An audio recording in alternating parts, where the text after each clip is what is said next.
His Excellency, Minister of Trade, Republic of Indonesia, the Honorable Head of Trade Analysis and Development Agency, Ministry of Trade, Republic of Indonesia, distinguished speakers and moderators, and all participants, a very good morning, good afternoon, and good evening, ladies and gentlemen. Welcome to the webinar Road to G20, Digital Transformation in Trade. May peace be upon us. On behalf of Ministry of Trade, Republic of Indonesia, ERIA, and ITEPS-FEM IPB, I am Elizabeth Sudira, your MC, extending our biggest appreciation to you all for being able to join this webinar live from Solo City, Central Java. The Indonesian G20 presidency carries the spirit of recover together with the theme Recover Together, Recover Stronger. Indonesia chose this theme since the world is currently under pressure due to the COVID-19 pandemic, requiring joint and inclusive efforts in finding a way out or solutions for recovery. Embracing the digital transformation in trade is one of the significant solutions. Discussion related to matters digital transformation in trade are packed within these two sessions today. Ladies and gentlemen, first of all, welcome and keynote speech by His Excellency, Minister of Trade, Republic of Indonesia, Bapak Muhammad Lutfi.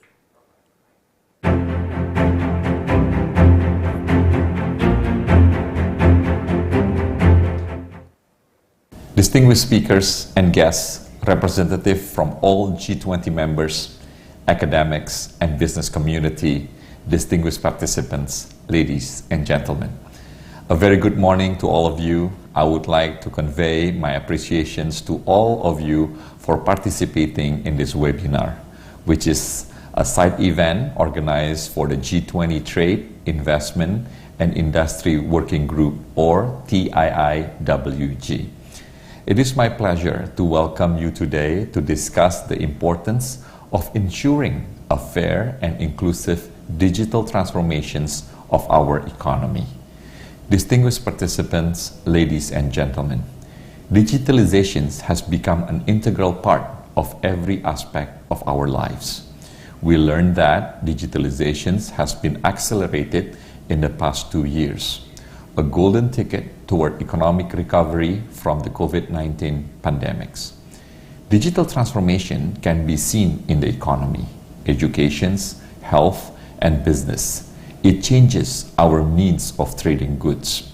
The growth of online platform has caused an increase in the total volume of delivery goods worldwide.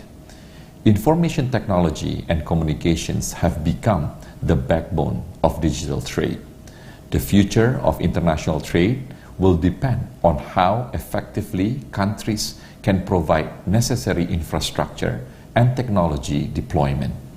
Ladies and gentlemen, the crisis has rolled back our progress to achieve the sustainable development goals, end poverty, and reduce inequality.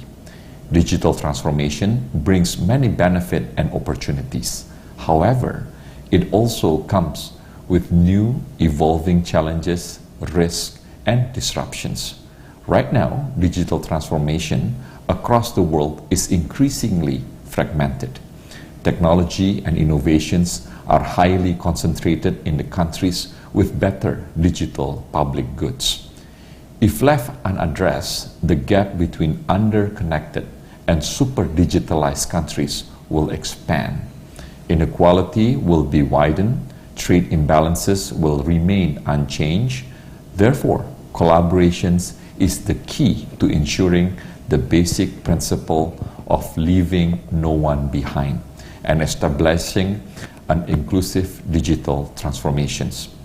Distinguished speakers and participants, like many other countries, over 65 million MSMEs in Indonesia contribute to 61% of Indonesia's economic structure. So, it has only natural that digital transformation in Indonesia is centered on empowering MSMEs to onboard into digital ecosystem. For this reason, policymakers, business community, academics, and private sector must work together. To achieve sustainable development, we need to ensure everyone has the best possibility opportunity to participate and benefit from the digital transformations of our economies. Distinguished participants, ladies and gentlemen, Indonesia G20 presidency has the opportunity to build consensus to support digital transformation that promote inclusive trade and SDGs. In this context, I would like to suggest all of us to start building trust and working together to discuss what roles G20 can play to ensure a fair, transparent, and level playing field for digital transformation.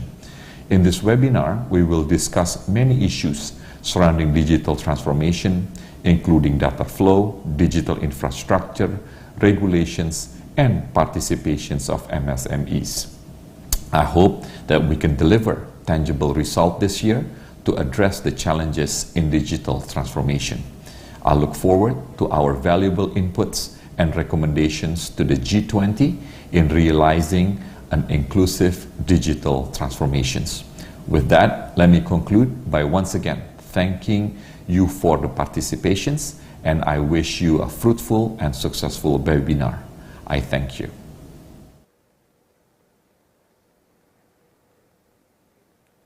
Thank you, His Excellency Minister of Trade, Republic of Indonesia. Ladies and gentlemen, all participants, allow me to inform you the rules. Keep yourself on mute during the webinar. Choose suitable profile picture and name yourself. Formally, name _ institution. Also, don't forget to fill out and submit the attendance form. Also, in the discussion session, questions should be sent using Slido link, and link is available on chat room. And I will inform that certificates are available only if participants are registered.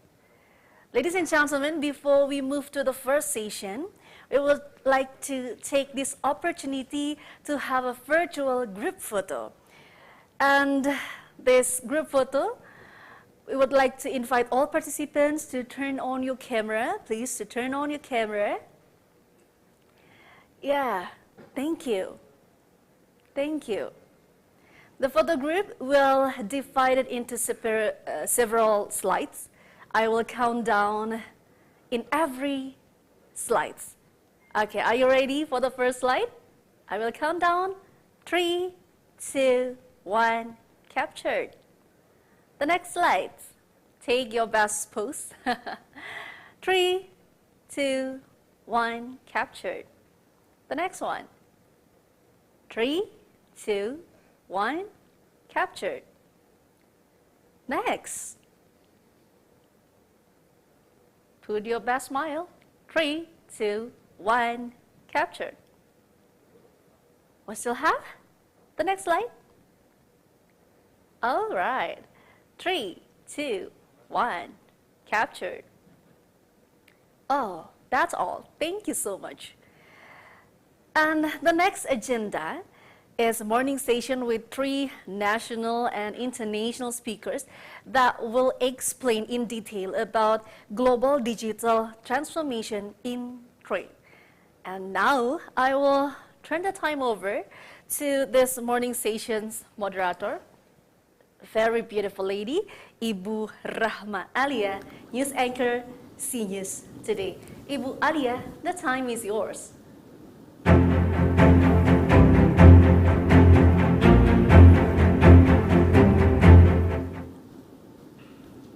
Thank you very much, Elizabeth, our beloved MC. I would like to once again say welcome, distinguished participants. It's a great honor and pleasure to be able to greet you all from the Solo city of Central Java in Indonesia. It's a lovely morning here, and I do hope that you're also joining from the comfort of the place wherever you're at. And I believe that we're also in a different time zone, so we do appreciate that you joined this session.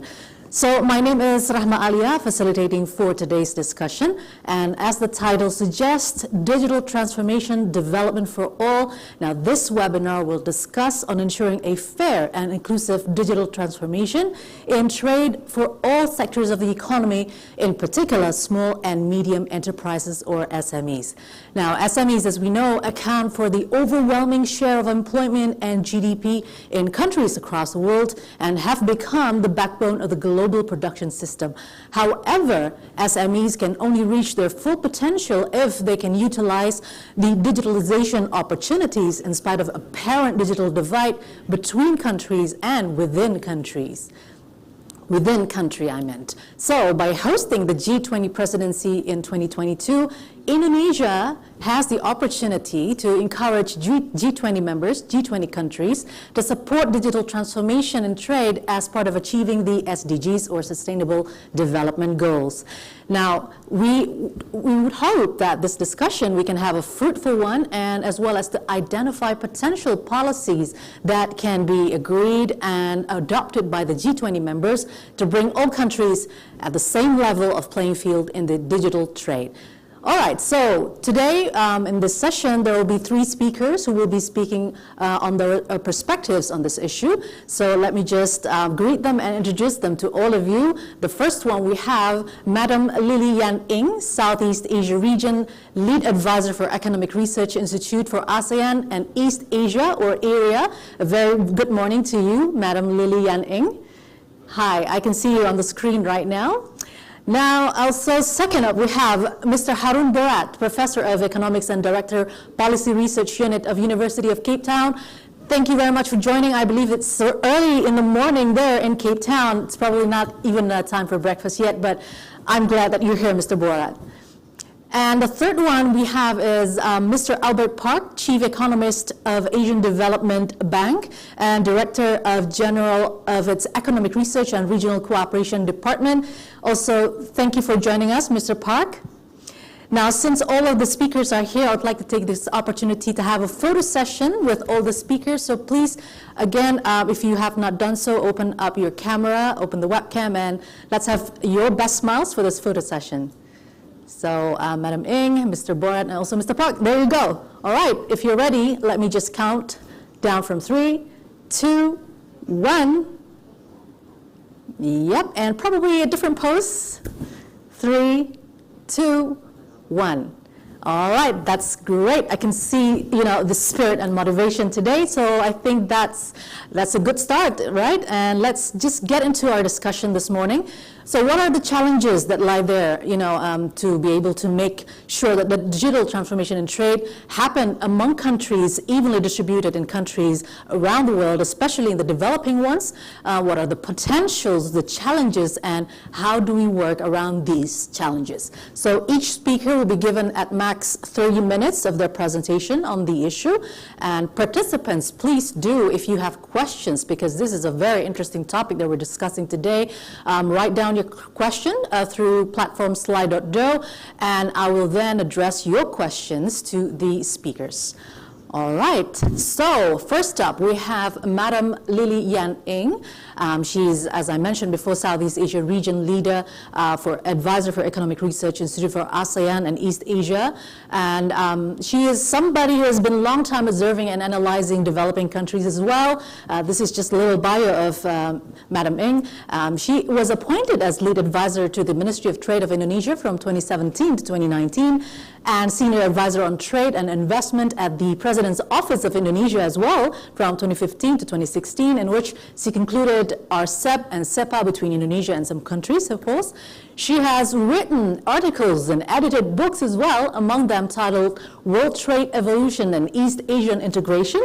And she also regularly delivers speeches at international fora and a frequent contributor to the East Asia Forum, the Diplomat, Asian Nikkei Review, and Jakarta Post. Impressive review indeed, Mr. Ing. Mrs. Ing, I believe that you are ready with your presentation.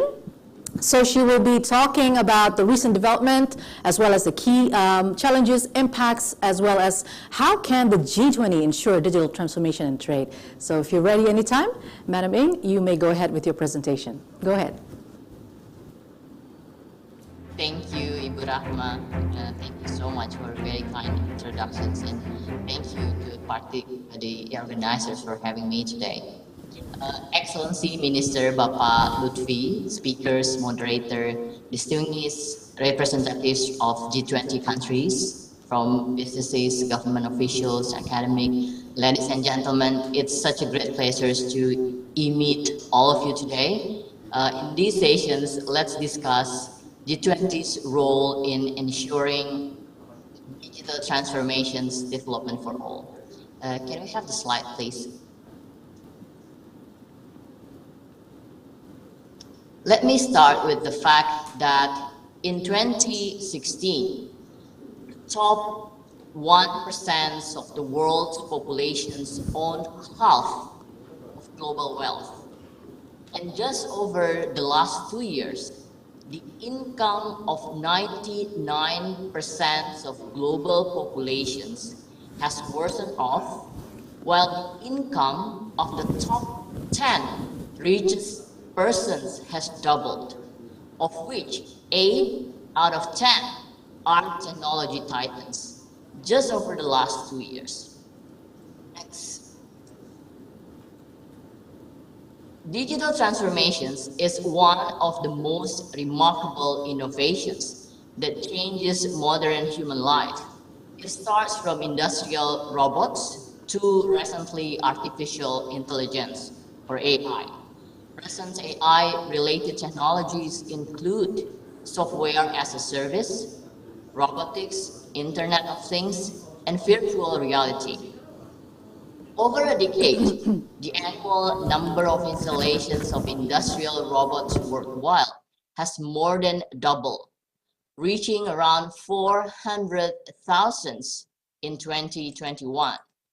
China, Japan, the US, Korea, and Germany accounted for 76% of total industrial robot installations. In just over 5 years, investments in AI increased about 5 times, from 13 billion US dollar in 2015 to 68 billion US dollar in 2022. So just over the last 5 years, the investments in AI increased about 5 times. Next. Digital transformations reduces the cost of sharing information, leading to unprecedented changes in business operations, including on what and how we trade. More than 24% of firms worldwide receives order online, and about 40% of firms worldwide place orders online. So that's how we can see how digital transformations has really changes the way that we are doing business, the way that we are trading, and the way that we are doing our daily life. Digital trade increased more than 10 times in 20 years, from less than 1 trillion US dollar in 2010 to more than 10 trillion US dollar in 2030.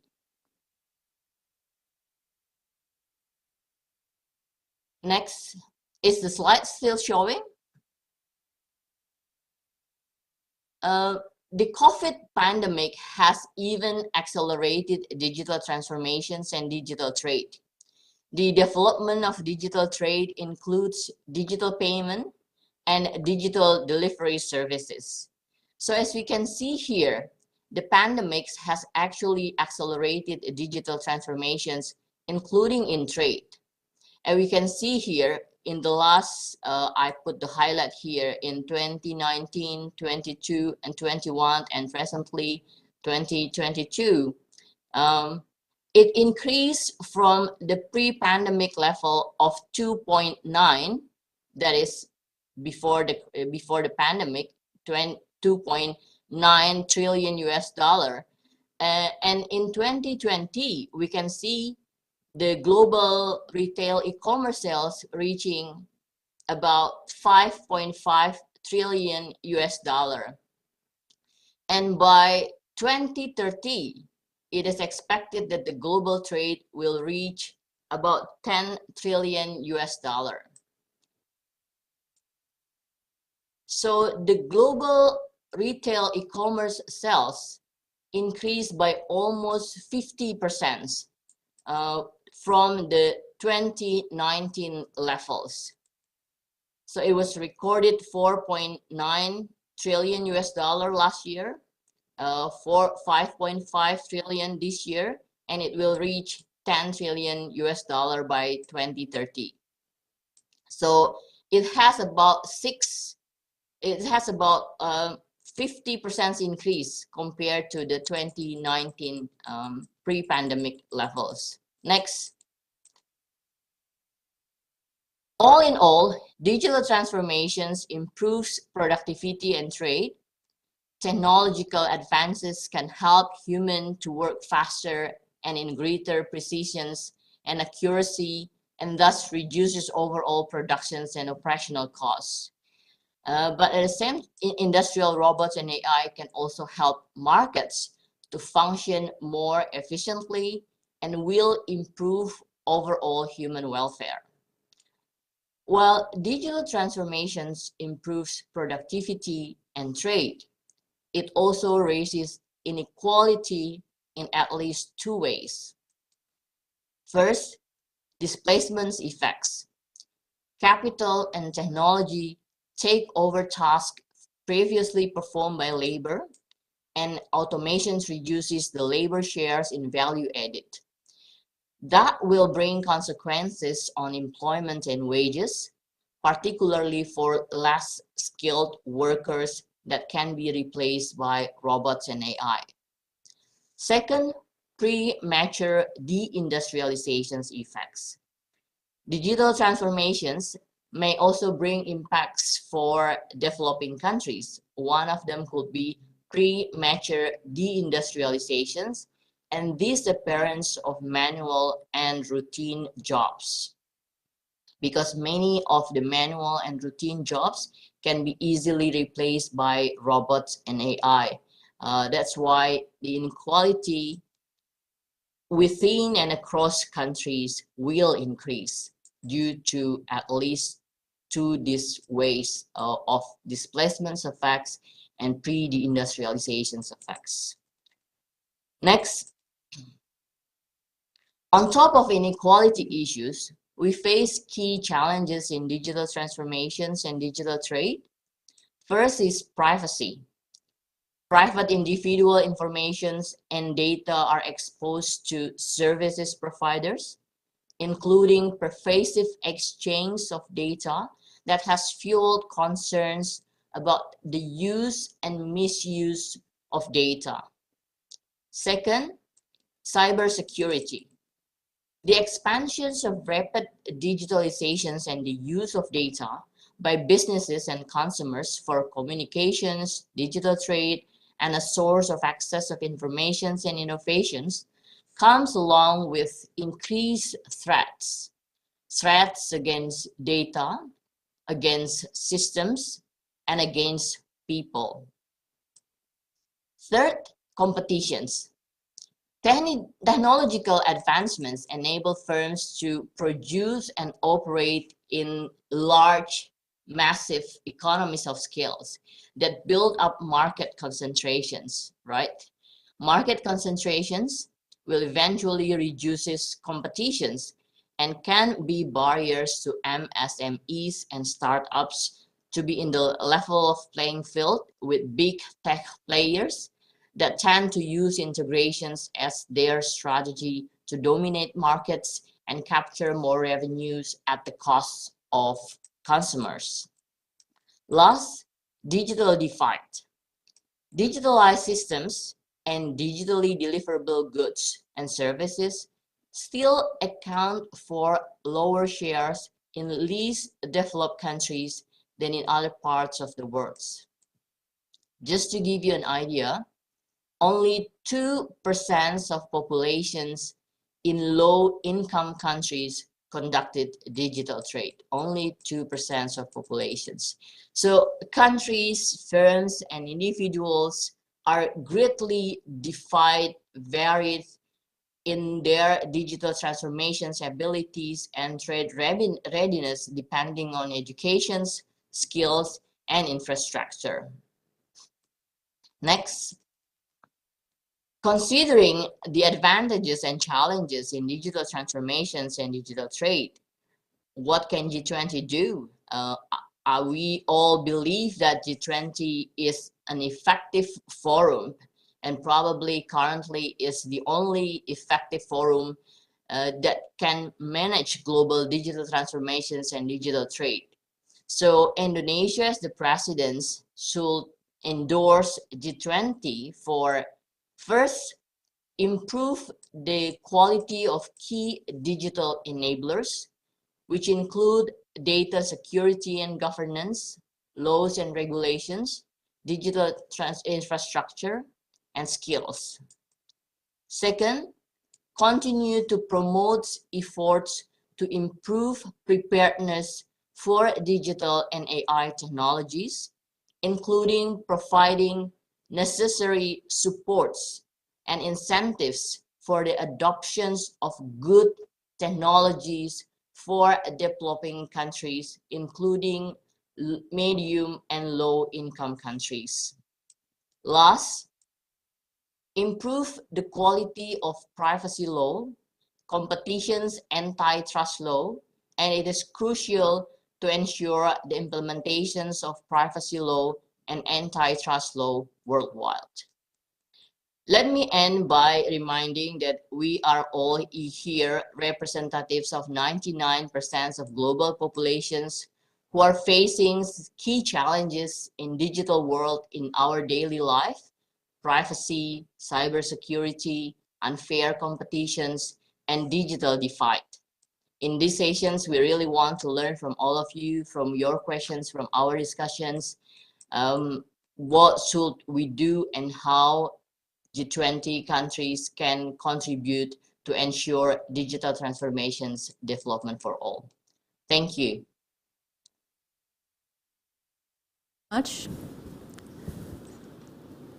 Thank you very much, Madam Ng, for your presentation. I just would like to highlight a little bit. I mean, how confident are you looking at how the people have shifted their behaviors during the pandemic? And there are many countries that are not touched by digitalization. We're talking about the remaining N50s, for example. So how confident are you that we can actually get all the countries, distributed evenly for this digital transformation, especially in trade? Well, to be honest, it's very hard. It's very challenging. That's why I think G20, it's a very effective forum, like to provide necessary incentive, necessary supports for middle and low income countries. Because otherwise, if there are no such cooperations and supports, I think it's already like there are so many countries already lag behind.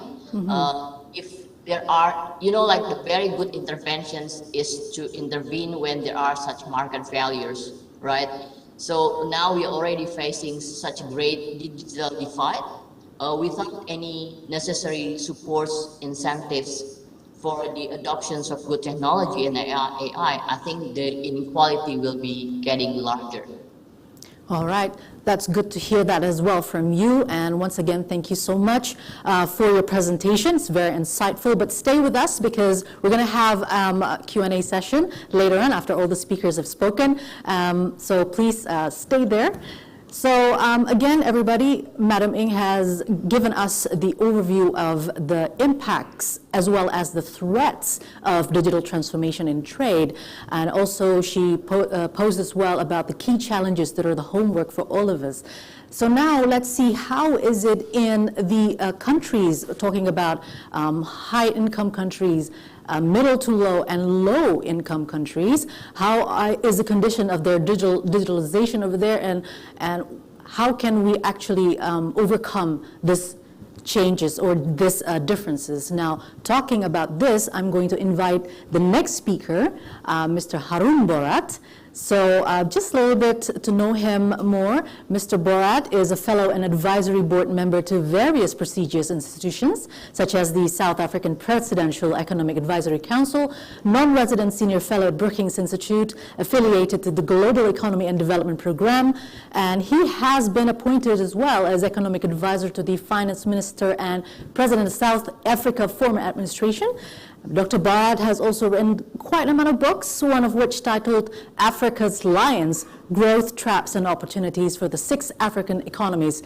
So hello, Dr. Bhorat. I hope you're wide awake. What time is it? 3, 4 in the morning, I think? It's all right. 4:38 to be exact. 4:30. But you're looking wide awake. I hope you're ready for the presentation. So you will deliver your presentation around the issue of the technology gap in the developing world and the G20 and empirical profile. Go ahead with your presentation. Your time is maximum 30 minutes.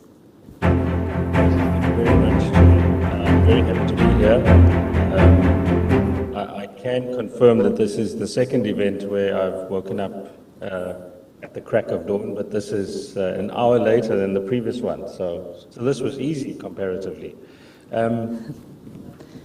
In trying to engage with Lili and the G20 team around this particular topic, it struck me very early on that we didn't, as much as we spoke about this notion of the digital divide and technology gaps and so on, we really didn't have an appropriate, and let's call it empirically intensive way to actually measure the extent and the nature of the digital divide in the world economy. And I did look at the literature, and it struck me that a useful starting point for a discussion around the digital divide or technology gaps is actually to go about measuring it.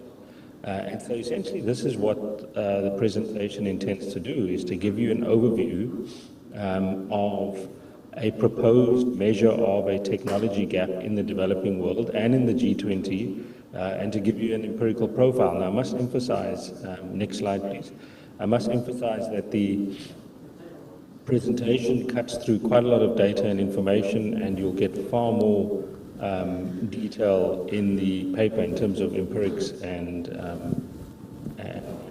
data. Sorry, I'm just waiting for the next slide. So what the presentation is full of data and numbers, but it's actually conceptually quite simple. So if I could ask you just to lock in with me in terms of what I'm trying to do, is I take the notion of the technology gap as being composed of 3 components. The first is technology adoption, right?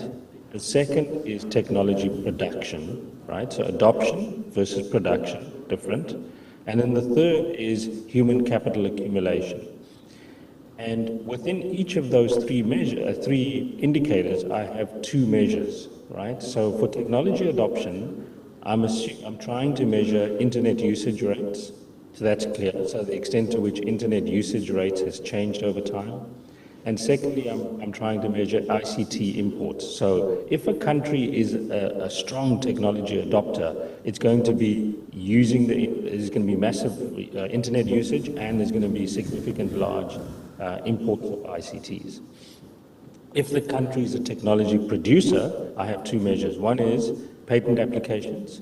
So if they have very high percentage of per residence of patent applications, they have big technology producer, and of course ICT exports. In the case of human capital accumulation, it's an easy one. I want to observe what's been either rates of change or absolute levels of gross enrollment rates in tertiary education. Very important. I'm not interested in schooling. I'm interested in tertiary education. And then the second measure is a one that's completely overlooked in my view, is the quality of that tertiary education. And I use the QS World University rankings of STEM fields to derive the quality of tertiary education. So next slide.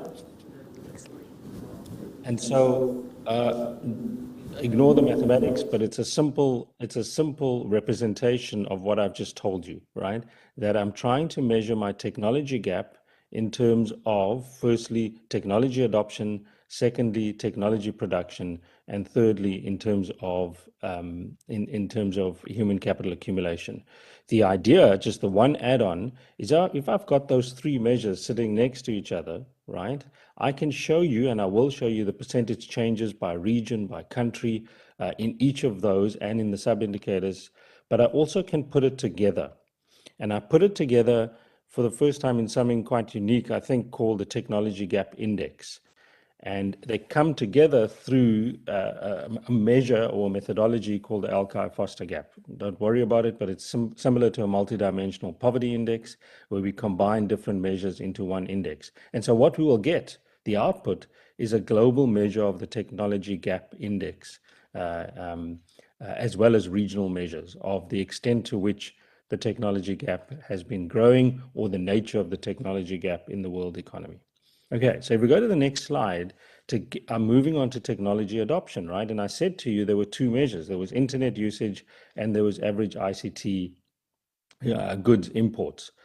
So it's a really instructive and useful way to think about technology adoption, because what's very, very clear is if you look at that percentage change per annum, that fourth column, right at the bottom, it says 10.23. What that means is that global internet usage rates have increased, right, from 11 to 55%. So it's 10% per annum every year over the period 2000 to 2020, right? So there's been a rapid growth, right, over 2 decades in internet usage rates. Here's the technology gap part. The disparities are incredibly large when you look at regional breakdowns. So when you look at the regional breakdown, and I look at a middle, I take the standard income measures, you'll see that while for high income countries, so that's that third column, that 84% number, right? That's the average internet users per 100 people in high income countries was 85 out of 100 people, make it 84, right? But go further down and you look at low income countries. For low income countries, it's only 12.4. So in other words, the disparities, despite the high growth rates, the disparities in internet usage rates are massive, right? And low income countries having only 15 or 12.4, let's make it 15 as a round number, 15 out of 100 people in the low income country world, right, have access to the internet compared to 85% in high income countries, gives you a sense of the nature of this technology gap. What's really interesting is even for lower middle income countries. So unfortunately, that's not many of the G20 economies, right? So, but lower middle income countries also only have around 34 out of 100 people that have access currently to the internet. So rapid growth in internet usage rates, but significant disparities across regions. And that's really important to keep in mind. If I look at my second measure, which is ICT goods imports, what's interesting there is the percentage change in imports, right, have declined marginally. Another way to put it is there hasn't really been massive technology adoption in the form of large levels or big shifts in ICT imports. You don't really see big changes there. And I think that's an important element to keep in mind. Okay, next slide. I'm now going to move on to technology production. And so in the case of technology production, I promised you there were two other measures. So patent applications, right? And remember, average high-tech exports. Now, this is a really, really important slide because it's the average number of patent applications in my mind that starts to give you a sense of the nature of our technological and digital divide, right? So the first numbers in the bullet are not actually in the table, but they come through in the paper. You look at global patent applications having increased from 820,000 to over 2 million in a 20-year period. The big driver there, right, is China. So the massive increase in patent applications comes principally from China. So, and you can see that in the numbers. So China's patent applications as a share of the global total rises from 3% in 2000 to 58% in 2019.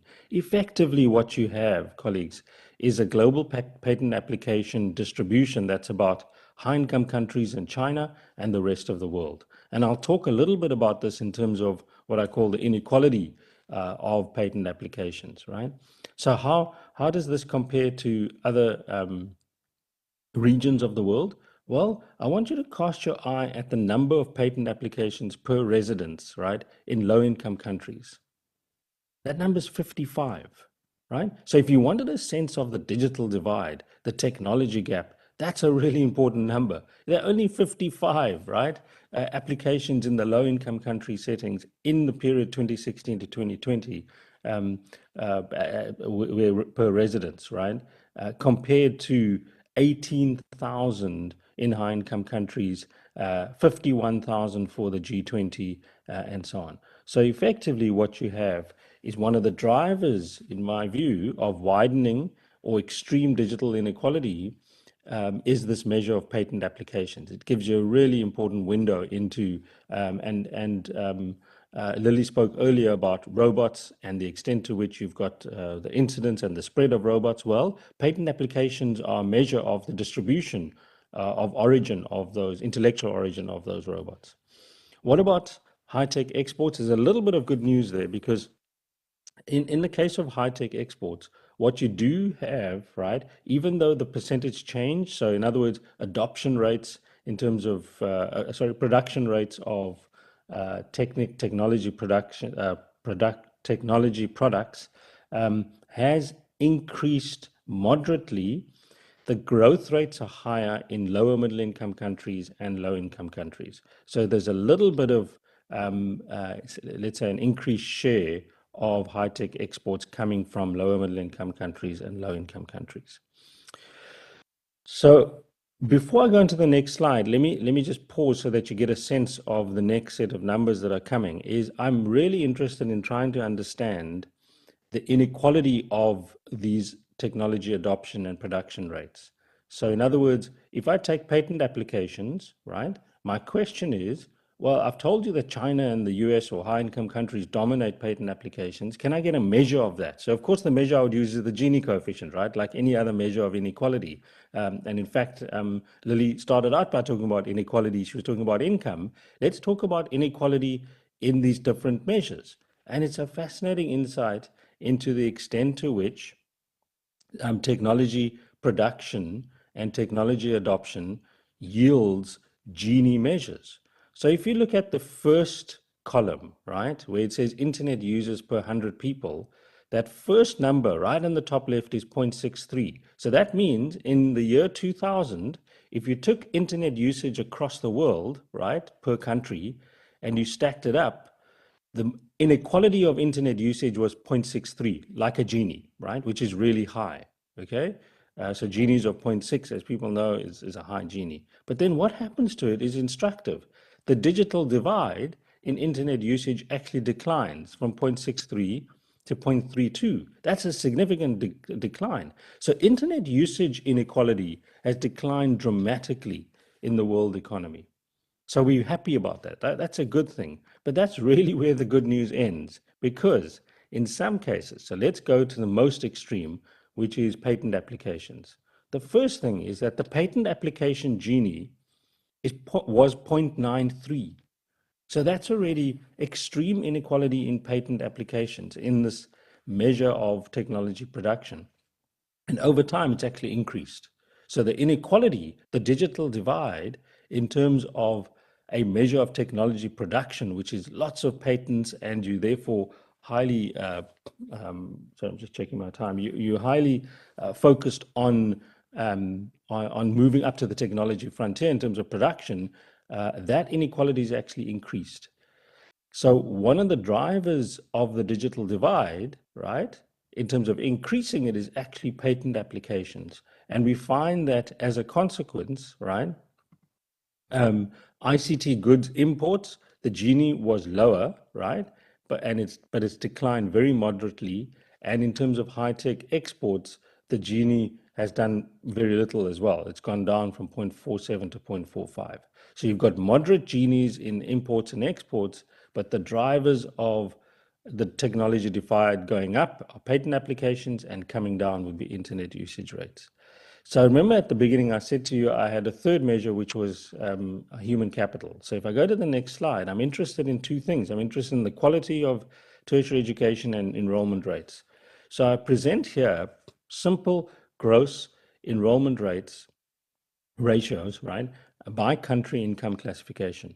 What's very clear is that they've been increasing moderately for most regions of the world, including the G20, but notice the gap between lower middle income countries, low income countries, that's the bottom lines, and the rest of the regions of the world. Notice, interestingly though, right, that high income countries still exceed, in terms of gross enrollment rates, middle income countries, and that's an important thing. So most of the G20 would be upper middle income countries, right, or at least a large share. In that context, it means that just purely in terms of gross enrollment rates, I'm not even talking about quality, high income countries, for example, would have tertiary gross enrollment rates that are 10 times that of low income countries, right? In the G20, tertiary gross enrollment rates amount to just over 40%, right? So you have, and that's steadily increased, but not nearly as high as high income countries. So the first measure of your, let's say, the technology gap in terms of human capital is the fact that gross enrollment rates in the tertiary education system, so that's universities of technology, needs to increase. What I'm not happy with, right, in this literature is that we never look at quality. So what I did is universities often look at QS rankings. So you get Times Higher Education, you get the QS rankings, you get lots of rankings of universities. I then took those rankings and I asked the question, right, what do the rankings show in terms of regions of the world, right? And this is a really important piece of information. And I said, well, if the university's ranked really high, right, if it's a Harvard or if it's an Oxford, then I know in the rankings that university is higher quality than a university more or less ranked at 600, right? Certainly we can quibble with the top 20 and the top 30 and so on. But I did something else. I then only looked at STEM fields of study. So remember, for technology, what matters, to be honest, are those sort of hard sciences, the medical sciences, all of those kinds of fields of study, which we call engineering, we call the STEM fields, are the ones that you want to look at the rankings for. And so that's what the next table does. Next table asks the question, right? What is the distribution? What are the percentage of universities, right? Top 500 education institutions in the different STEM fields that you see there, right? What percentage of the top 500 are found across regions of the world? And the numbers are again astounding.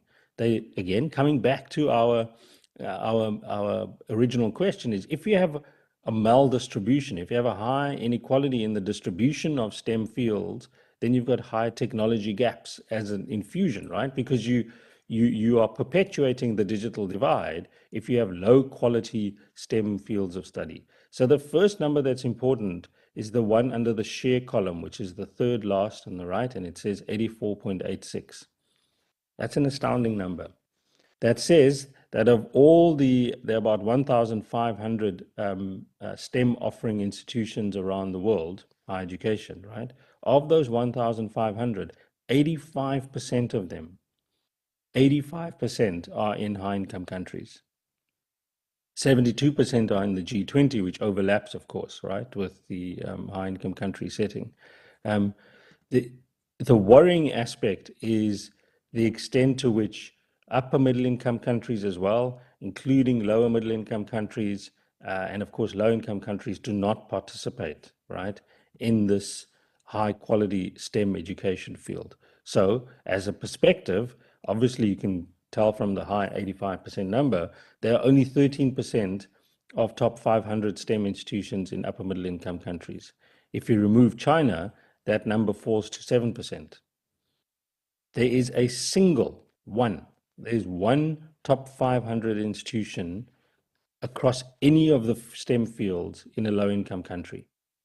So colleagues, I put it to you that it is almost virtually impossible, right, for countries in low-income country regions, or those even in lower and upper middle-income countries, right, to actively participate in closing the digital divide in the long run without doing something about the quality offering of STEM fields in higher education institutions. That's the key point, right? That if you don't get the quality fixed, you're constantly going to be playing catch up in terms of the digital divide. And there are no shortcuts, as we know. So can we represent these distributions in terms of my inequality measures, in terms of the Gini? And we can. And so that's what the next slide does. We take the Gini, I'll wait for it to come up. We take the Gini coefficient of both those education measures. So that's the gross enrollment rate. So how unequally is that distributed, right? And this is across the world and for the G20.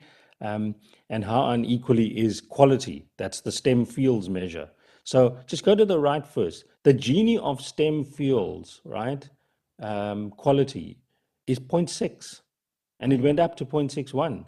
So the quality differential, right, actually increased. Even in the G20, it's 0.58 and declining to 0.53. So even in the G20, you've got a very unequal distribution of quality of tertiary institutions in STEM fields.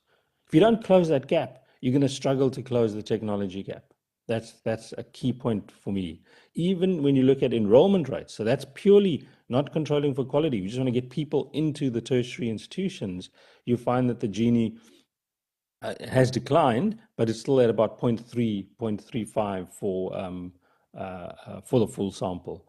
It's declined well enough, I think, in terms of G20 countries.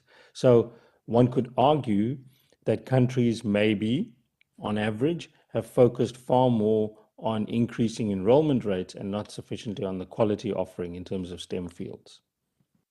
So one thing I did say to you is that I've presented all these individual measures, right? So I've got, internet usage, I've got ICT imports, we've got patent applications, ICT exports, and then these two measures of human capital.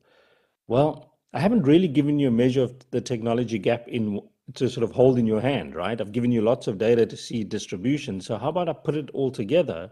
And the way I put it together is the same way that we measure multidimensional poverty. So we measure multidimensional poverty from Sen's time, where we look at water access, education, income, and we put it together into a multidimensional poverty index. So what I do here is to put all these measures into a multidimensional technology gap index.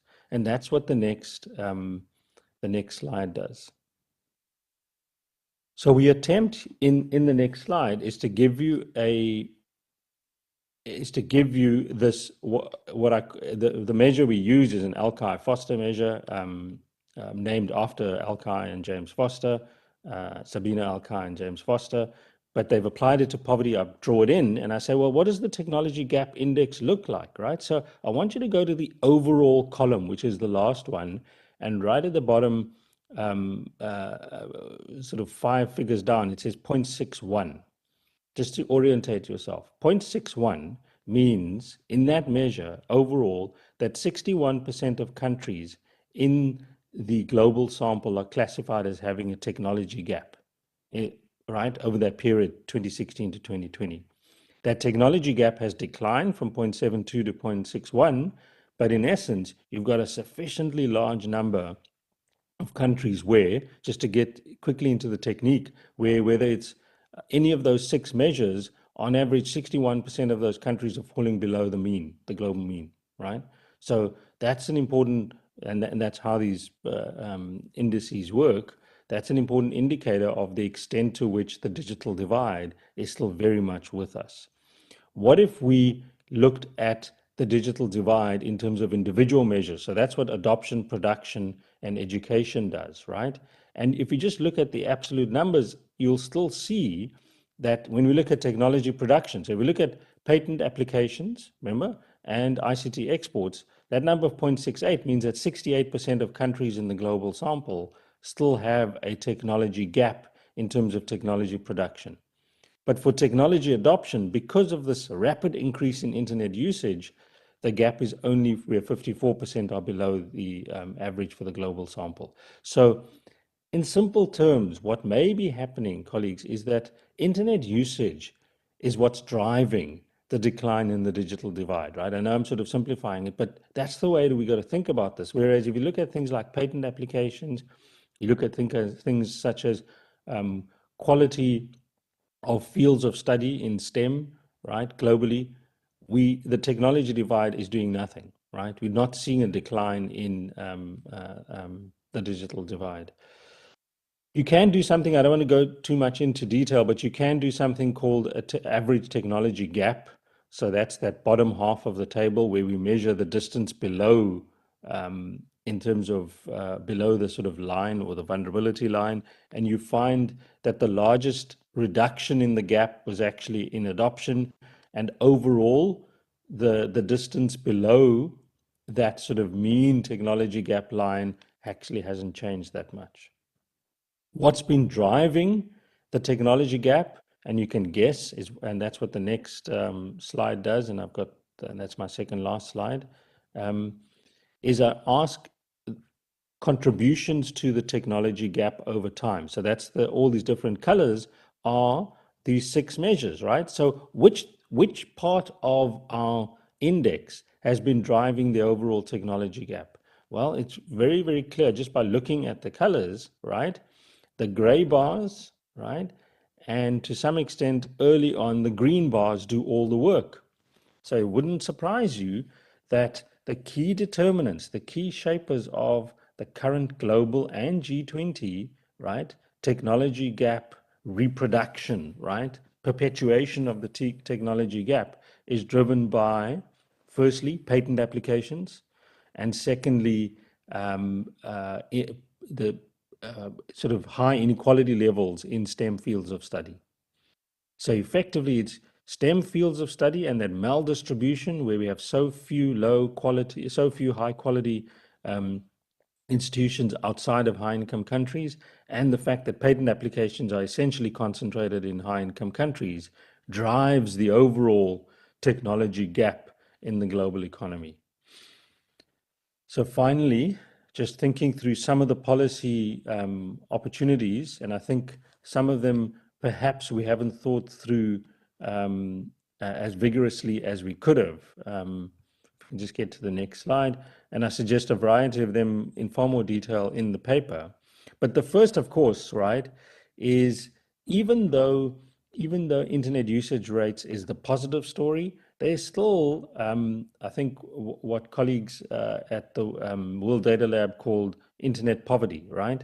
So internet poverty still remains high. And if you look at pricing, for example, right, of broadband across the low-income country and developing country universe, they can be anti-poor.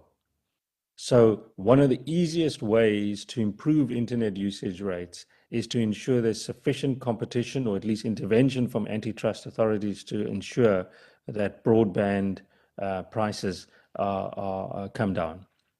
And I think that's going to make it much easier for internet adoption. So it seems to be less about infrastructure and more about access in terms of internet usage.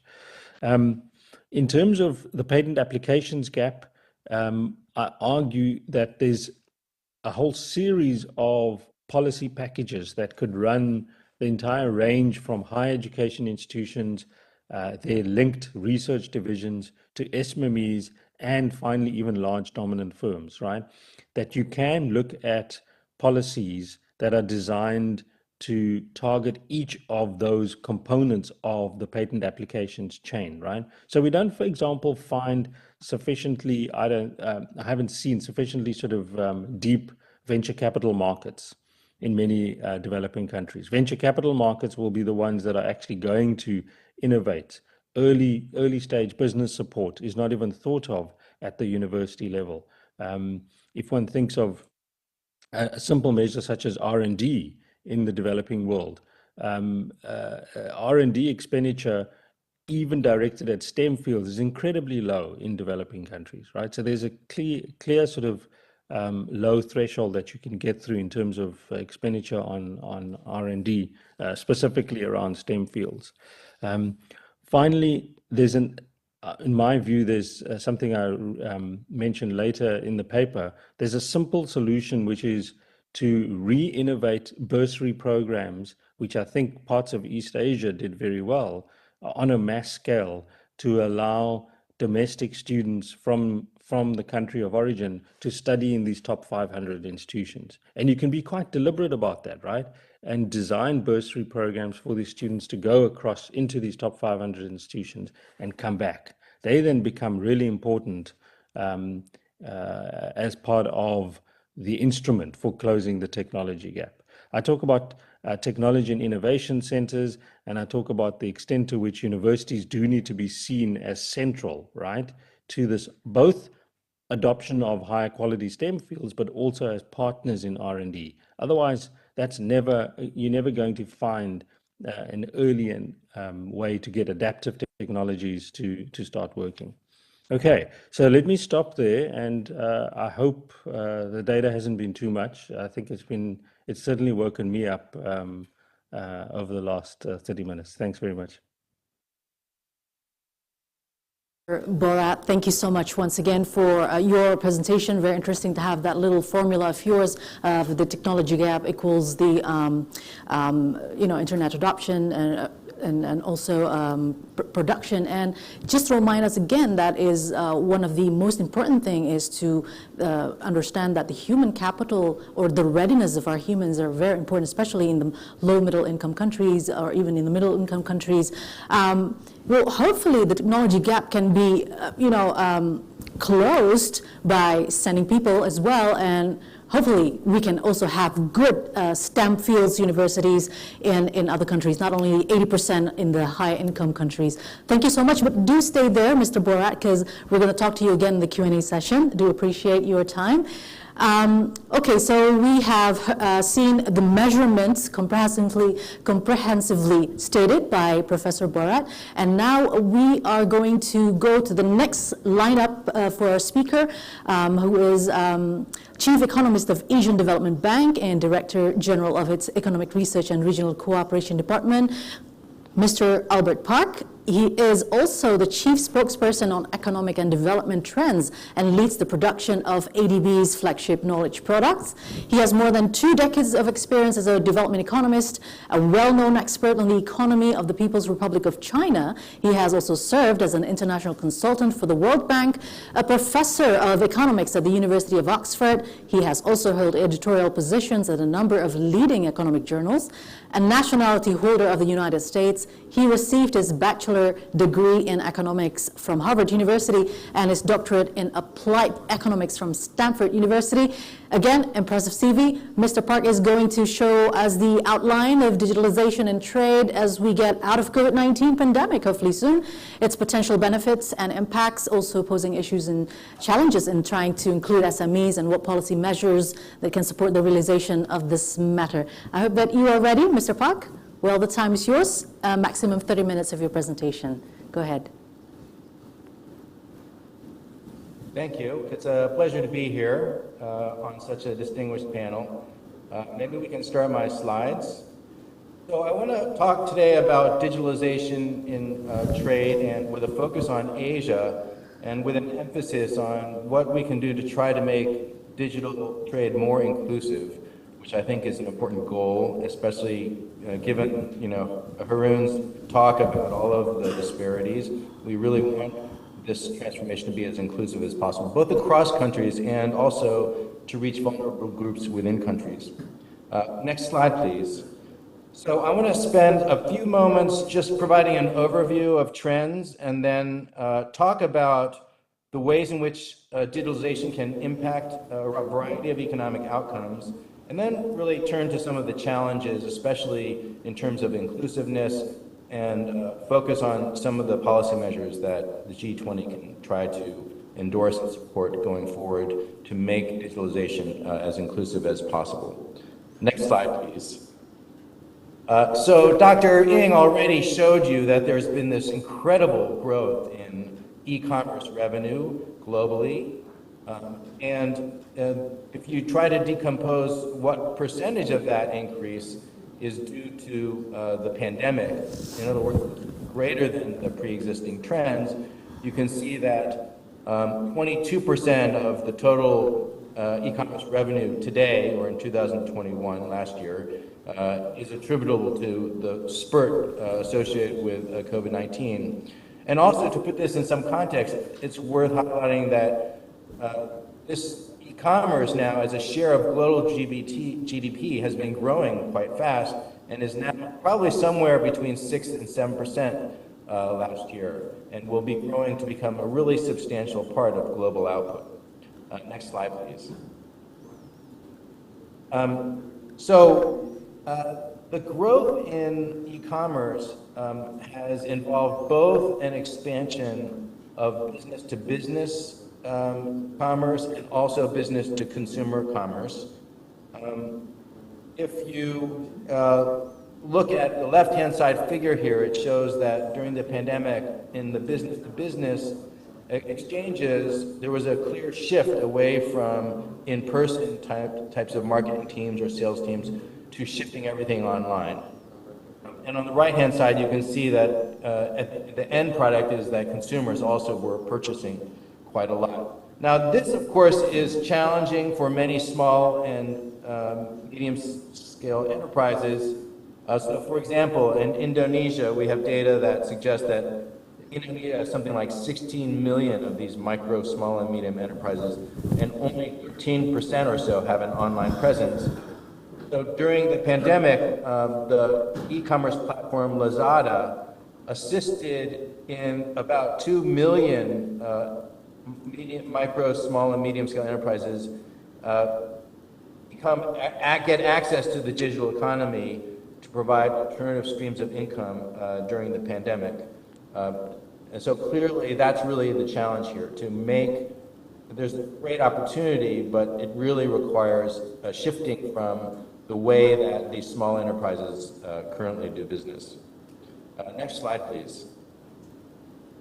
So a lot of the information I'm presenting today is based on a special report, a theme chapter that we did as part of our Asian Economic Integration Report, which is an annual flagship product of the ADB. And we really focused in this year on digital services trade.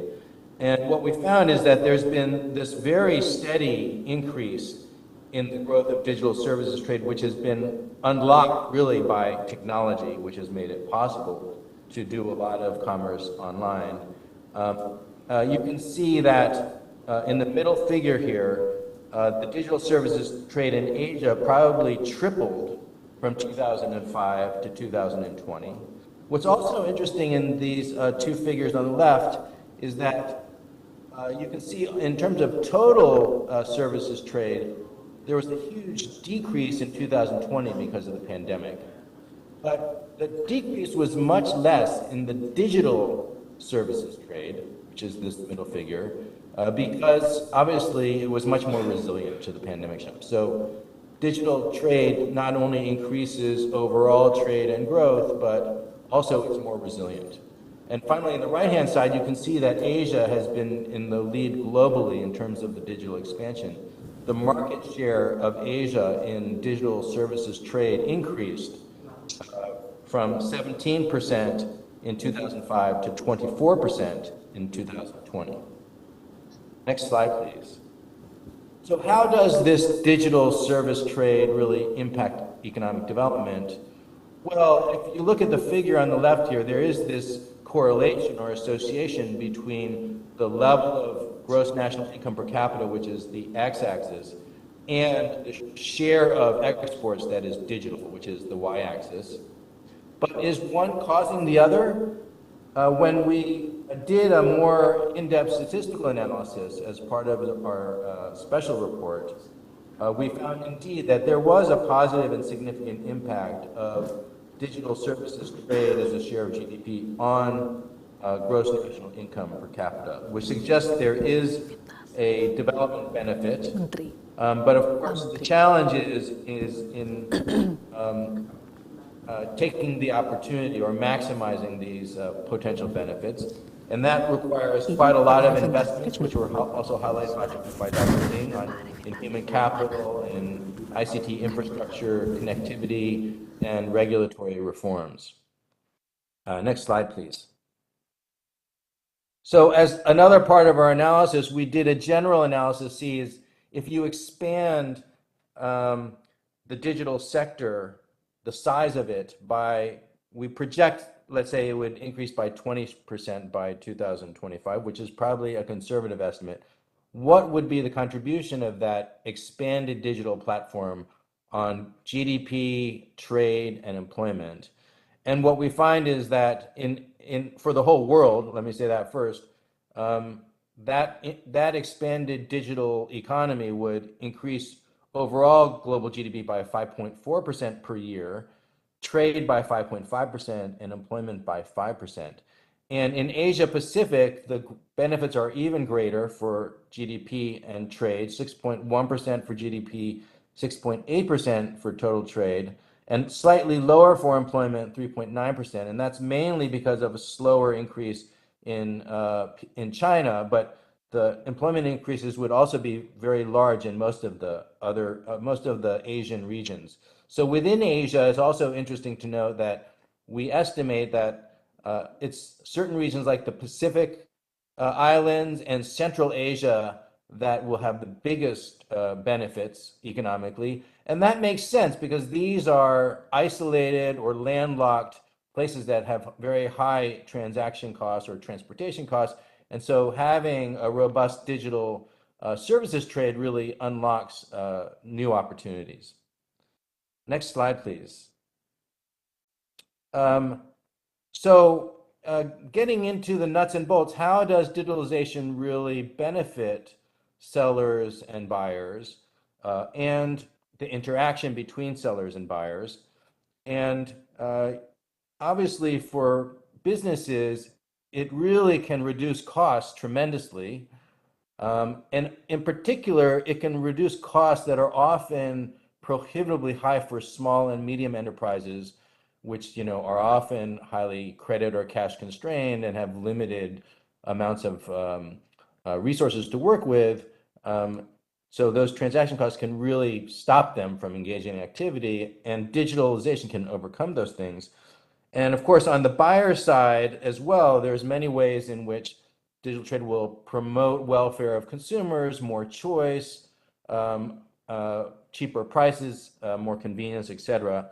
And then it also, in terms of linking the two, it really has the potential to expand global value chains and especially include more small and medium enterprises or other populations in remote areas to gain access to international trade.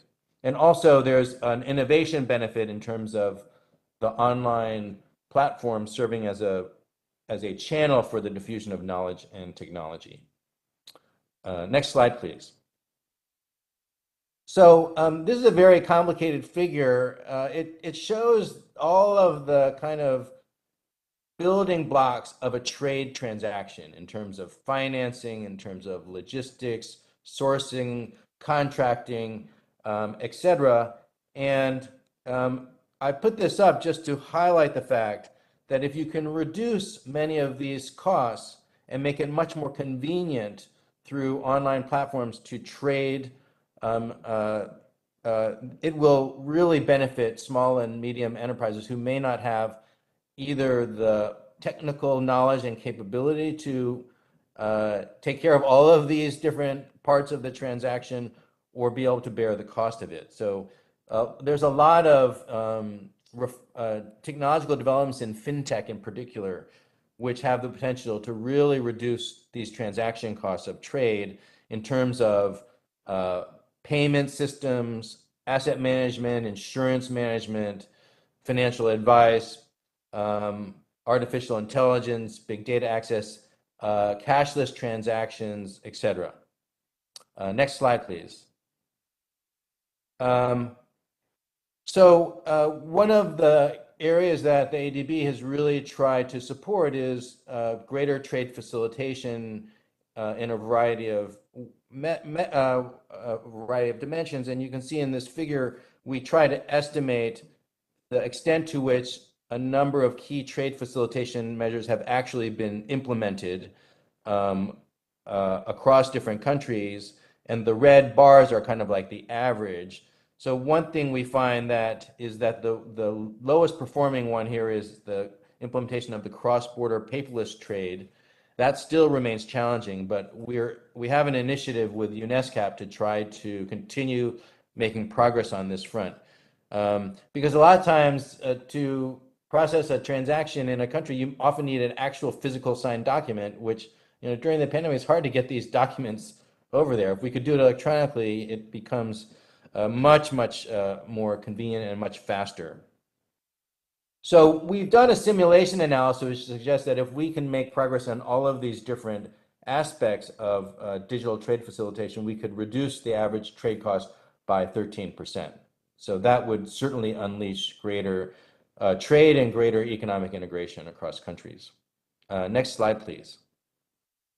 So one of the challenges, of course, is that, as I mentioned, the small and medium scale enterprises often have much weaker capacities.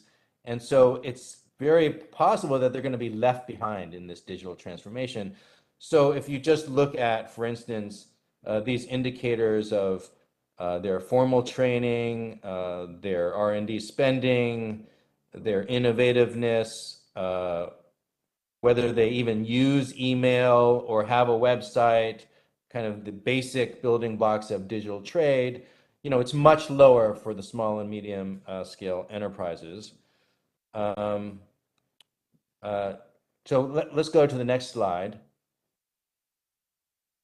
But at the same time, it's kind of a double-edged thing, because if you can get these small and medium scale enterprises online, then suddenly it really can close the digital divide and give them, it can be very inclusive and give them a much greater benefit than the people they've been competing with earlier who have been more engaged on those platforms all along. And so this figure shows that there's a correlation between the digital trade facilitation, which is the y-axis here, and the sustainable trade facilitation on the x-axis, which is kind of a measure of trade inclusiveness. So in other words, and that means the access of small and medium enterprises, women, agriculture, and it says that countries that have greater digitalization in trade also have greater kind of inclusiveness in trade. And so this highlights this potential benefit. Next slide, please. Now, if you look specifically at how digitalization in trade can benefit the small and medium-sized enterprises, one thing that we found is that banks are now more aware. This is based on ADB's latest trade finance survey. So on the left-hand side, banks, maybe about 1 in 8 said they are planning to try to facilitate more trade by small and medium enterprises. And what they plan to do is listed here in terms of trying to help SMEs do better client profiling and risk assessment, develop new products, and facilitate easier types of transaction costs. And then on the right-hand side, you can see that firms also feel that the pandemic and the convenience of the web-based platforms is what makes them attracted to using the digital trade features. Next slide, please. So now, how do we enable this environment to work efficiently and inclusively to really unlock its full potential? This slide just presents the range of areas that governments really need to pay attention to be successful. And so we know that for a seamless flow of goods trade through e-commerce and services to benefit everybody, you need affordable and quality ICT infrastructure, seamless digital connectivity, digital skills and literacy, secure online payment systems, financial access for innovative startups, efficient e-government, efficient and effective legal and regulatory framework that addresses the issues that Dr. Ng had mentioned earlier: cybersecurity, privacy, competition, etc. Next slide, please. So we feel strongly that the G20 should really continue and increase its support to facilitate cross-border trade and access to finance, especially for poor and developing member countries and for undeserved segments of the global economy. Part of that will involve global standards and protocols. These standards help drive interoperability between various platforms and also between components of the trade ecosystem, from exporters to shippers, ports, customs, warehousing, logistics, finance, etc. And governments need to adopt legislation that recognizes digital documents in a legal sense. And finally, it needs to be inclusive, and this is kind of one of the things I've been trying to emphasize, that small and medium-scale enterprises are really critical, not just for inclusion because they tend to employ more people and employ more low-skilled people, but they really are important for, at the macro level, growth and innovation, employment growth and innovation.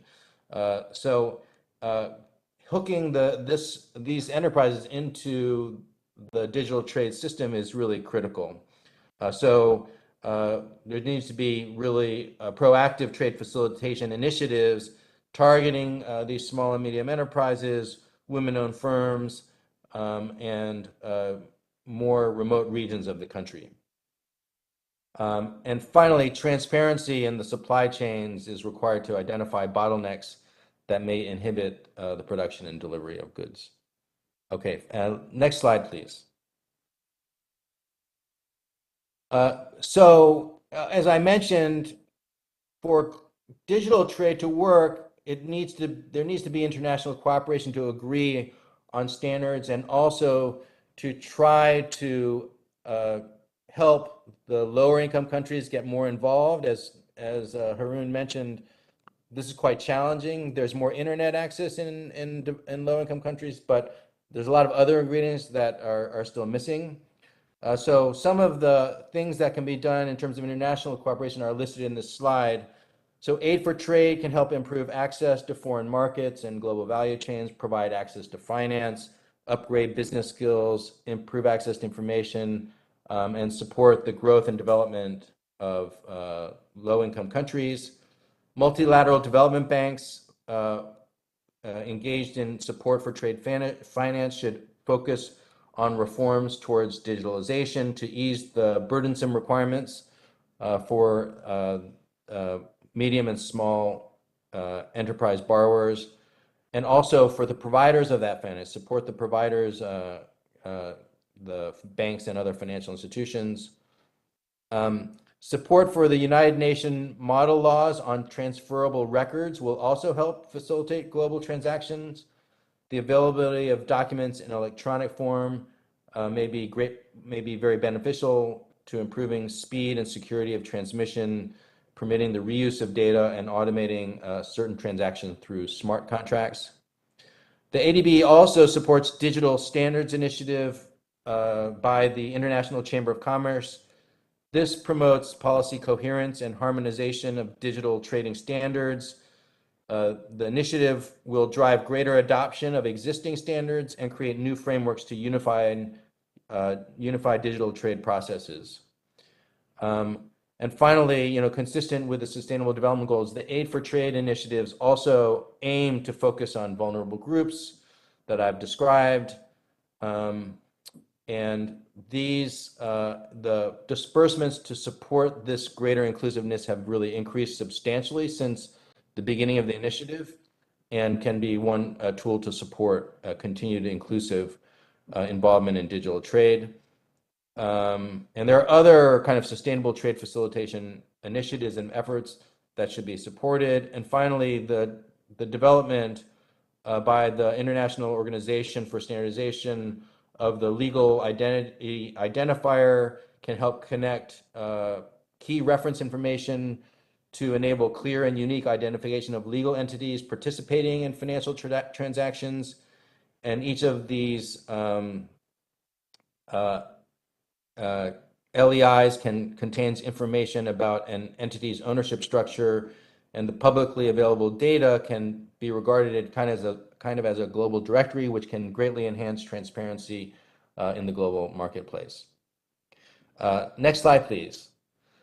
So finally, the global digital trade regulatory landscape is evolving quite fast. It's still probably true that rules underpinning digital trade are incomplete, or it's really a key period right now because it's really happening in different fora and at different stages. So currently there are at least 6 international digital agreements that have been concluded. And 2 of the key regional agreements in Asia include provisions related to digital trade. So the CPTPP and also the recently passed RCEP agreement, or the Regional Comprehensive Economic Partnership. And of course, now recently the US has initiated this Indo-Pacific Economic Forum, which has also is also attempting to make digital trade and discussion of how it should be regulated a key component. If you go to the next slide, you can see that these trade agreements cover a wide variety of topics related to facilitating digital trade. And the different agreements cover different components. So the 2 large ones, the CPTPP and RCEP, they both cover trade facilitation, telecommunications, IT goods, and IT goods market access, cybersecurity, and consumer protection. But there are also still quite a lot of differences, especially rules on data flows, source code. So some of the freedom of the information flows, and also the dispute settlement, these are addressed, but not really very fleshed out in the key RCEP agreement that was implemented earlier this year. And we at ADB and others, I think, are trying to support continued discussions to improve the coverage and agreement and transparency of these aspects of RCEP. So let me finally turn to my concluding slide and just try to pull some of these different aspects of my presentation together. So next slide, please. So one key message, of course, is that digital trade is increasing rapidly. And this is especially true in Asia, and it has been especially true during the pandemic. So it really is one of the key future trends of the global economy. And so we need to shape it in a way that can be as best for development as possible. We know that digitalization has this great potential to promote growth and trade, and in particular, inclusive development. But that won't happen automatically. To realize that full potential really requires improvements in each country and also in the international coordination and collaboration. So areas such as infrastructure, institutions, regulations, and skills. And finally, promoting inclusive digital trade requires both domestic improvements, but also international cooperation on standards, trade finance, and streamlining procedures. So let me stop there and thank everyone for their attention, and I look forward to the Q&A. Thanks. Thank you very much, Dr.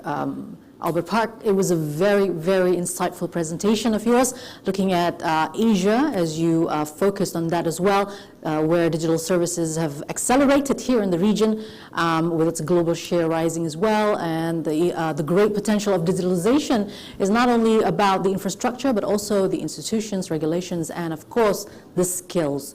Now, we have heard from 3 speakers, ladies and gentlemen, from Dr. Ng, Professor Bhorat, as well as Dr.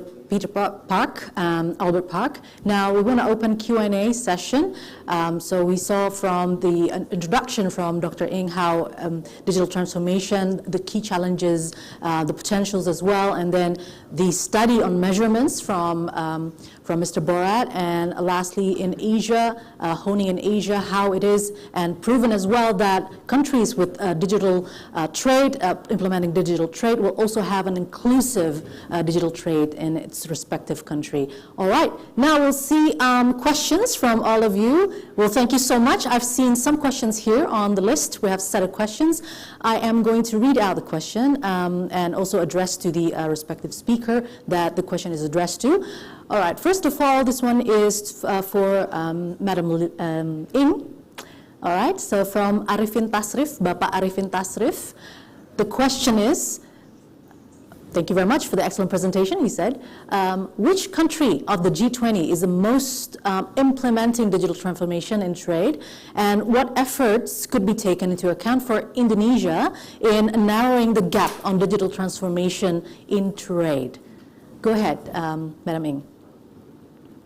Actually, there are no such measures for comparing one to another countries in G20 countries. Some of the studies, like we are already conducted between Professor Bhorat, we're together with some other G20 experts, including Dr. Albert Park here. So we are conducting research on these particularly digital transformations on G20's countries. The report will be published in the late June. Soon we're going to share to all of you. So there are no such particular measures. But as I think like three of us agree in the sense like digital transformations have very challenging in terms of digital divide within and across countries. It's countries, firms, and individuals. We have so many of inequality, and how can Indonesia as the presidents to particularly reduce this kind of gaps?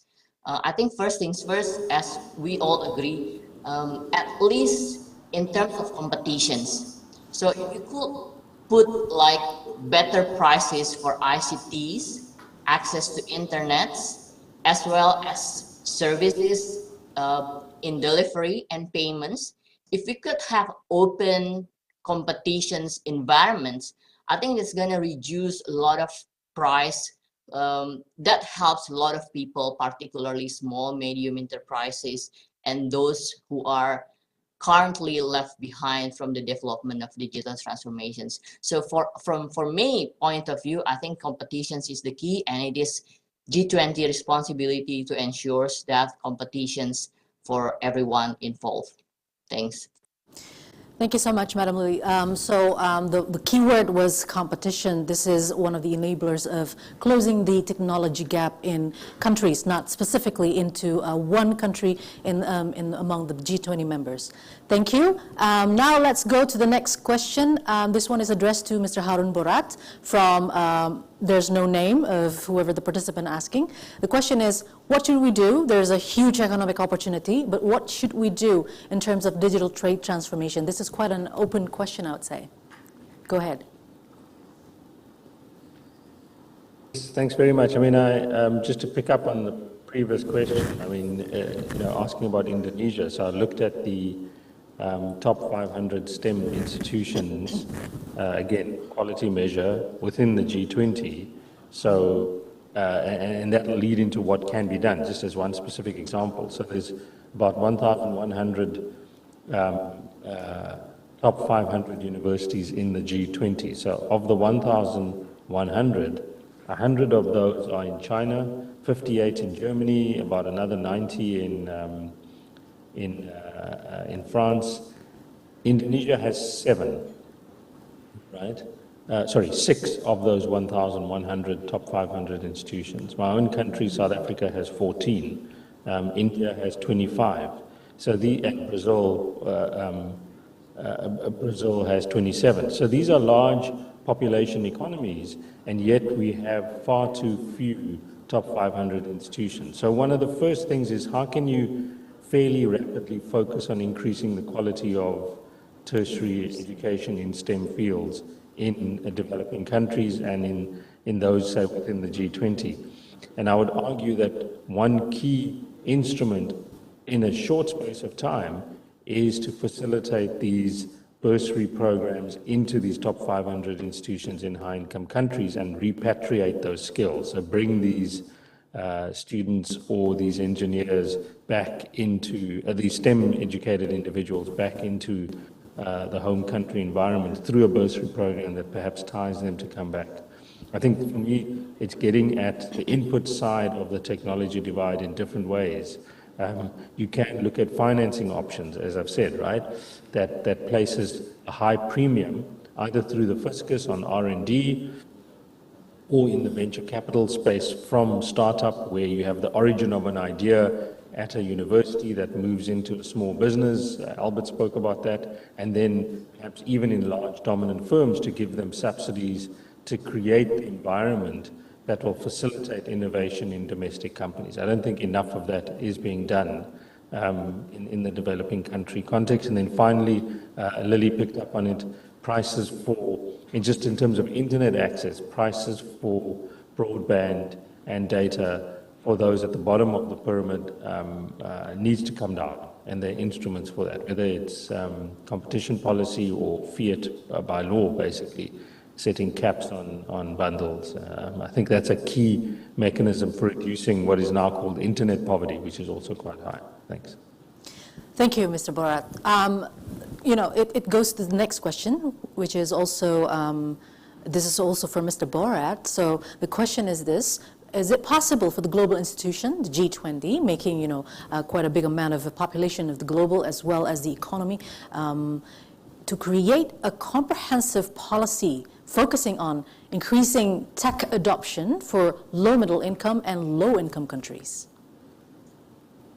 Yes, so I think that's, so just to continue, I mean, it's, and I think both Albert and Lili would have lots of views on this, right? I mean, that if you think of technology adoption around internet usage, I think that's a really interesting, almost low-hanging fruit, because we do have a critical mass of individuals, households in the developing world, in the G20, that are active internet users, but the current constraint for increasing that dramatically to high income levels, I think, lies in dominant telecommunications firms, government issuing too few licenses, so on the market structure side, that keeps internet prices too high.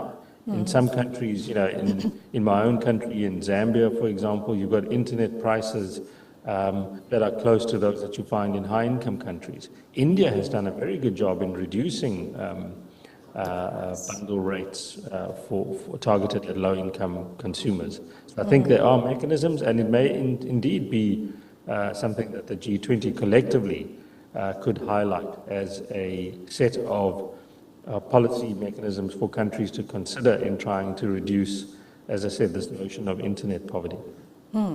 I would also agree personally on that as well. Hopefully that can be achieved. But this one is a tail to the previous question. Is there any challenges that you know, Mr. Bhorat, from the high-income countries in order to help the low-middle-income countries and the low-income countries, to the respect of trying to close the technological gap as well as the technological adoption? Well, so I think that's a good question. So, I mean, we didn't do it in this paper, this input paper for the G20, for Lili and her team. But my sense would be that if you looked at R&D expenditure at the appropriate stage of development, particularly for fast-growing East Asian economies, and then, of course, further down, further back in history, industrialized countries, R&D expenditure, support for innovation, the focus on STEM fields was much, much higher than developing countries on average are currently doing, right? So I think if you take each of the indicators, if you take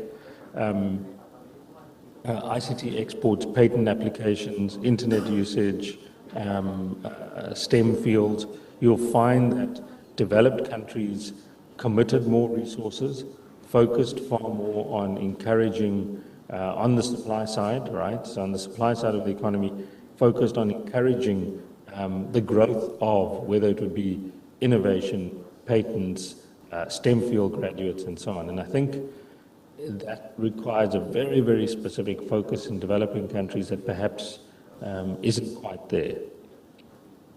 All right. Thank you so much for your answer, Mr. Bhorat. Now let's go to the next one we have here. This one is addressed to Mr. Park.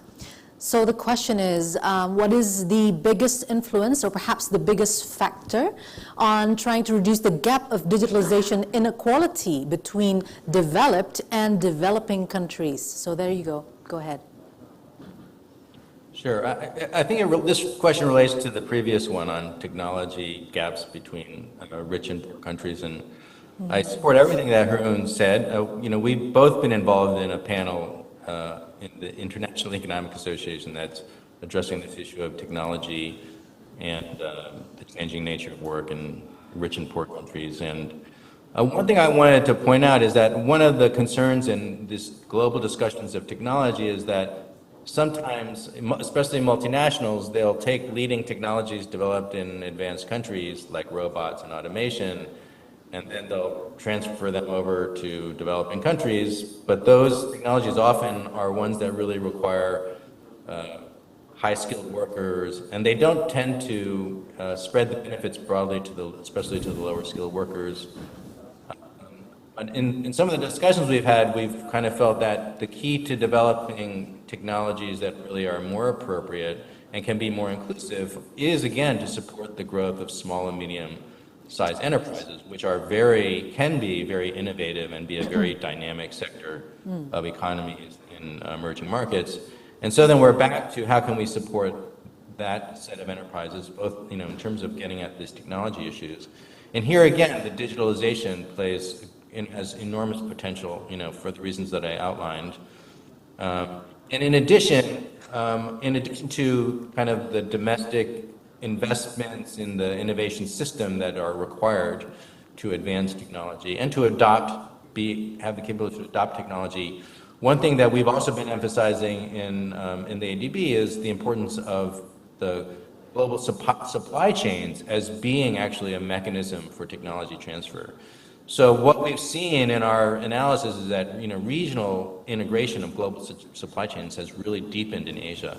In fact, the regional integration is going even faster than the integration between Asia and the rest of the world. Especially with new agreements like RCEP, we expect this trend to increase.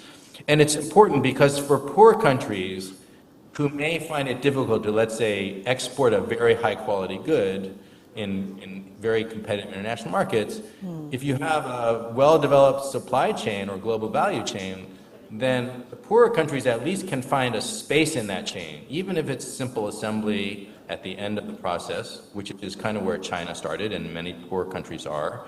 At least they can enter the supply chain because of this well-developed regional economic integration. And then there's a lot of data that shows that once you're into the supply chain, there are a lot of benefits. You start to learn from your suppliers and your customers, and it helps you improve your technology. And of course, we know there's a very long literature in development that links export growth to productivity growth. And so I think that's another channel I think that is important and comes back to some of the potential of digital trade to unlock a more inclusive development model. Thank you, Mr. Park. So there needs to be a support from all the members of the countries in terms of the global sort of supply so that MSMEs can also be helped in this case. All right, now the next question actually is addressed to all of you. So maybe you can just take turns as well in answering this question. How do you see the role of government, central and state governments, to address the digital technology gap issue? So that is the question. Maybe Madam Ng can take the first opportunity to answer.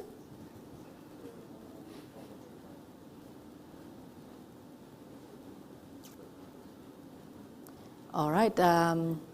We can't really hear your voice, Dr. Ng. All right, so while waiting for Dr. Ng, maybe we can go to give the chance to Mr. Bhorat now for answering the question now. Am I still there? Yes, you are. Okay. So yeah, again, a wide-ranging question. You can think of many intervention points. The average developing country sort of policy focus tends to be on, let's call it the big drivers of support to the population in the form of health, broadly education, mainly focused on secondary enrollment. And then there's an afterthought around the different incentives, whether it's the Department of Trade and Industries or whether it's competition regulators, tends to be an afterthought in terms of policy focus. So I think almost defining a far more central role for the different levers required to reduce the technology gap would be a starting point. I haven't seen that in the developing country context where you have either ministry or even a cluster of government departments whose focus it is to reduce the digital divide. It's sort of separated across different government departments in a very disparate way, right? Yet it drives through as an input in every facet of our lives, whether it's education or health. Everything from tourism to manufacturing requires participation in the digital economy, but there's no support that's integrated within the government universe, as it were. So that would be the first thing, is find a node where you can integrate all these concerns, everything from digital skills transfer so that waiters can be trained to operate iPads in the tourist sector, right through to producing, data scientists for participation in AI-linked companies. There's all sorts of ranges in which technology operates, but it's never concentrated in a government department.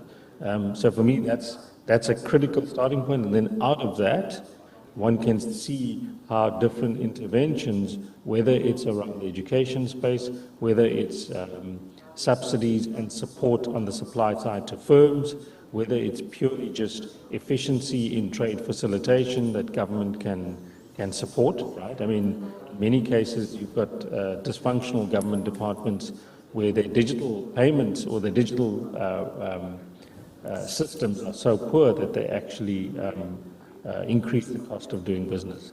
And also then purely, as we've said earlier, around internet usage rates. So if you look at technology adoption, that's a very clear win and a low-hanging fruit for government departments.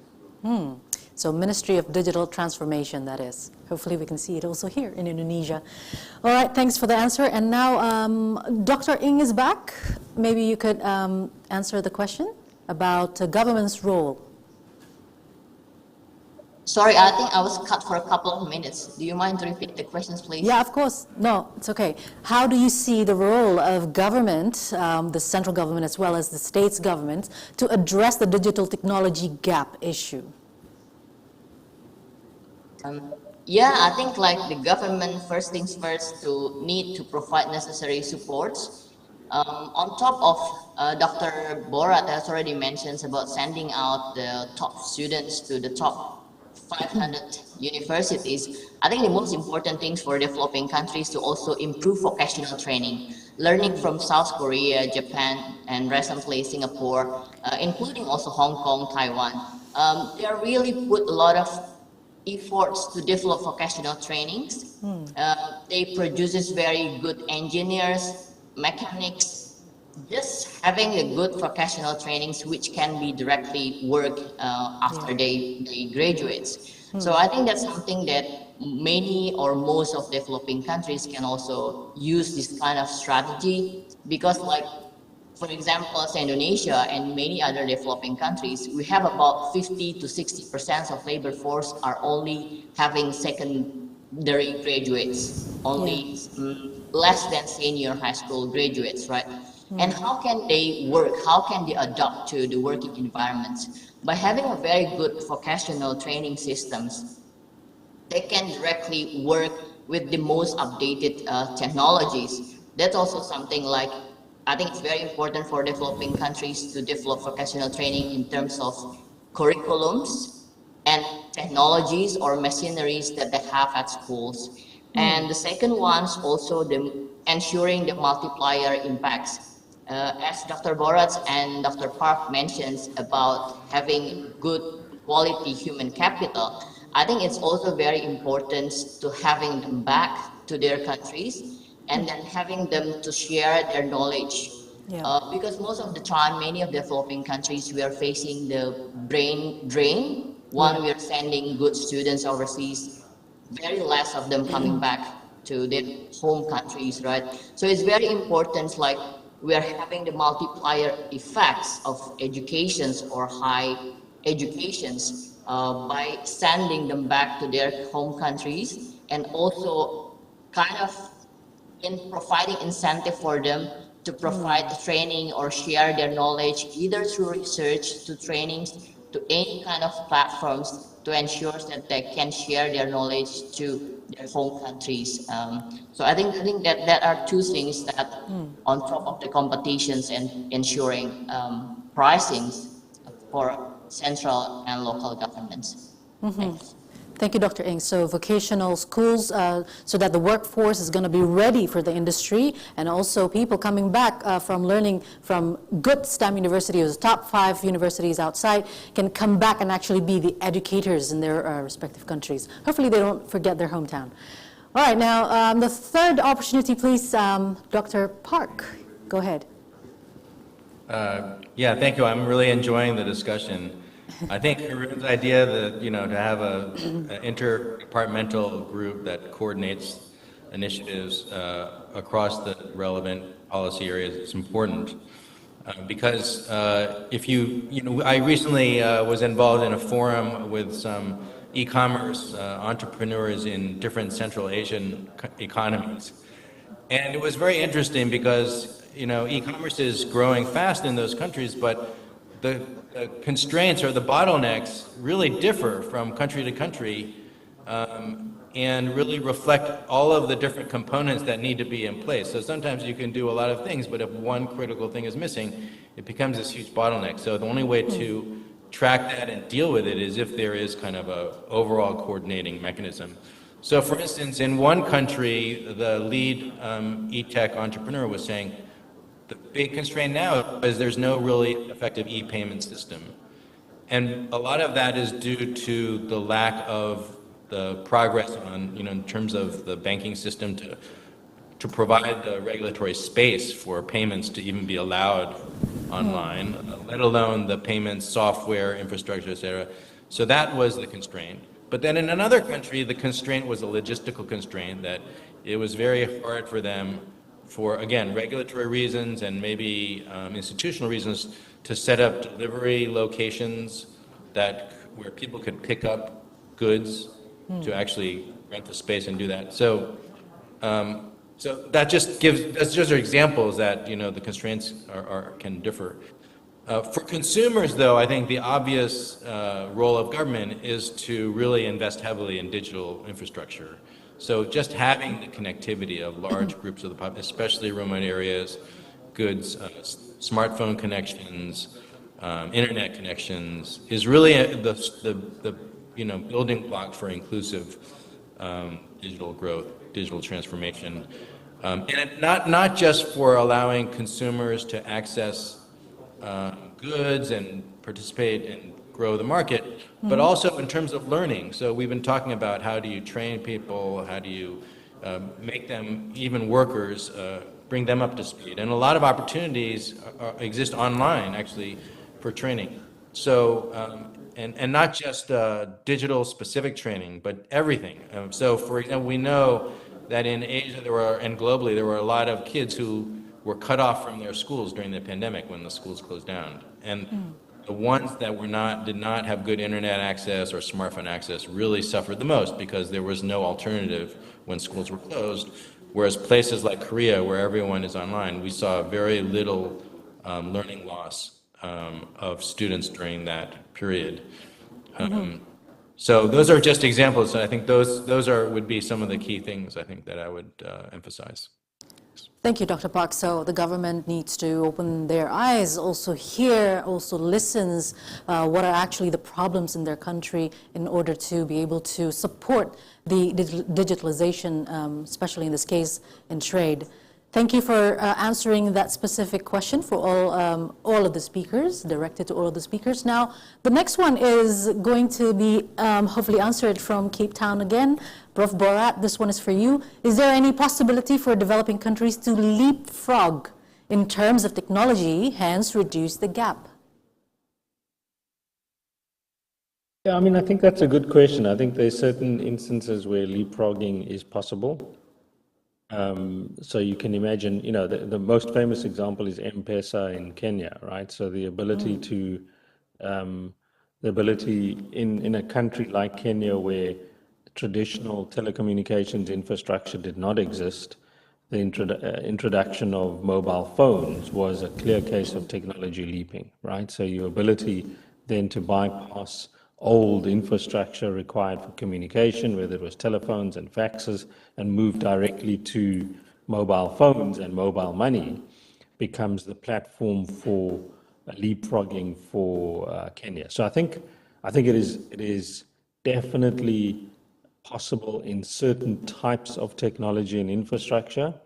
I think it becomes much harder for other types of technology and other types of infrastructure. So it's really difficult to become a sort of drone manufacturer or the leader in robotics without first ensuring that you have the adequate supply of skilled individuals, that you have sophisticated manufacturing capabilities, and all of that takes time. So I don't think it's immediately possible to move from what I think Ricardo Hausman calls it, from clothing manufacturing right through to jet engine manufacturing, right? I think that's that kind of leaping is really difficult.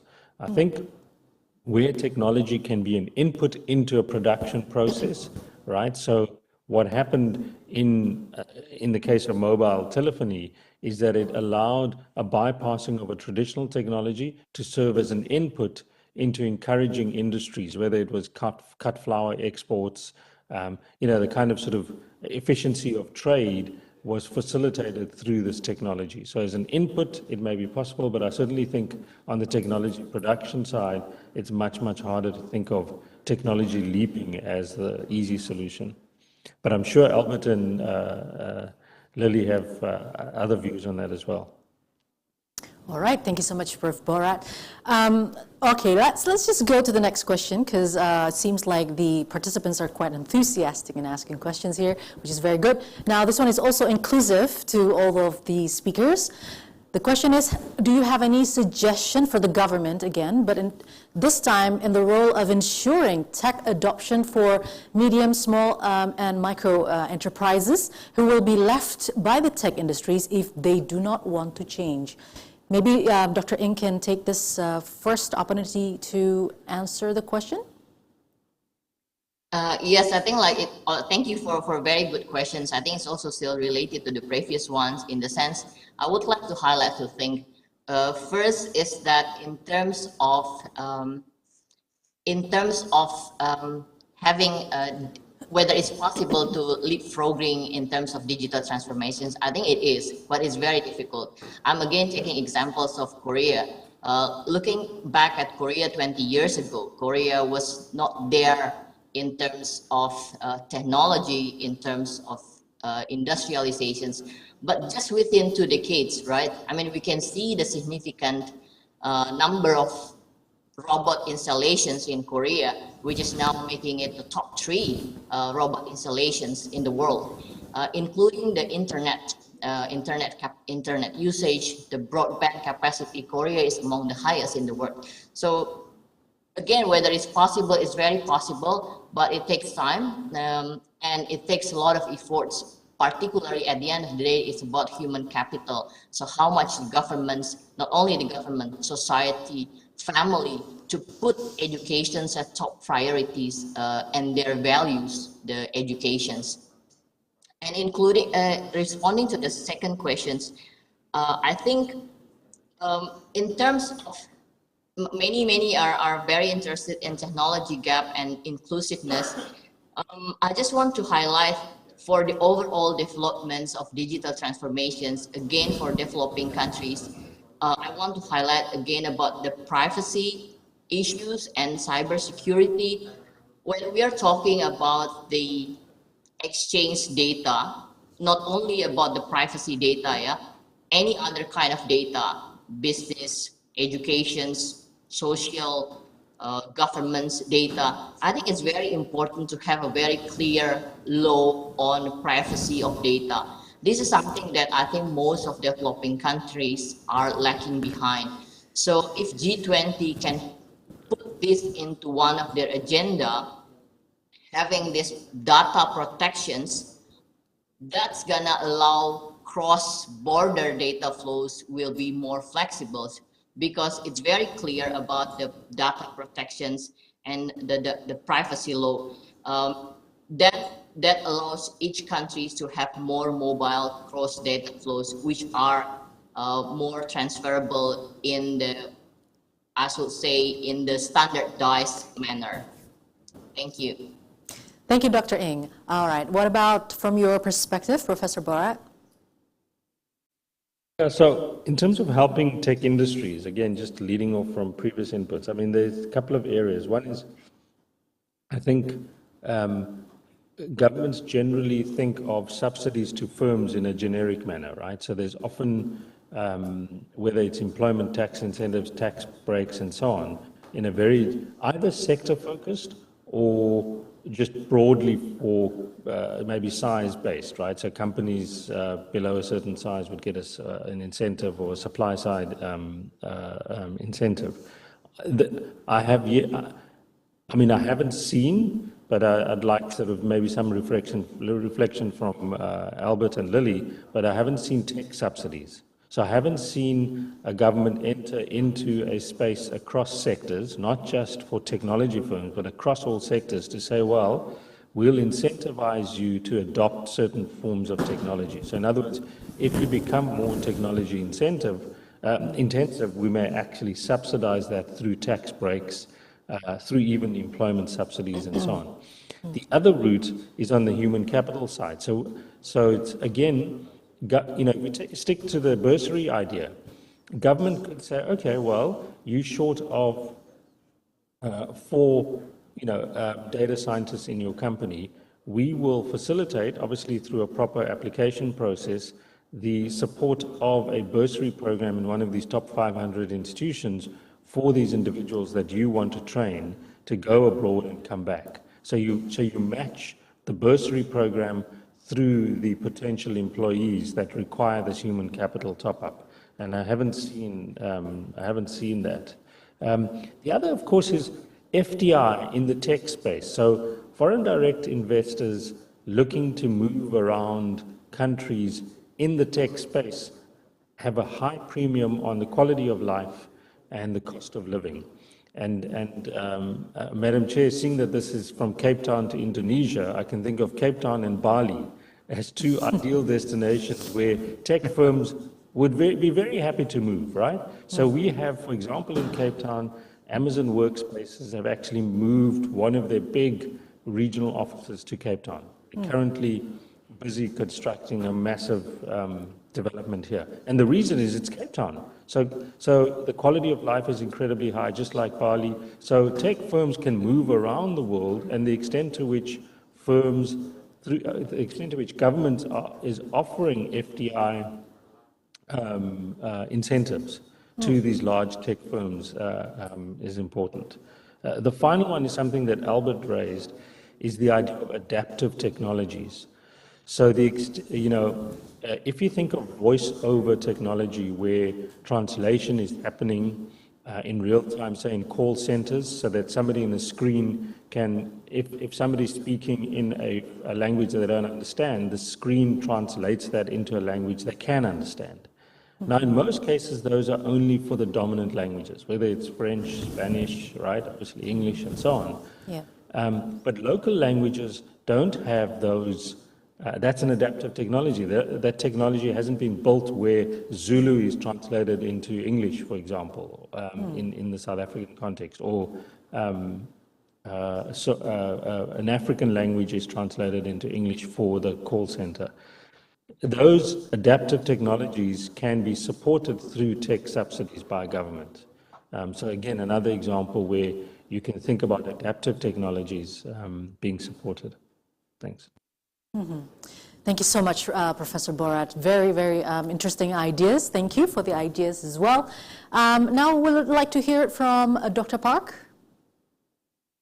Yeah, thanks. This is a very interesting question. So, I think most economists have the kind of initial response to be skeptical of direct subsidies because they feel that it's hard for the government to target them well, and then you want efficient enterprises to sort of succeed in a competitive environment. And if you subsidize a firm to do things, then later you stop the subsidies and they fail, then it's kind of not clear what you've gained. And certainly when there are opportunities to provide more public goods, which is the more natural role for government in terms of infrastructure. And I think for digital, filling some of the information gaps, helping small and medium scale enterprises really understand how to enter international trade through digital, or even providing certain types of organizational supports to provide training, information, or even direct facilitation and transactions. All of that would be the first types of investments, I think, which would be most desired and most uncontroversial. That said, there's definitely evidence, speaking to Haroon's question, there's definitely evidence broadly that R&D subsidies work to promote innovation in a lot of different country contexts, even developed country contexts, and they're quite common. And it's because there are natural market failures in access to capital and other things that seem to constrain innovation or technology adoption. And so if you're in this world where you think that's happening, then I think there's definitely a role. Professor Bhorat also asked, are there tech subsidies? Well, I know in China there are a lot of subsidies for firms to adopt robots or do research on robots, which was targeted to specific subsidies or other types of automation. I've done a little bit of work on that. I think the results on how effective that has been is still a bit mixed, but I think it has definitely generated a lot more adoption and activity overall. One thing that's really important if you're going to subsidize the enterprises is to make it sure that it's not, there's no political type of factor that's influencing. Like you're not just subsidizing large firms who are more politically powerful. That really needs to be accessible to all. Or if you feel that you have limited resources, you need to do some kind of a merit-based screening where you say, which are the most high potential high-tech firms? Maybe there's some places that have competitions even, let's say proposals, and then the top proposals get some seed funding or other introductions to venture capital, et cetera. So I think there's certainly a place for that to promote the innovation among this key small and medium enterprise sector that I think is quite important. Interesting. Thank you so much, all speakers. You have given a complete answer for that specific question. While we still have time, allowing us to continue with the Q&A, I'm still going to go ahead with the next question. This one is addressed to Dr. Ng.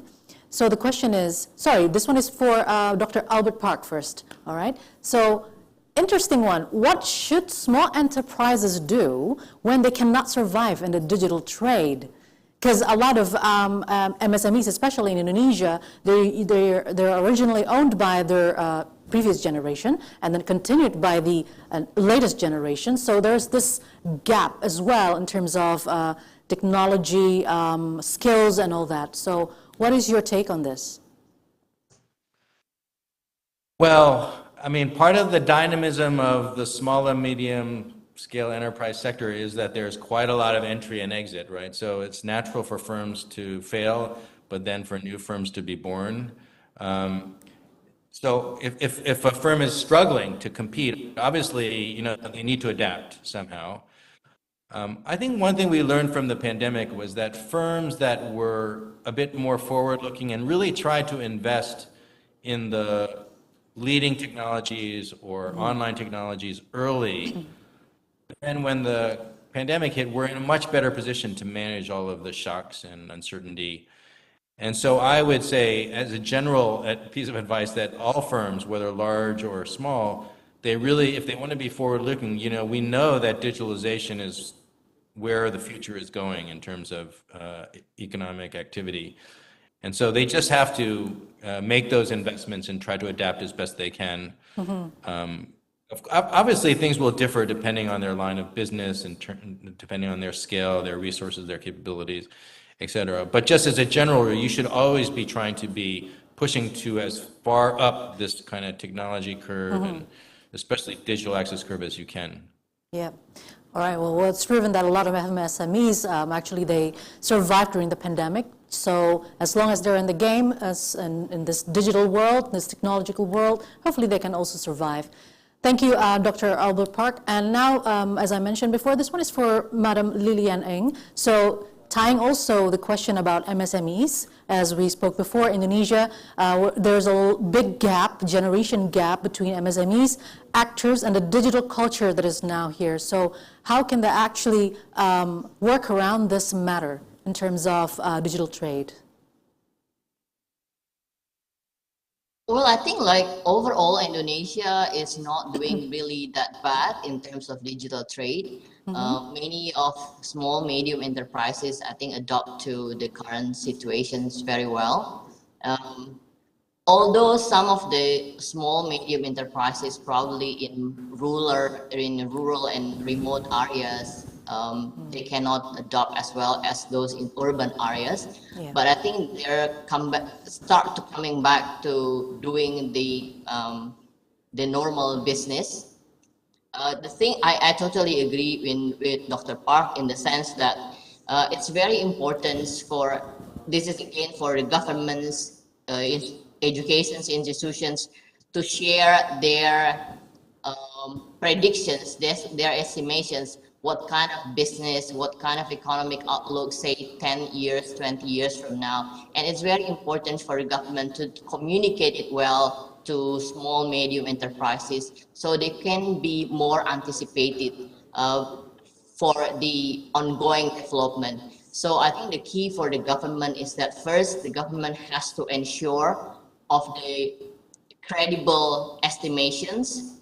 Second, the government has to ensure taking into account the worst scenario of the pandemic and probably other future economic disturbance or shocks in the future.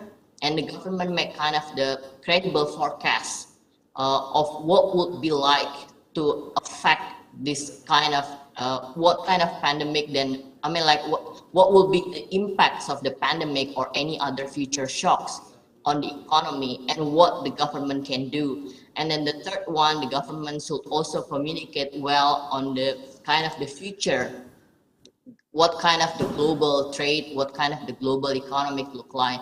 I think this kind of three roles that the government and local and institutions, academic institutions would play roles to help educating small and medium enterprises so they can adopt better to the current development. Thanks. Great. Thank you so much, Dr. Eng. Now, probably just one very last question before we come with a conclusion. This one is for Dr. Park. The question is, what are the SMEs supposed to change to be able to compete globally? And tying to that question as well, is there any like a prerequisite of domestic renovation on digitalization for any country before they sign a digital trade agreement? Let me take the second part first. I mean, the digital trade agreements, I think all countries kind of have an incentive to get on the same page and make the systems compatible, right?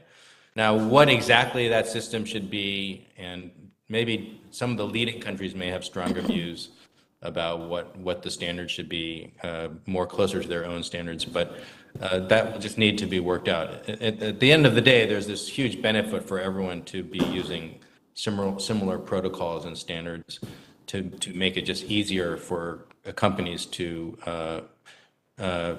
engage in trade in multiple destination countries.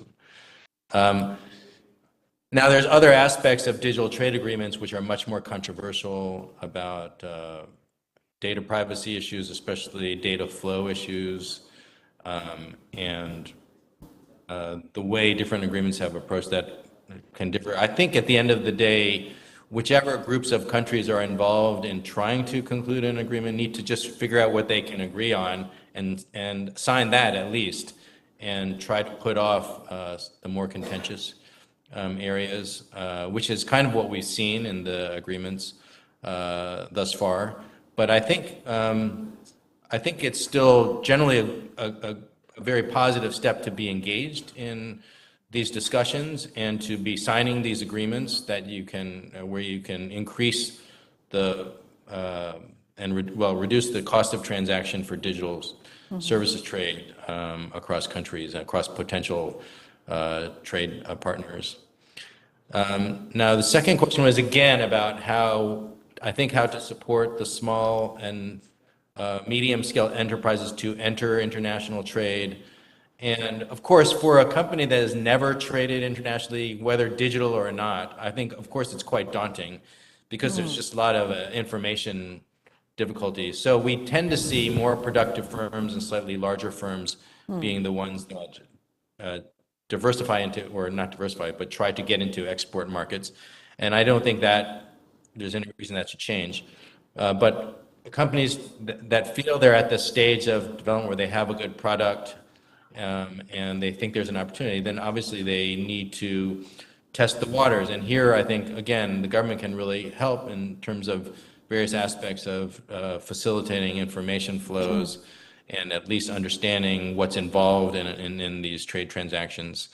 At the end of the day, of course, you need to have a great product. So you need to have a sense of the market. But it can't hurt to try, and if you fail, you'll get a better understanding of how the trading system works. But this is a well-worn story of how to try to enter into international trade, and there are no shortcuts in terms of the competitiveness, etc. But hopefully, the technology can facilitate entry by reducing the transaction costs for small firms. Thank you, Dr. Park. It's interesting, as I believe also in many countries they have local products that are very interesting, and trying to penetrate the global market, hopefully it can be done through this digital transformation in trade. All right, do we still have time allowed for the questions? Let me just confirm with the committee. Yes, we do. All right, let's go ahead with the next one then. This one is for, I think we have asked those questions.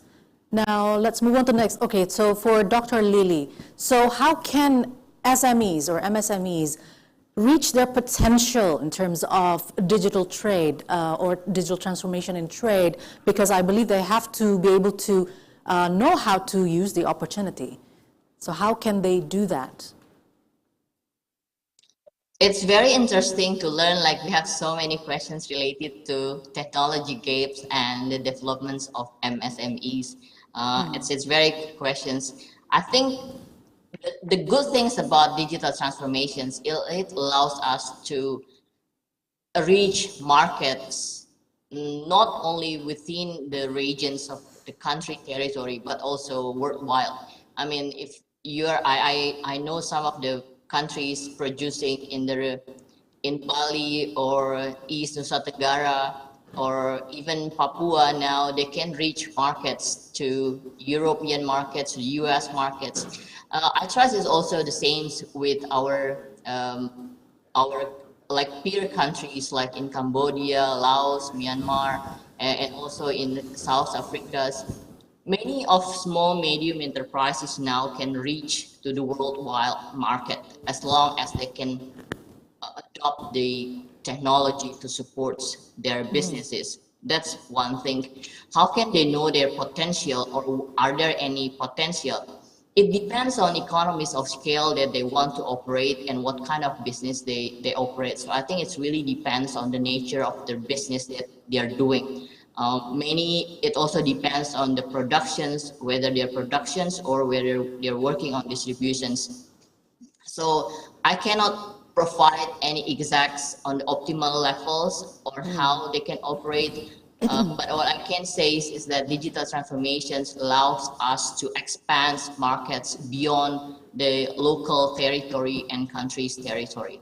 Thanks. Thank you so much for your answer, Dr. Ng. Now, let me just ask the next one to Professor Bhorat. The question is, global share in digitally delivered services trade in Asia Pacific in 2022 was higher if compared to in 2005. What are the reasons behind this? I think that's a question more for Albert. I think Albert reflected on that data.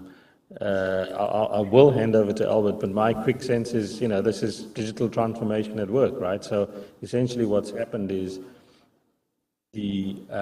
both driven by internet penetration, so internet usage rates increased dramatically.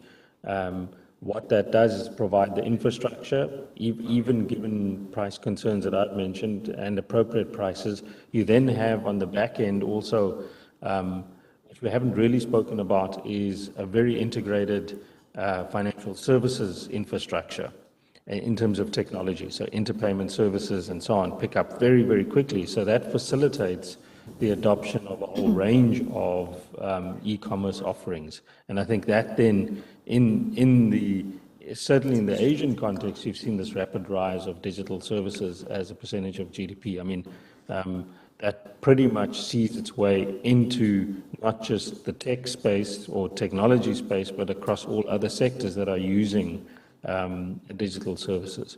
But through you, Chair, I think Albert could also answer this, given that that was one of his interesting graphics. Go ahead. Would you like to add, Mr. Albert? Let me just say one word. I mean, I think it's a global trend, that digital services trade has really increased very rapidly over time. And actually, it's interesting because if you talk to trade economists, for many years, they never even talked about services trade because it was so small.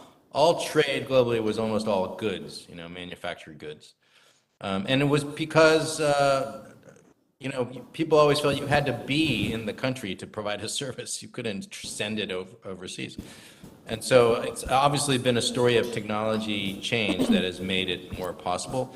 It's also been an institutional set of changes that trade agreements have also started to include services, partly because I think the richer countries, which are mainly service economies now, they realize that the only way for them to really benefit from international trade agreements is to get greater access to services. So lots of services were often kind of closed. They were protected in banking, finance, higher ed, all of these things. So that just has changed both the regulatory environment, it's included in the trade agreements, and then the technology, of course, which makes it possible for all of the outsourcing and other things. So those are global trends, and you can see in the figure I provided that the increase has been very steady and very gradual, but very fast, but from a fairly low base.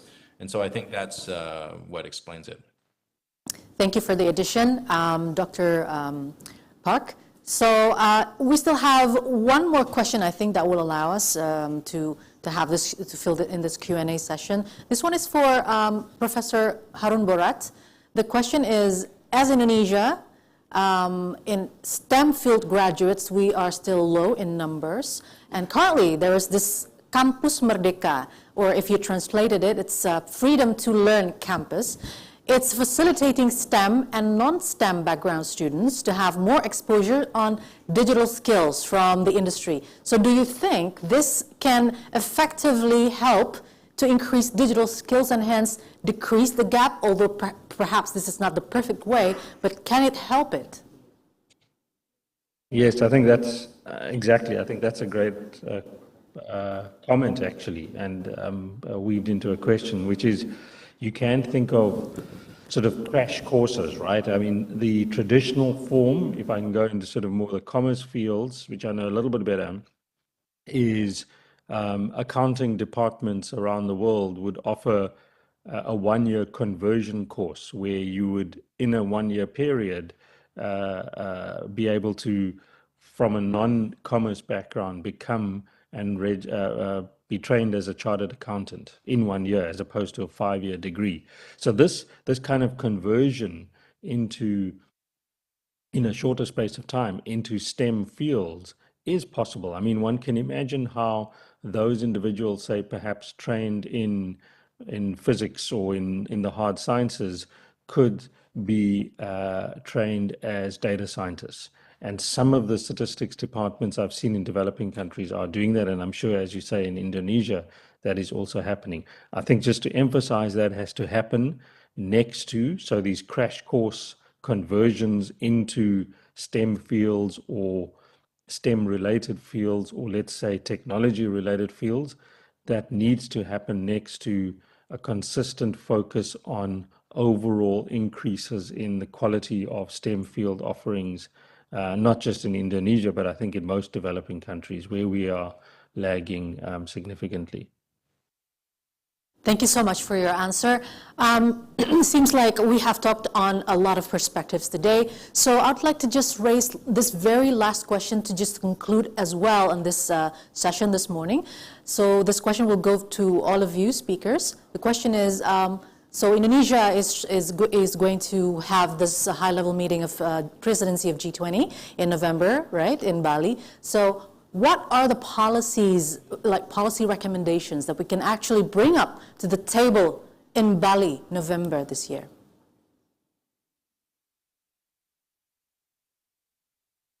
If you would like to start first, maybe, Madam Ing?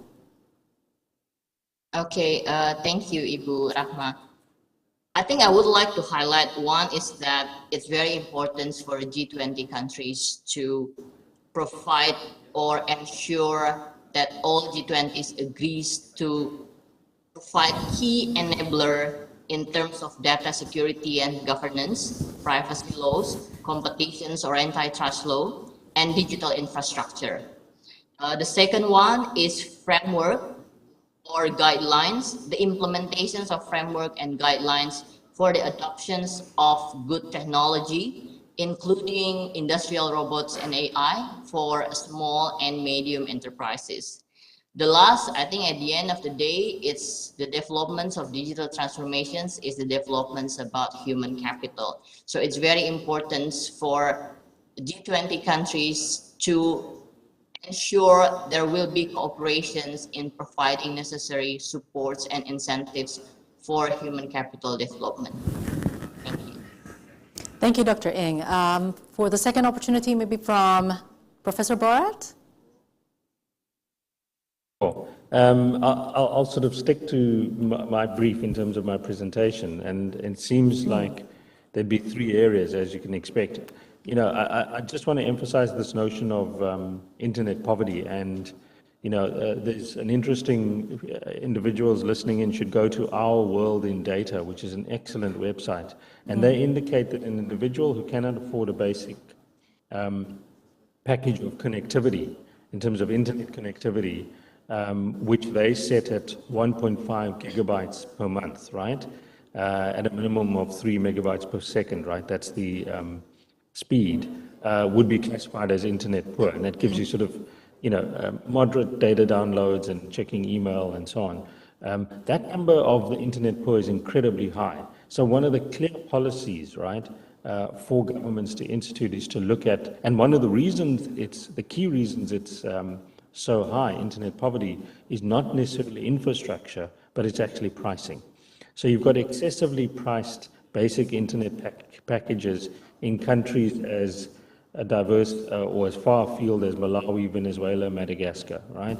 And you'll find, for example, in Malawi compared to Mozambique, both low-income countries, Malawi's internet packages are 3 times higher priced than those of Mozambique. And I'm sure in Asia, if you looked at Indonesia and you can compare it to your neighbors, you'd see price differences.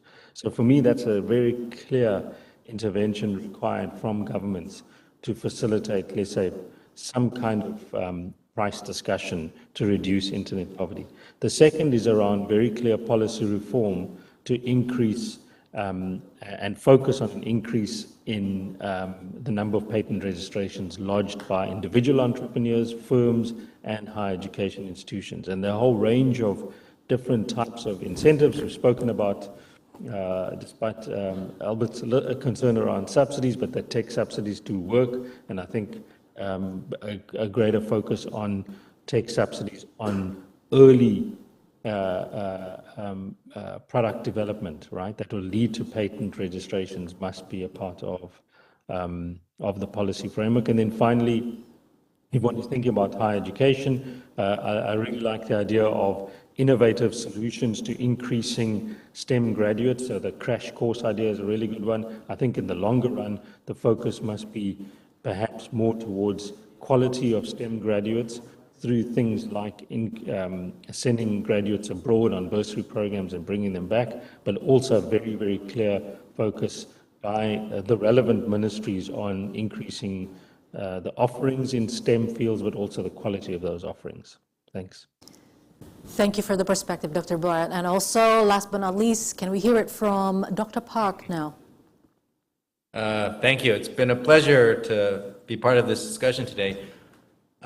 I would say the first thing I want to really emphasize in terms of the G20 messaging is just a very strong pro-globalization message, given that there's all this talk about deglobalization, reshoring, friendshoring, all this other discussion. And I'm quite confident that Indonesia is doing that already. But I think that's really important because Asia has benefited so much, and the whole world really, from open trade and investment. And it's still, we feel, the key to unlocking much of the growth potential going forward. And so part of that, of course, should also be about digital trade and digital services trade, where we try to think about the things that we can do to facilitate less costly trade, make it more seamless in terms of the issues, some of the issues which I mentioned, like clear standards for digital trade, make it paperless trade transactions, other sorts of trade facilitation, and the ADB is very committed to supporting these types of efforts to the extent that we can. And then the second message I think that really needs to come out strong in the G20 messaging is that all of this digital development needs to be inclusive, because we know that many technologies can be inequality increasing if only the high-skilled workers, the urban people, or some subsegments benefit. And it's a real challenge to make sure that the great potential of digitalization is as inclusive as possible. And part of it is what I think Dr. Bhorat said about reducing internet poverty. But I think it's more than that. It's at every level. You know, there needs to be this thought of how can we make the growth more inclusive in terms of providing the support for infrastructure to remote areas, and how can we think about institutions that can support small and medium-scale enterprises in particular to be part of both overall trade but digital trade as well. So maybe I'll stop there. Thank you. All right, thank you so much, Dr. Park, and also to all of the speakers for your presentation as well as for your answers for the questions, and the enthusiasm for participants are very high. I would like to ask all of us, I will ask to everybody to give the warm of applause for our speakers this session. So big applause for them. It was a very great session with presentations and all. Hopefully we can be talking in the same playing field in terms of our digital transformation, specifically in trade, and Indonesia will certainly bring the key messages given by the speakers in the high-level meeting of G20 coming soon in November 15th and 16th of 2022 here in Bali. Once again, thank you. Thank you for the enthusiasm as well. I'm Rahma Alia, and I'm going to hand this over to our beloved MC. Go ahead, Elizabeth. Very insightful discussion. Thank you.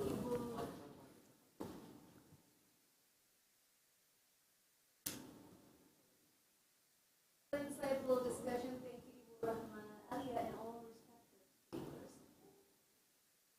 Johnson, second session.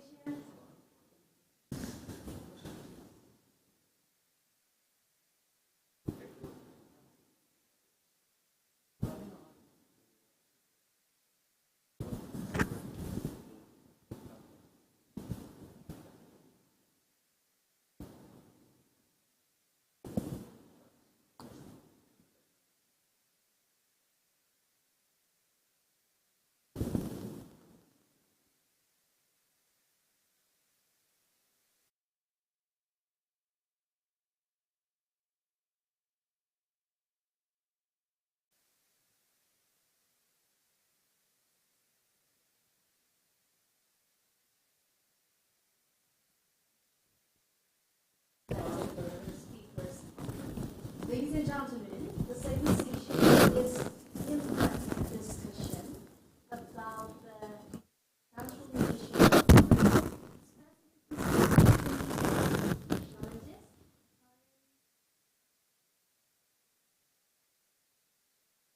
So, after 25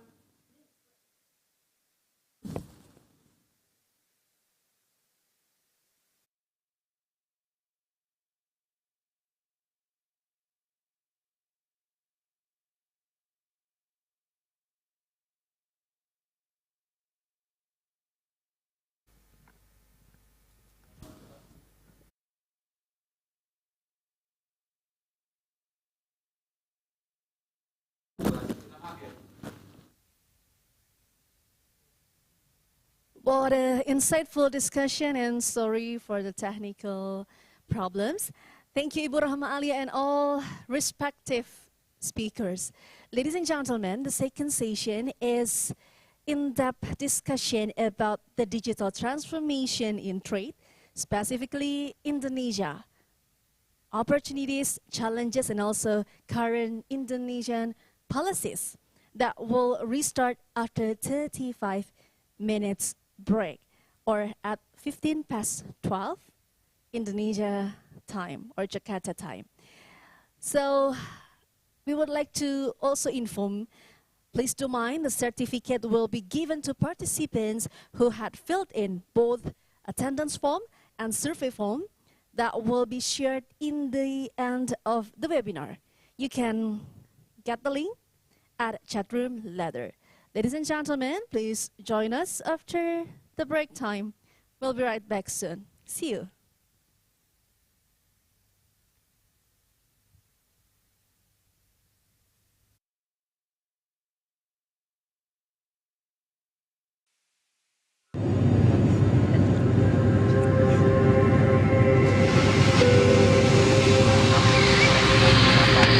A budding tourist destination in a panoramic fishing town of Labuan Bajo.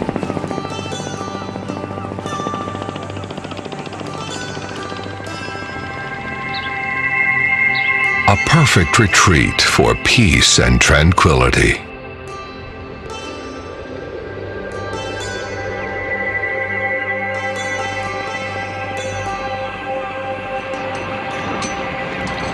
And for those who seek adventure.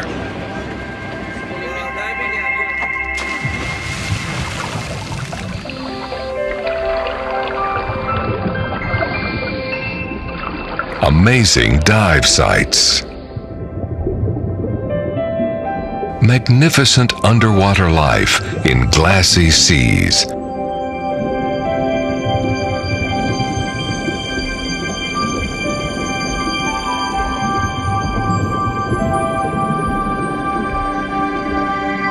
Exploring and discovering is never ending. Stunning landscape.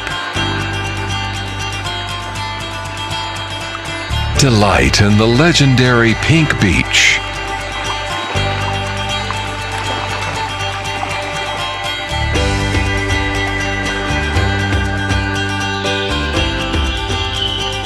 Uncovering Earth. See the nocturnal.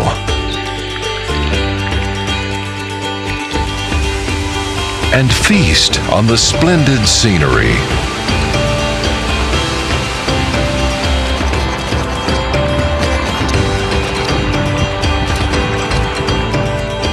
Isolated to conserve.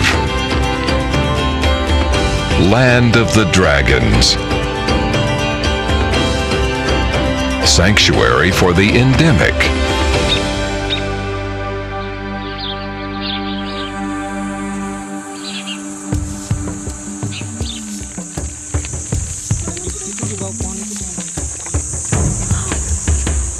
Natural habitat of the giant lizards.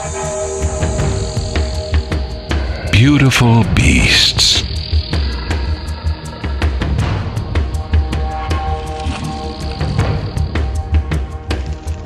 magnificent journey into the wild. Komodo Island. Wonderful Indonesia.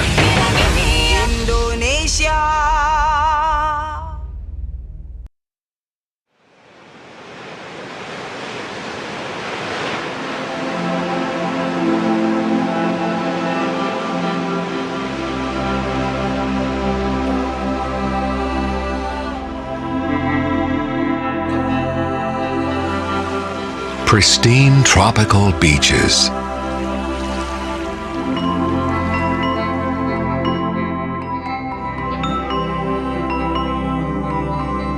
Exotic rituals. In the beautiful island of Lombok.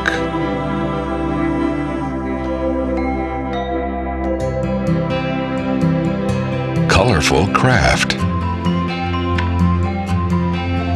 Created from local resources. Presented to visitors.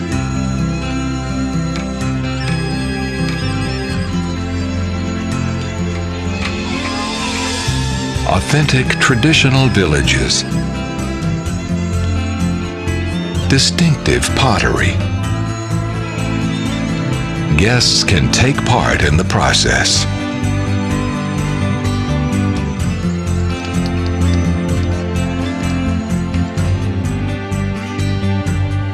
Exquisite pearls.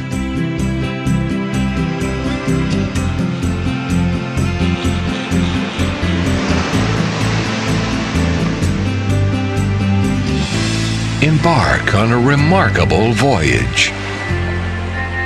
A visit to the nature preserve.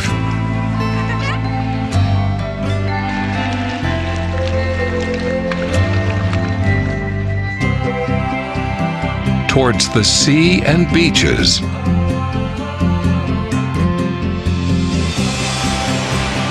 A thrilling adrenaline rush in a spectacular turquoise water.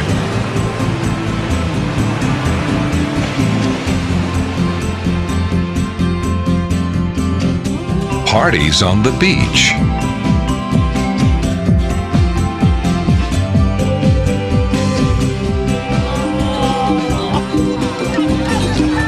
Celebration of enigmatic local culture.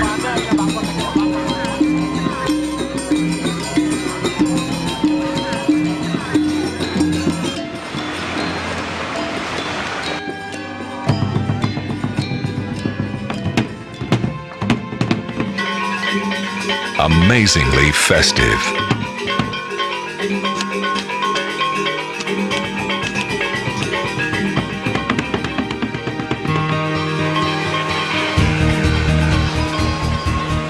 Exploring the treks, crystal clear waters of the towering plateaus. A serene volcano in Lombok, the other island paradise. Wonderful Indonesia.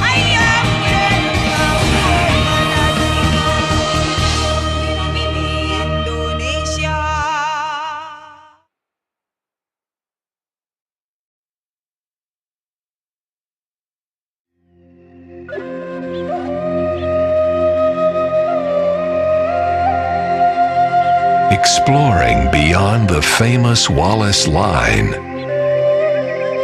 lies a rich history. A history that reaches back to the earliest of humans. With many twists and turns.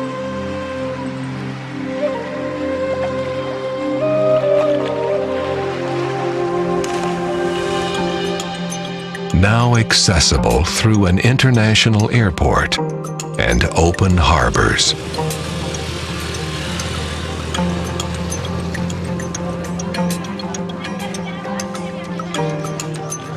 But it's the sea and the intriguing life around, on, and with the sea that speaks adventure.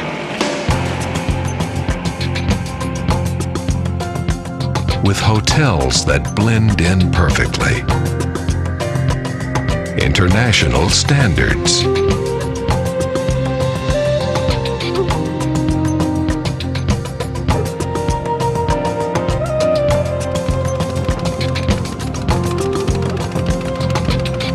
Your adventure promises excitement. Get ready for one of the best.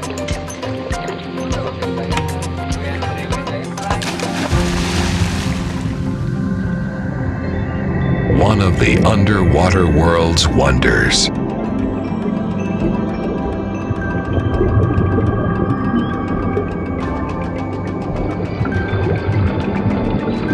Paradise for sea life. A feast for the eyes of even the most experienced.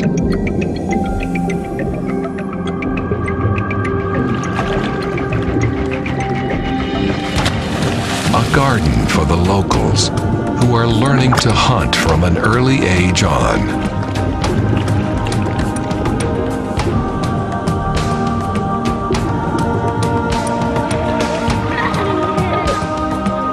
Playground for the youngsters. Still a riddle. Colorful and vibrant. Wakatobi. Wonderful Indonesia.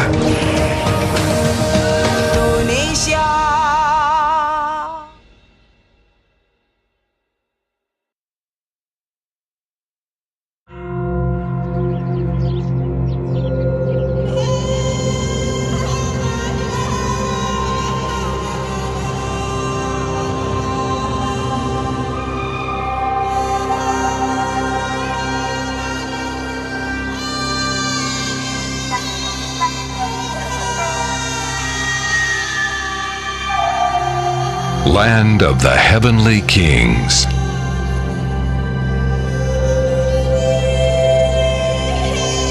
Enigmatic. Beyond transcendental. Toraja.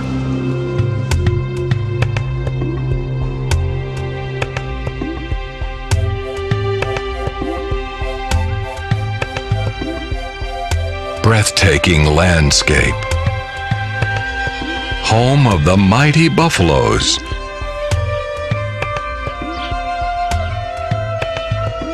Picturesque villages. Untouched by modern life. Upholding old traditions.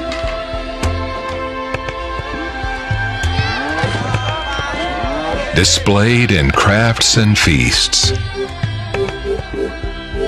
Incredibly preserved.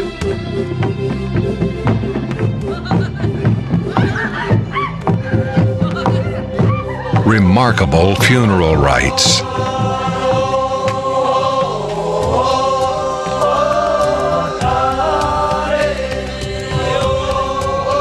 Where the king's family comes together from all over the world. A magical celebration of an eternal journey to the afterlife.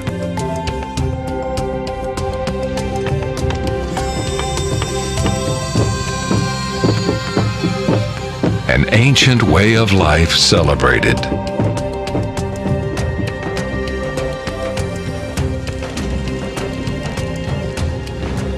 And beyond Toraja, in Sulawesi, there is a myriad of marvels.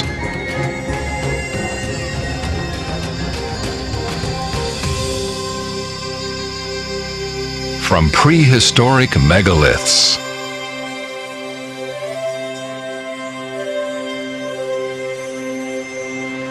to the race of a lifetime, a feast of the senses, endless stream of excitement, a never-ending adventure. In Sulawesi, wonderful Indonesia.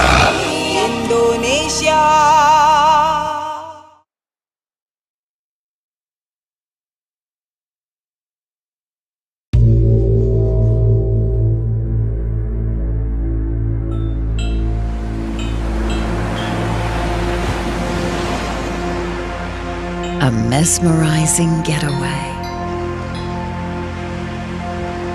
A holy sanctuary.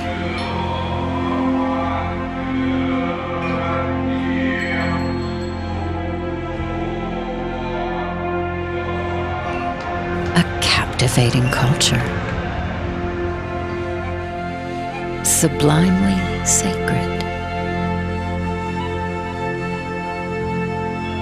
Yet also excitingly profane.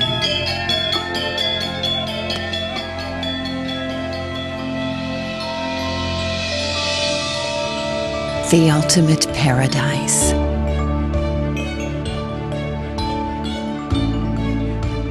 A luxurious escapade.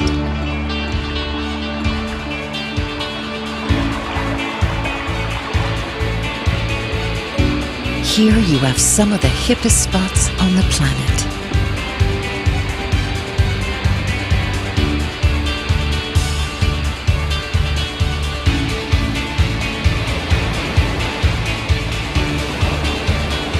Release your inhibitions for an adventure of a lifetime.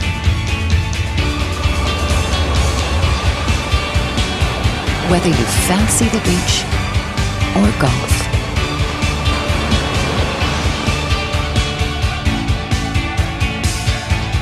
Just love food served exotically.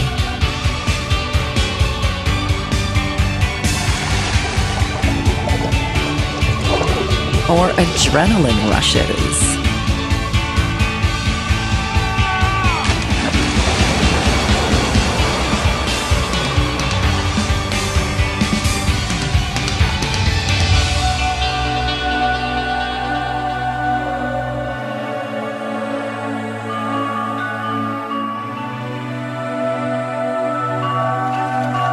Enjoy oases of tranquility.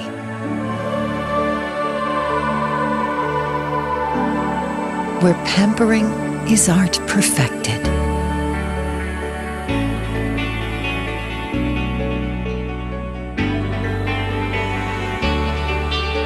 Mysteriously festive.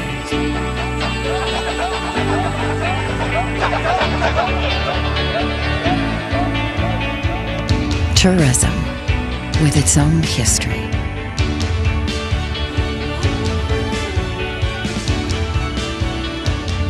Branded hospitality. The ultimate travel destination and more. Bali. Wonderful.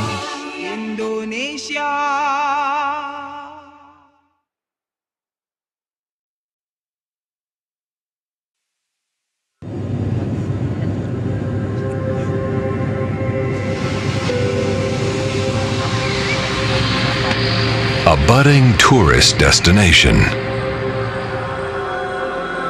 in a panoramic fishing town of Labuan Bajo.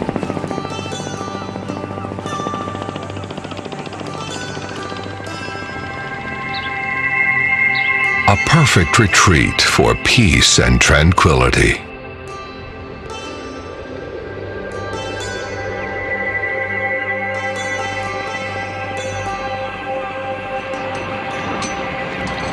And for those who seek adventure.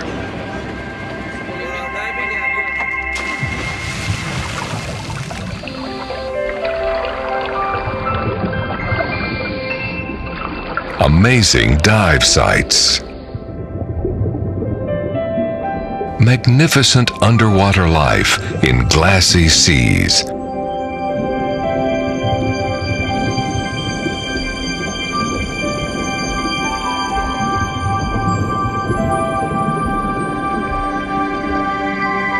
exploring and discovering is never ending. Stunning landscape. Delight in the legendary Pink Beach.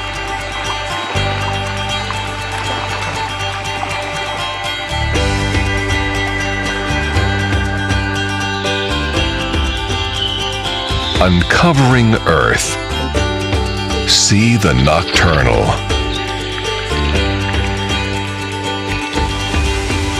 And feast on the splendid scenery.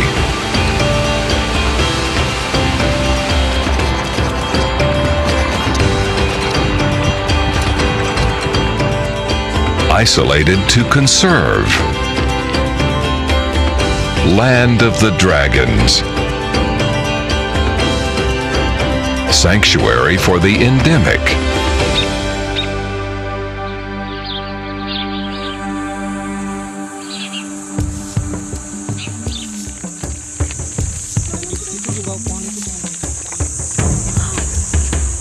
Natural habitat of the giant lizards. Beautiful beasts.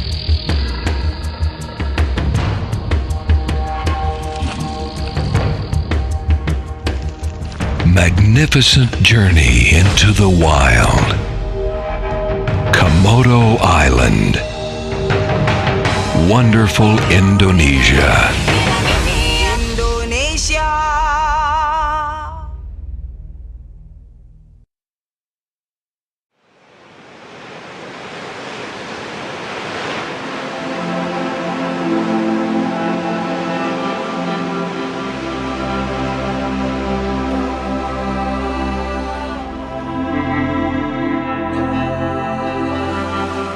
Pristine tropical beaches.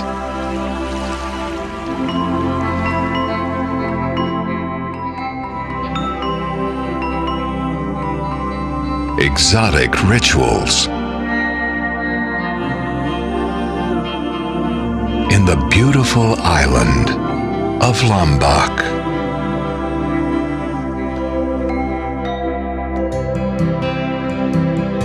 Colorful craft. Created from local resources. Presented to visitors.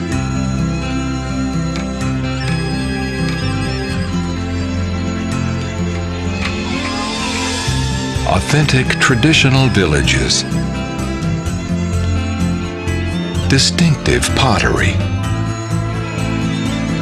Guests can take part in the process.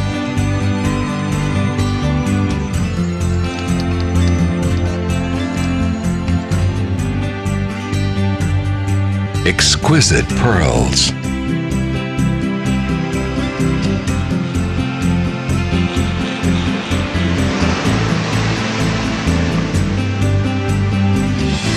Embark on a remarkable voyage. A visit to the nature preserve.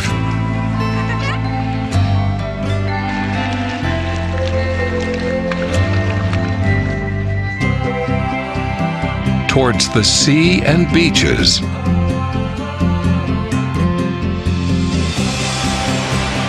A thrilling adrenaline rush in a spectacular turquoise water.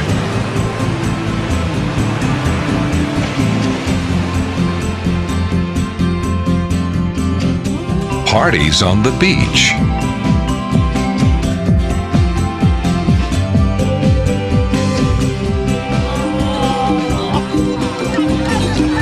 Celebration of enigmatic local culture.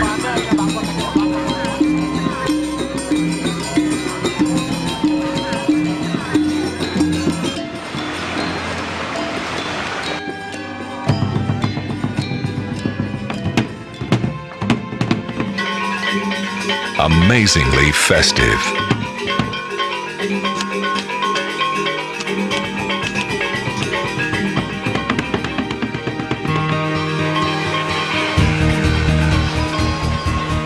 Exploring the treks, crystal clear waters, of the towering plateaus. A serene volcano in Lombok, the other island paradise. Wonderful Indonesia.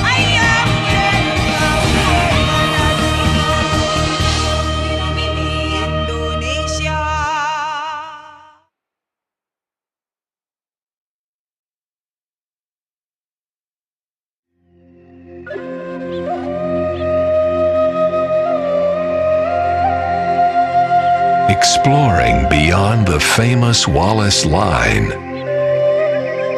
lies a rich history. A history that reaches back to the earliest of humans. With many twists and turns.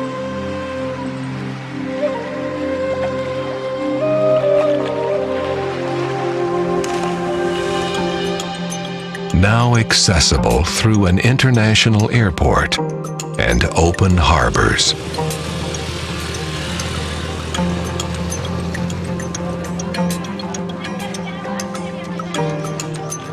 But it's the sea and the intriguing life around, on, and with the sea that speaks adventure.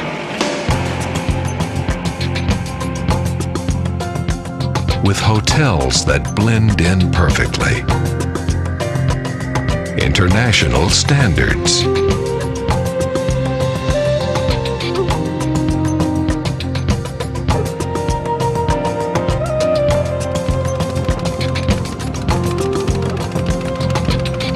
Your adventure promises excitement.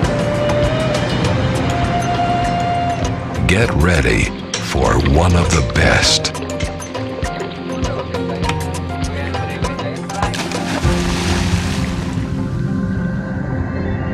One of the underwater world's wonders.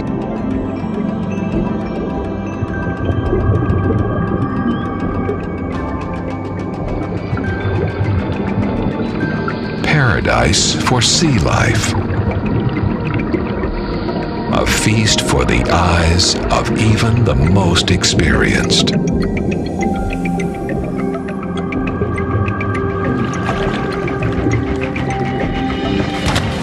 A garden for the locals who are learning to hunt from an early age on.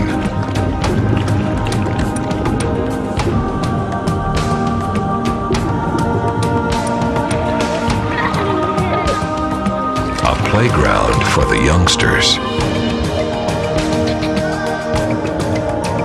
Still a riddle. Colorful and vibrant. Wakatobi. Wonderful Indonesia.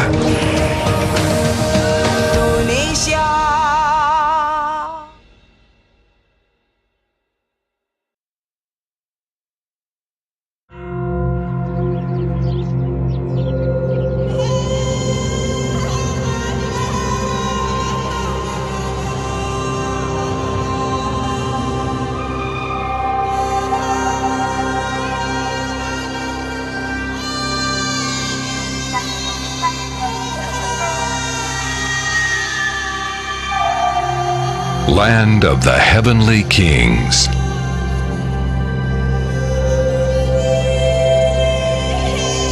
Enigmatic. Beyond transcendental. Toraja.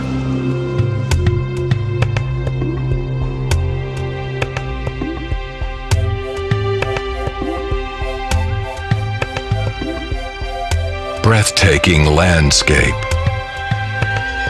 Home of the mighty buffaloes.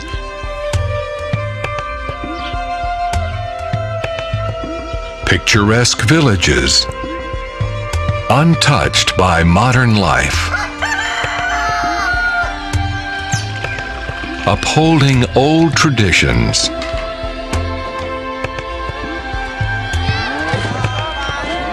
displayed in crafts and feasts, incredibly preserved.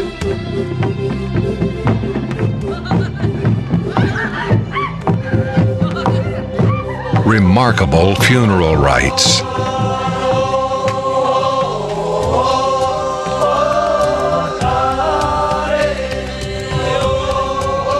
Where the king's family comes together from all over the world.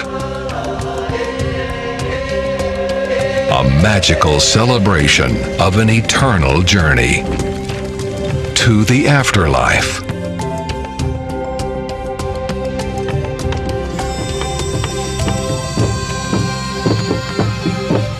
An ancient way of life celebrated.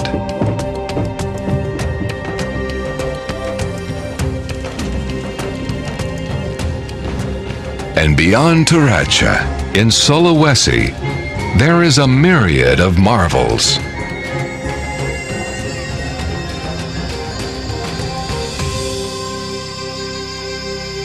From prehistoric megaliths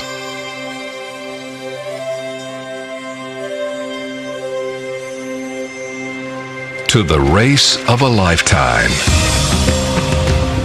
a feast of the senses, endless stream of excitement, a never-ending adventure in Sulawesi, wonderful Indonesia.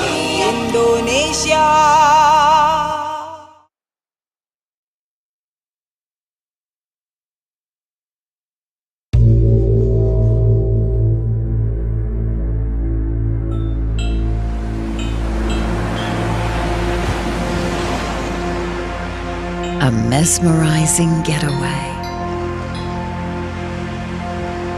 A holy sanctuary.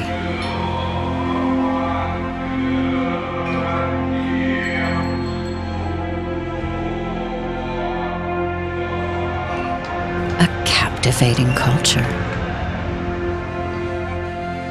Sublimely sacred. Yet also excitingly profane.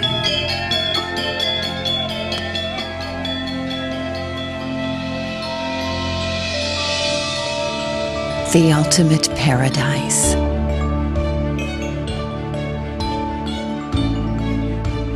A luxurious escapade.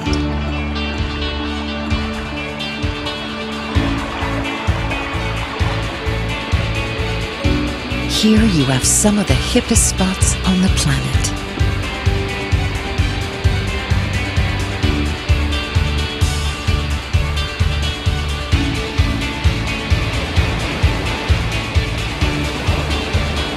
Release your inhibitions for an adventure of a lifetime.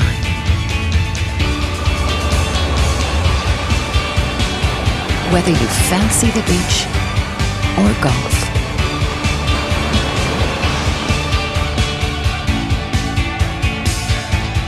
just love food served exotically.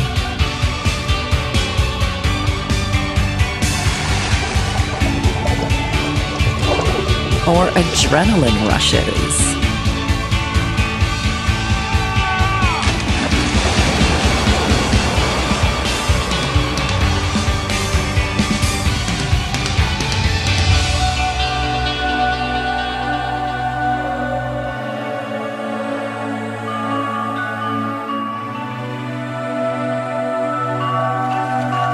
Enjoy oases of tranquility.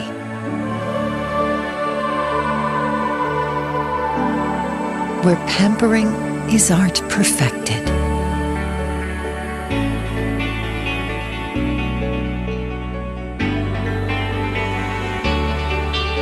Mysteriously festive.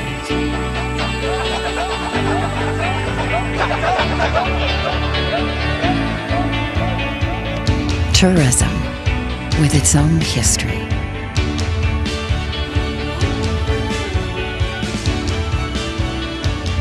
Branded hospitality. The ultimate travel destination and more.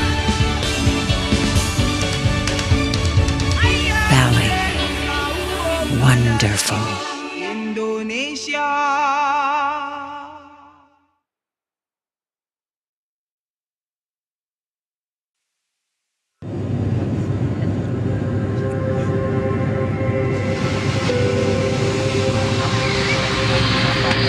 A budding tourist destination in a panoramic fishing town of Labuan Bajo.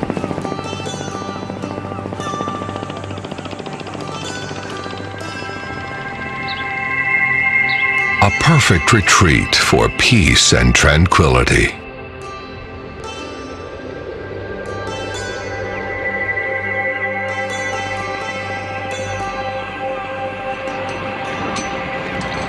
And for those who seek adventure.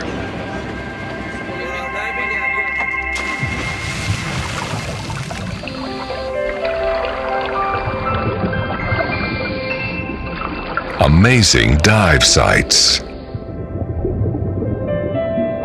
Magnificent underwater life in glassy seas.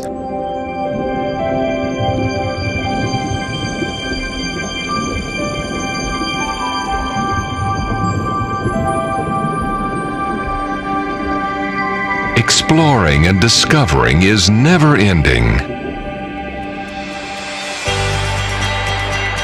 Stunning landscape. Delight in the legendary Pink Beach.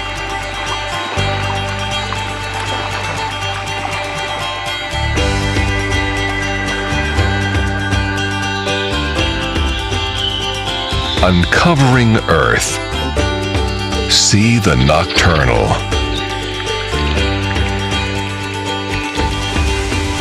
And feast on the splendid scenery.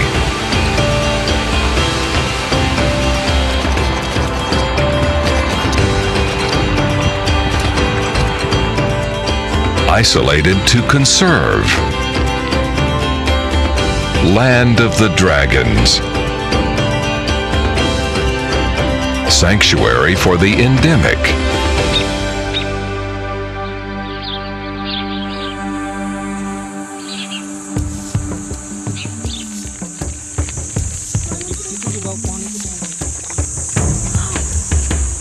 Natural habitat of the giant lizards. Beautiful beasts.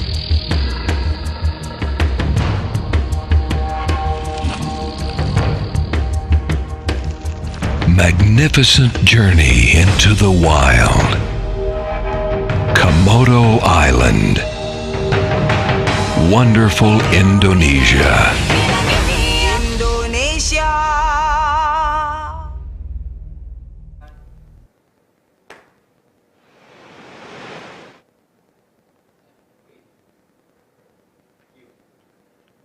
Welcome back to the second session of webinar Road to G20 Digital Transformation in Trade. Ladies and gentlemen, all participants, after this we will have a discussion that will be conducted by Bapak Kaikal Nuryakin, Head of Digital Economics and Behavioral Study Group Economics at LPAM FEB UI. I hand over the session to you, Bapak Kaikal, please.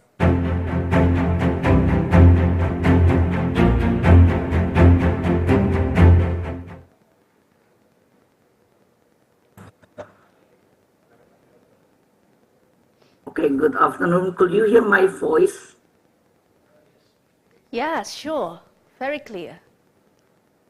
Okay, thank you. So, ladies and gentlemen, thank you for having me to moderate this afternoon session. And I do really think that we all have a very enjoyed moment in the morning session.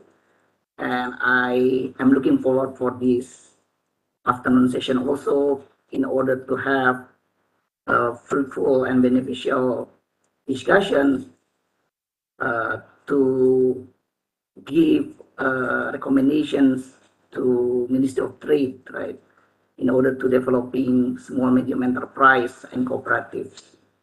So We will have 4 speakers actually, because one of the speakers could not join us, Mr. I think Panika from TaniHub. We are very sorry that he could not join. So we will have 4 speakers. The first speaker is Zahra Kumala, and we will have the second speakers, Pak Leonard Theosabrata from SMESCO or LLP-KUKM. And after that, we will have video by Mr. Torbjörn Fredriksson as the from UNCTAD, right? This is the head of e-commerce and digital economy branch, UNCTAD. And the final one, we will have Bapak Edward Tirtanata from Kopi Kenangan. So these 4 speakers, I think, will give us a broad and comprehensive views, right, on opportunities and challenges for our small medium enterprise, right, in order to have a global performance or impact to our economy. So without further ado, I think I have to introduce our first speakers, Ibu Zahra Kumala. Right. Are you here, Ibu Zahra Kumala?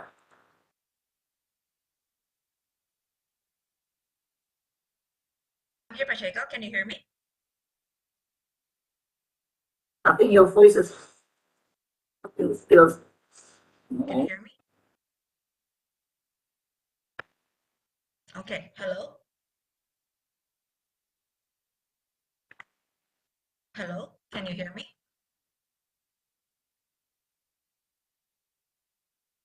Please speak again.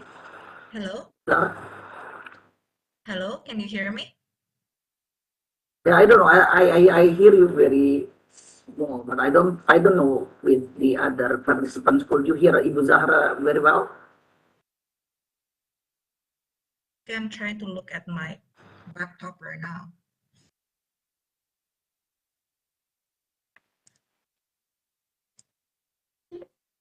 Can you hear me now? Yes, now it's good. Okay, so I will introduce Ibu Zahra for the first speakers. Ibu Zahra is currently appointed as the head of SME Center, Faculty of Economics and Business, University of Indonesia. And Zahra is actually my junior in undergraduate of economics, University of Indonesia. And Bu Zahra completed her bachelor degree in economics, right, in 2006, and have his Master of Art degree at Georgia State University in 2010.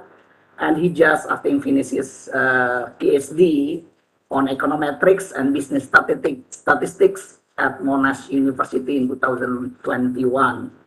And we are very much looking forward for Bu Zahra presentation on small medium enterprises. So without further ado, Ibu Zahra, the floor is yours. Thank you, Pacheco.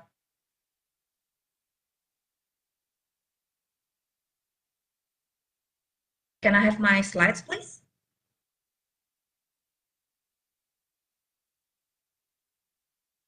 Should I share my own slides, or is it going to be like a committee?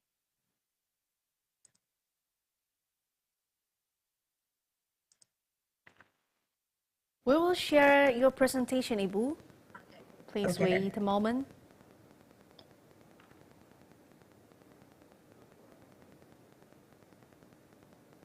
Bu Zahra, you will have 30 minutes presentation. Thank you, Pacheco. I will remind you if the time. Please do.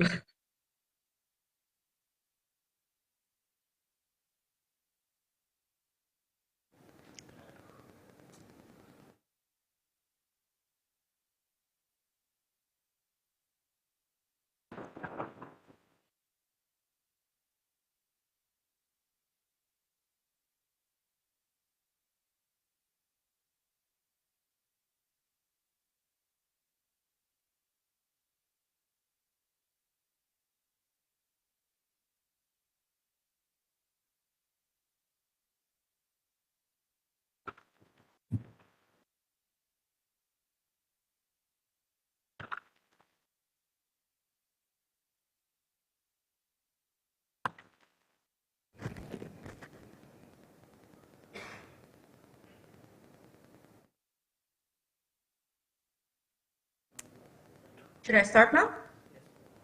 Yes, please, Yes. Ibu. Your presentation Yeah, is now shown.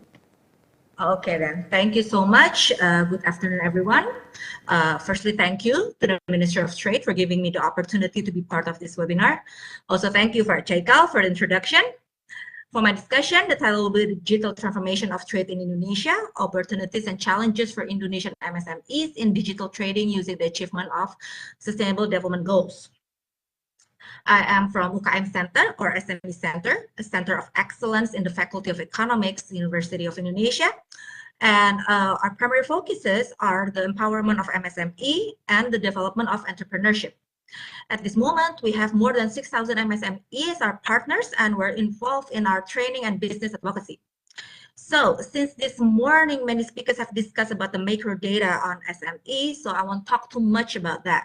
And because UKM Center primary focus is in the empowerment of ultra micro and small businesses, my discussion will be more in the businesses in these categories. So next slide, please. Now, I will start by looking at some common perception of MSMEs in Indonesia, or the micro and small medium enterprises in Indonesia.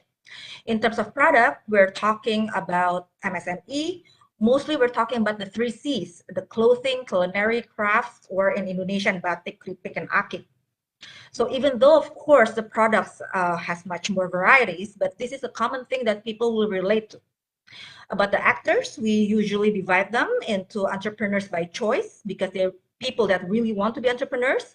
But there's also people who actually become entrepreneurs because they have no choice to make a living. So unfortunately, these people, sometimes it's a one-man, one-show in their business management. So when they call the CEO, actually they are a chief of everything officer because they have no staff. They will have to be in charge of everything. From the government side, they already provide many programs supporting the SME from various ministries and institutions. Unfortunately, it is common to know that the program participants or the beneficiaries are mostly the same people over and over again because they are the ones that have access and information to those kind of programs. And lastly, related to the SME regulation, it is common for people to prefer to apologize than ask permission in the first place. So that is probably just a quick snapshot of the perception of MSMEs in Indonesia. Next slide, please. Now, when we look at the impact of the pandemic on MSMEs, we know that there is a disconnectivity in supply chain due to the containment policy from the MSME to the supplier and MSME to the consumer. This disconnectivity raised many issues for the MSMEs, and we can separate these issues into 3 different areas of production, revenue, and costs. In the past 2 years, a lot of our clients face a fall in revenue, a drop in sales, interrupted logistics and product delivery, and also cash flow dries out. Because of that, it leads to the cost issue. They're unable to pay the loan repayment. They are unable to pay salary and wages. They're unable to pay for raw materials and overhead costs. And in the end, it actually leads to the production issue where they actually face discontinued raw materials, lack of inventory, and reduced production capacity. Some of the MSMEs that we work with is actually have to lay down their workers and they actually need to shut down their business. Next slide, please. If we see from several surveys conducted by Bappenas, World Bank, UKM Center, FAB2, they all show pretty similar results when more than 80% of the MSMEs actually face a drop in sales. In Bappenas survey, it shows that only 60% of the respondents stay in business. And the World Bank survey shows that 9% of the respondents filed bankruptcy in the first stage and also 3% filed bankruptcy in the second stage.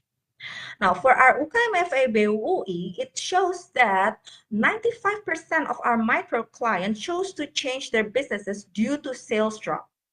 And only 13% actually that chose to temporarily close their business and they're thinking of reopening again once the situation actually gets better.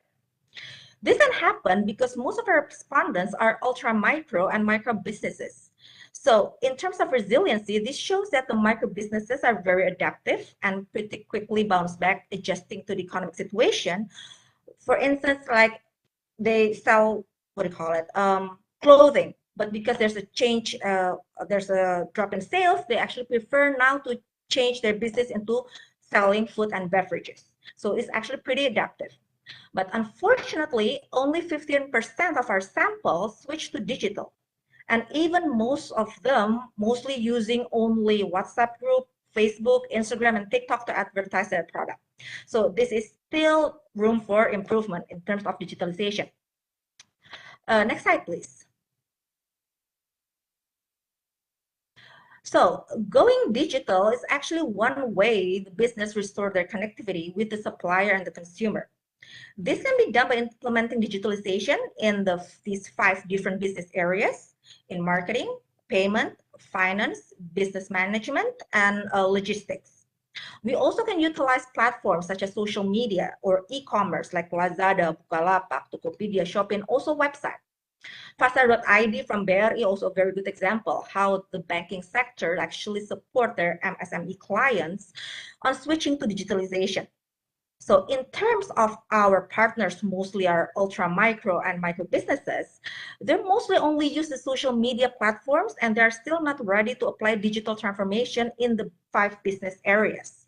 So there are some of our medium business partners that try to sell their products in the marketplace, but they do ask for assistance and coaching to help them go online. Next slide, please. Now, this is our UKMC survey. This is a result for a survey conducted by UKMC back in 2020 related to micro-lending program partnership with the Ministry of Finance. So we asked several questions related to their digital behavior. Our respondents comes from the ultra micro businesses that have revenue up to 100 million rupiah and micro businesses that have revenue up to 300 million rupiah and small businesses that have revenue up to 2.5 billion rupiah. So in terms of using instant messaging apps, around 63% of the respondents already using apps such as WhatsApp and Line. Similar trend also happened in the social media usage where around 58% of the respondents already using social media. However, that was not the case for the ultra micro business owners, where we can see that the penetration rate for using instant messaging and social media were still both under 40%. Yes, 40%. So next slide, please. Meanwhile, when we asked the experience of our respondents in using e-commerce, the numbers quite low compared to the previous slides that's showing social media and instant messaging usage. In here, we can see that only 17% of the respondents perform transactions or buying products in e-commerce platforms, while only 8% of the respondents were able to sell their products using e-commerce platform. So the number of the ultra micro is actually even lower for these 2 questions. We can say that unfortunately, the use of technology for doing business is still low. And we can say that digital technology is still mainly focused on personal activities. Next slide, please. Now we're looking at the respondent characteristics of our survey. So on the left-hand side, on the pie chart, we can see that over 60% of our respondents' age is more than 40 years old, and only 2% is under 25 years old. Meanwhile, looking at the education level, about 40% of the business owners have high school degree, but around 50% of the respondents only have education up to junior high school level. And if we can see, 6% actually have no school experience. So this data shows that the majority of the business owners come from older generation with low education level, which decreases the likelihood to adopt digital technology for business. Next slide, please. So in our survey, we also conducted in-depth interview with our respondents. And based on that interview, we also found that there are still some barriers, especially for the ultra micro and micro businesses in adopting new technology. First, most of our clients still have traditional mindset and they prefer to run their businesses as usual while seeing adopting technology as something vague, scary, and daunting for them. Secondly, they also still lack in digital and financial literacy. For instance, some of our clients still face difficulties in opening an email account or applying to become a seller in an e-commerce such as Shopee and Tokopedia. And again, like I said before, most of them usually just use WhatsApp, Instagram, or TikTok and Facebook to sell their products. The third one is that many of the micro and small business owners have outdated gadgets. Remember, this is ultra micro and micro business owners. So even for most of them, most of us, a smartphone can be affordable for some people, but most of our micro business clients only have old style phone, which makes it difficult for them to use social media and also e-commerce platforms. And the next barriers is actually time constraints.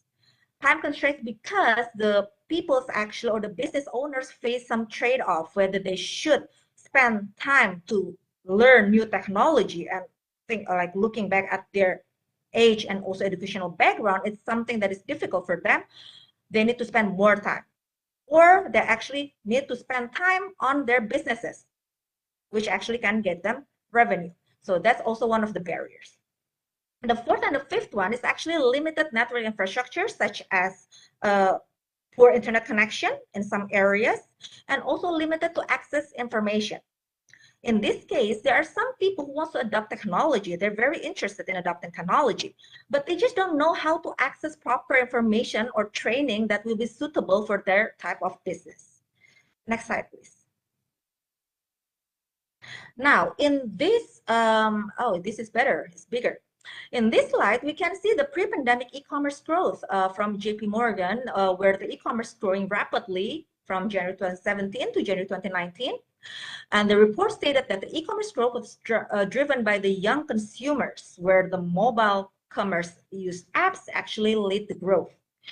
And we can hear that the digital wallet is actually the fastest climbing payment method, while cash actually only makes up 14% of the e-commerce payment. In terms of the segmentation of the business, this is the pre-pandemic data. So it shows that almost 60% of the e-commerce sales is in the travel sector, followed with the clothes and apparel at the second of the top e-commerce sales. But of course, this will change in the pandemic era. Next slide, please.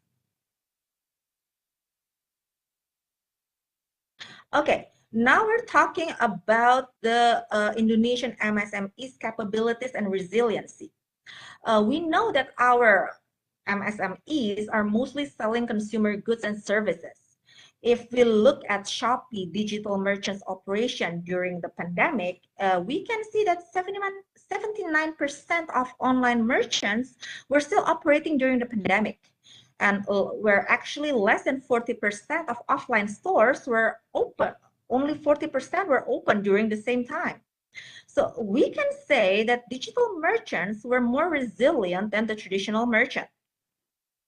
So this is actually supported by the nature of the three main products of MSMEs that I mentioned earlier, which is clothing, craft, and culinary, which has the nature of being adaptive, innovative, and collaborative. For instance, like I mentioned earlier, when the micro business owner realized that their clothing product has a decrease in sale, they easily change their products, their businesses to selling food and beverages. This can happen only because micro businesses only need small capital and can easily exit and enter the market. And they also easily collaborate with other businesses, for instance, like with GoFood or Grab. In one sense, it shows resiliency of the MSME, but on the other hand, it might not be good for business sustainability, where they can easily enter and exit, which makes it difficult for us to know whether the industry really growing or not. Next slide, please. So this is actually, I listed some positive effects of digitalization on my MSMEs. Of course, there's actually many positive effects, but I'm just listed these top 4. First, by going digital, the micro and small business owners can reach, of course, a wider consumer base. If at first they usually have consumer live close to only, like the one that live close to their offline store, now they're actually being online, they actually can reach a wider consumer base. And second, they can actually have increase in selling due to more consumer. It will help the MSMEs to scale up or to increase production or increase their number of employees. Next, they will have more efficiency in operational and decision-making, because we know if they do most of the things online, it will help them to cut down the transaction costs and maybe the overhead costs. And lastly, the consumer also will have improved experience by buying online, because it is easier where they can actually shop in the convenience of their own home, and sometimes also easier to make decision because consumers can read reviews in the marketplace before they decided to buy the good or the products or not. And it's also easier for them if they want to return the products. So these are some positive effects of digitalization on MSMEs. Next slide, please. Now, I'm talking about the potential negative impacts of digitalization, because we're actually, we don't really have a lot of studies right now talking about the negative impacts. But let's just say that micro and small businesses that can adopt technology fairly quickly will be benefiting a lot, while the one that can't will be left behind. We do know that technology is fastly adopted in areas like Jakarta and other big cities in Indonesia. But because that only can happen because they have better access to facilities and also infrastructure. And of course, MSMEs probably in Java areas tend to be more technology savvy compared to MSMEs in areas that are not so advanced. So this actually can lead to increase in economic inequality. The second one is actually related to the barriers that I was talking about in the previous slides, that for the business owners who wants to adopt new technology, they face trade-off between time spent to adopt new technology and time to grow their business. So if they don't get the right balance between these two, it actually can affect their business growth or their revenues. And the third one, there's a threat whether micro businesses only become a consumer of the marketplace and do not get the full benefit or the full potential of being digitally transformed. This happens when the business owners only know the technical part of using an app, but they don't understand the purpose or the risks or the other alternatives of selling their products in the marketplace. So it is important for us to make sure that the end goal of digital transformation is not only to make the business actually go online and sell the products in the marketplace or be able to use the marketplace apps, because in that case, we only treat the MSMEs as a consumer of the marketplace. So again, we need to make sure that the business understand the purpose of going digital in order for them to achieve a sustainable growth and not merely just a consumer of marketplace. So lastly, there is a threat of data security, data safety, and cybercrime to the micro and small businesses if there is a poor regulation on the digital infrastructure. Okay, this is the role of the government to take part in this. Next slide, please. Okay, in this slide, we can see there are 5 areas of concern for the MSMEs, which is finance, marketing and supply, technology and innovation, institutional, human resource management. So based on our discussion with our small and medium business partners, most of them raise the concerns in the access to export. These businesses actually have an innovative and actually unique products. However, they still find it difficult to export their products. Based on the discussion, most of them actually face difficulties in meeting the standard of exports for certification. And they also have limited experience in dealing with foreign customers. So this is where I think we need to provide more assistance in supporting the micro and small businesses to be able to export their products. This is also the area that can also be supported by the Indonesian government by being a member in the G20 to provide more support for the small and medium businesses to break the export barrier. And also for our micro and ultra micro businesses, some of their problems is still in the finance area. So some of the marketing and the institutional not really apply for them, But for the marketing supply and institutional, our small and medium businesses really need some assistance in this. Next slide, please. Okay, in here, there are 4 digital transformation strategy, which probably is actually discussed in the morning session. But first, I'm actually saying that the one strategy that's really important is to provide digital training for both the micro, small, medium enterprises owners and also their workers. So the digital training sometimes not just for the owners, because sometimes when they go to training, they only can just send one person, which is the owners, but the workers actually left behind. So this is actually very important to have both the owners and workers join the training.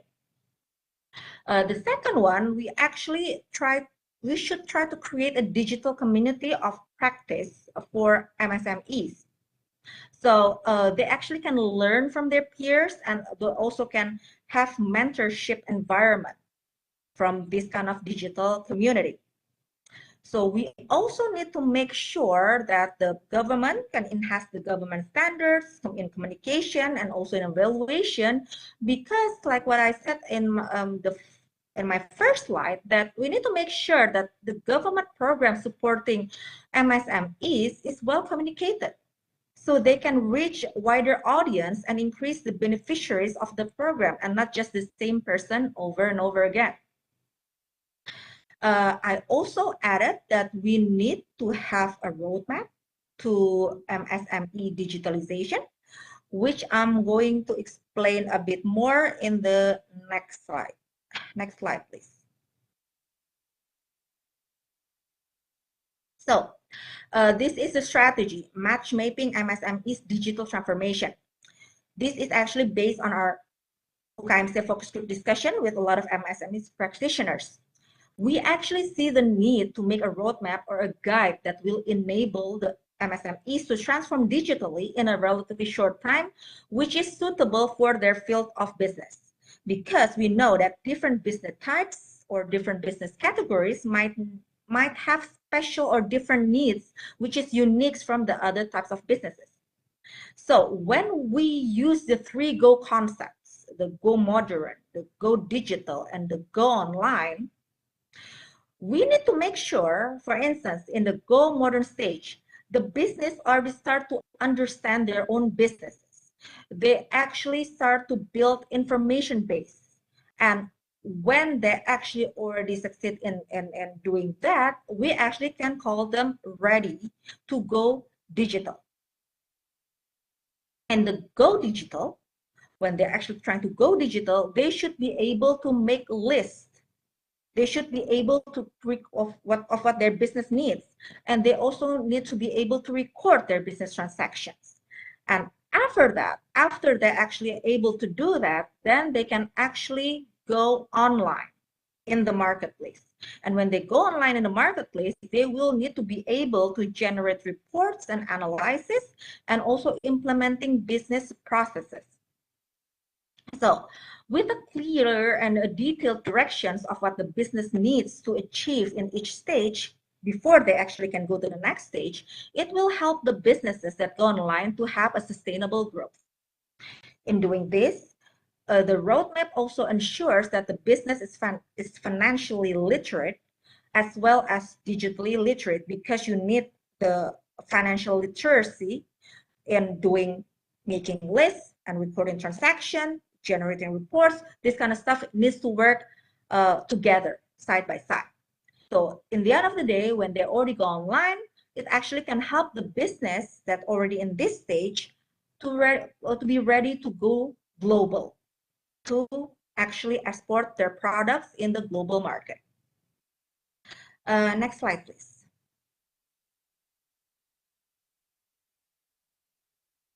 Okay, in this slide, I actually put there's like 4 MSME stakeholders and also their roles. Maybe you can make it bigger, the slides, if it's too small for the people to see. So we can see this 4 stakeholders: academics, businesses, community, and also the government. We can see their roles in assisting the 5 main areas of concerns that we discussed earlier. So if we look at the innovation and technology, we can see that all stakeholders can assist the MSMEs in improving their innovation and technology. For instance, the academics can help with research and business advocacy, like what we're doing in UKM Center. We provide business advocacy, we provide business clinics to our MSMEs partners. So in terms of the business sectors, they can actually help in assisting providing e-commerce or also mobile apps. In terms of the community level, they actually can help, in this case, probably like the SME Association, they can help in providing or disseminating information of the SMEs programs from the government or from actually the community itself. And the governments also play a role in establishing the infrastructure and also the digital ecosystem. Next slide, please. Okay, now we're coming to the end of my presentation. So in here, I'm showing the synergy among stakeholders and G20 members. So one of the strategies to encourage MSMEs digital transformation is by having a synergy from all the stakeholders in assisting the micro and small businesses to become more digital literate by providing more access to information, education, and training in using the technology, or to make them become digitally literate. Also, perhaps to find the appropriate technology to assist the micro and small businesses to scale up their business and help them to export their products. One of the issues that we found in the field, that even though many government institutions or ministries actually provides programs, many programs of the MSMEs, many of our clients still find it difficult in accessing the program that will suit them best. In other words, it is important to match specific MSMEs with the right technology and then provide the specific training, and also can be a B2B coaching or mentoring and providing, for instance, providing business clinics. Again, our UKM Center WUI also provide this kind of services to our MSME clients, but a synergy from all the stakeholders will be very beneficial, and also from the other G20 members very much needed to help the MSMEs in their digital transformation. So I think that is all for me. Thank you for the time, and I will return the floor to Pak Chaika. Thank you. Thank you, Zahra. Very eye-opening presentations. You are revealing the root of problems for our SMEs from academician point of view, and I think UKM Center has many research on SMEs and how to handle these constraints and limitations in order to help them to grow their business. So thank you. I think there are many participants who want to ask Ibu Zahra. So please do on chat if you have any question, comments, inputs, or maybe also recommendations to Ibu Zahra. We will have 1 hour question and answer after the 4 speakers. Okay, so please do chat your questions and answers on chat room. So now we are going to our second speakers, Bapak Leonard, right? Theosabrata, are you already here, Bapak Leonard? Yes. Okay, thank you, Bapak Leonard. So Bu Zahra point of view is much more on the academician. She is a researcher, and we will have you, Pak Leo, yeah, Pak Leo. So I call you Pak Leo, okay? Pak Leo, so we will have maybe from practitioners' point of view here. And so let me introduce Pak Leo for our participants. Pak Leonard Theosabrata completed his bachelor degree at the Art Center College of Design, Pasadena, United States of America, in the field of science product design. And actually he was born in July 26, 1977, but so not close to me, Pak Leo. And he is actually an entrepreneur in the field of creative products, right?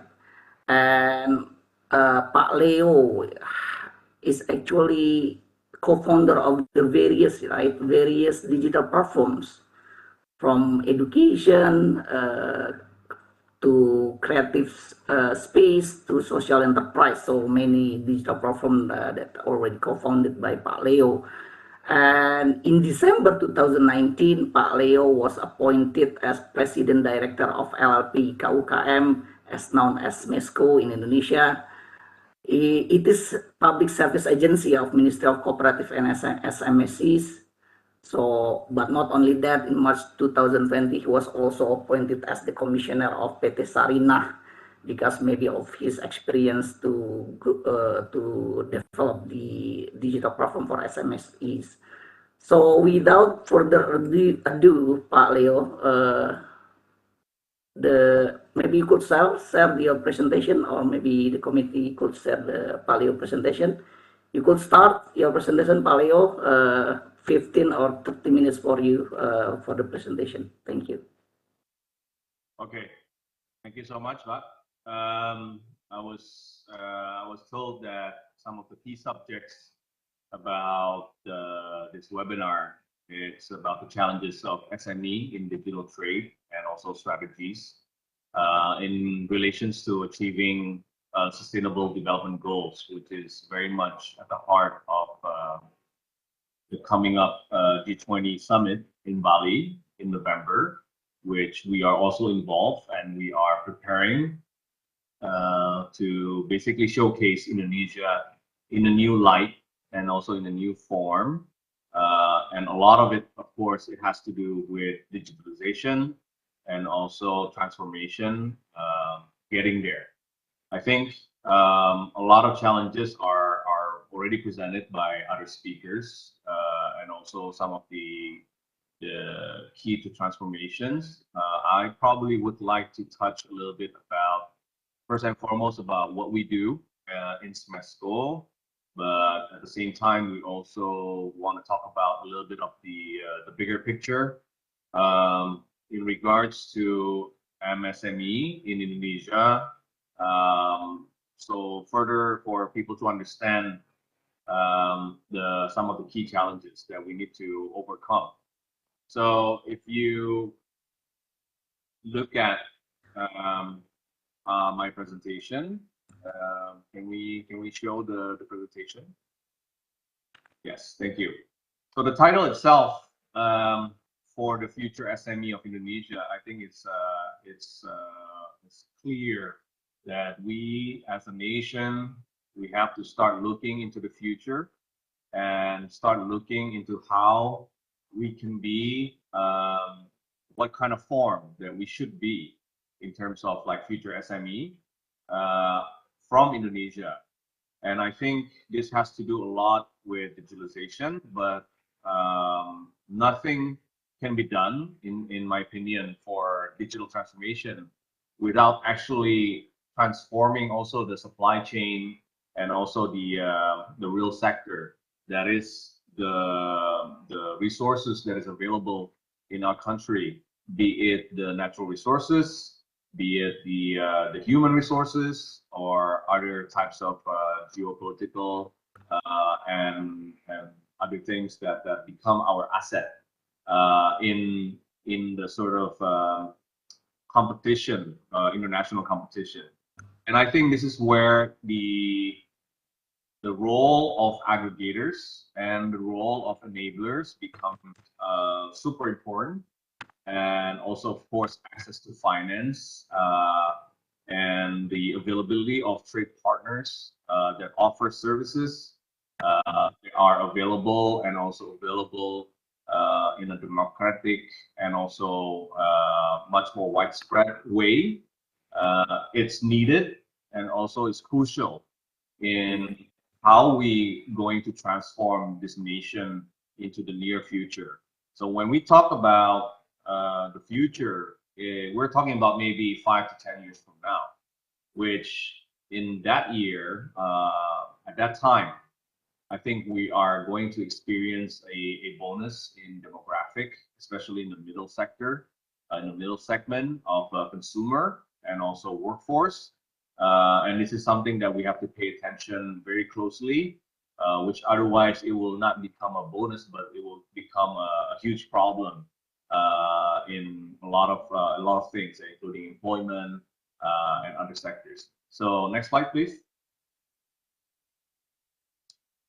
So what we do in SMESCO, we are trying to build an ecosystem, an end-to-end ecosystem for MSME, which we are under the Ministry of Cooperative, under Pak Teten Mas Duki, the minister, and also we have a sister company named LPDB, which focusing on access to finance, very affordable loan that focuses on co-op, Koperasi in Indonesia, and together this triple helix, this is trying to help Indonesian MSME to essentially, Indonesian word, naik kelas, or upgrade themselves so that they'll be ready for the challenges in the future. Next. So if you look at this slide, I think even though we are as a body, as a government body in charge for the upstream part, which is marketing, but I think we cannot ignore that we are the job itself, the job at hand. It's very much depending also on the downstream. And we start this from, let's say, commodity aggregation, where there's a lot of issues in Indonesia where a lot of the commodities are available, but it's lacking, step one processing, and also it's lacking technology applications. And I think this is where digitalization should start in this country. And we need a lot more people, especially young people, to go into downstream and help, especially the farmers, the fishermen, and people who are much marginalized in this sector, to help them to digitize the process so that they become more efficient, and also having the data, a very solid and valid data, so that eventually when we go upstream, it's going to be much more beneficial throughout the value chain. The next step that we are paying attention to, which is the co-op, which is under our ministry, and I think this is also experiencing a transformation in digitalization. There's an effort to digitize co-op, which in the past, I think it has a reputation of being very old school, and very manual and things like that. And I think this is something that technology can really be useful in this case. And of course, training and assistance is much needed.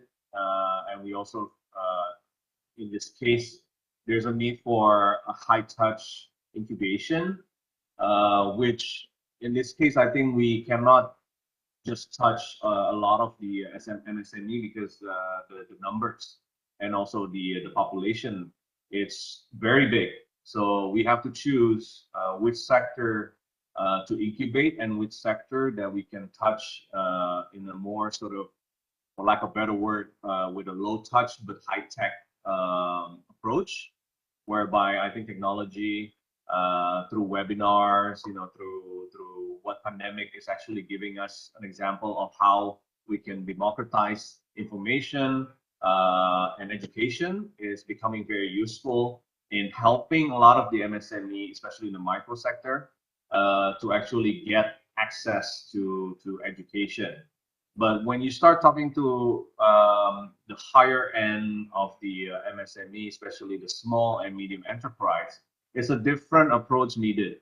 And a lot of incubation, a lot of access to finance, and also we're talking about here investment becomes a very high touch, but actually low tech. It's a very personal, it's a very one-on-one type of approach that it's it needs to be done by, essentially by a lot of people who are willing and also to invest more of their time and energy to help this small and medium enterprise to grow.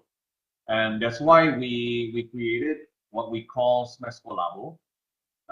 In this case, it's a lab. It's a lab where we create or we initiate business models, but starting from the ideation and also looking at mapping out beforehand the potentials that Indonesia can offer.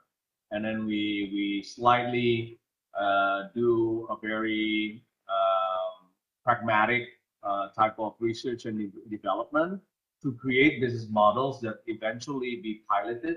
And then after a while, it has a proof of concept and it has a potential growth model that we can also give trainings and also offer these models to the local governments or even to MSME throughout Indonesia.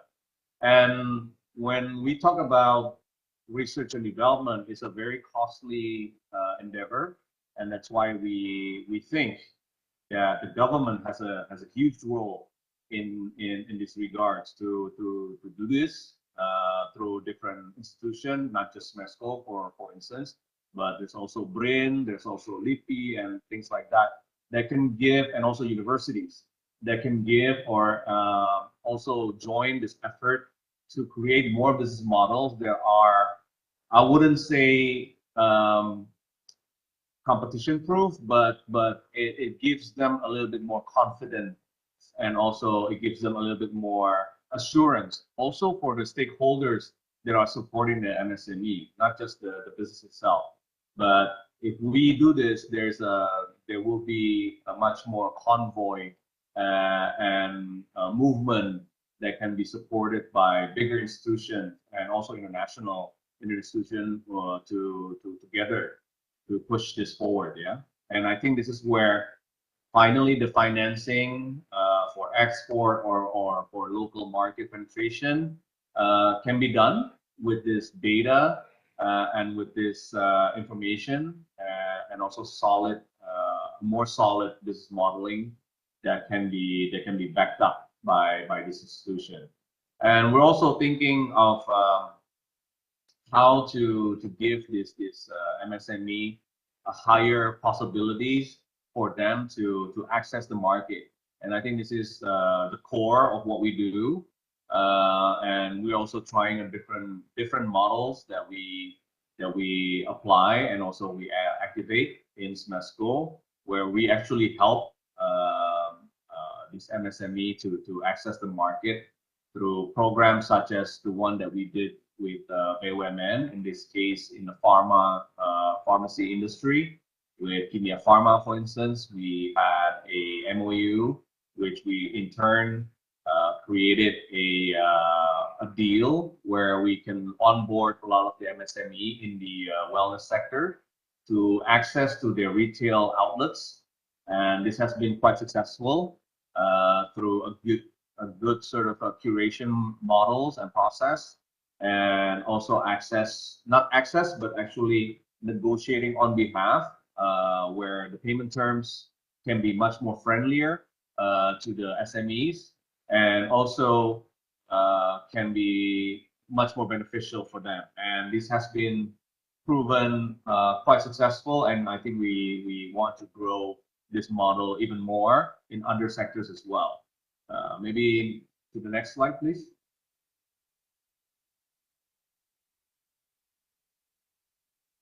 These are some of the key bullet points of the things that we have established over the years.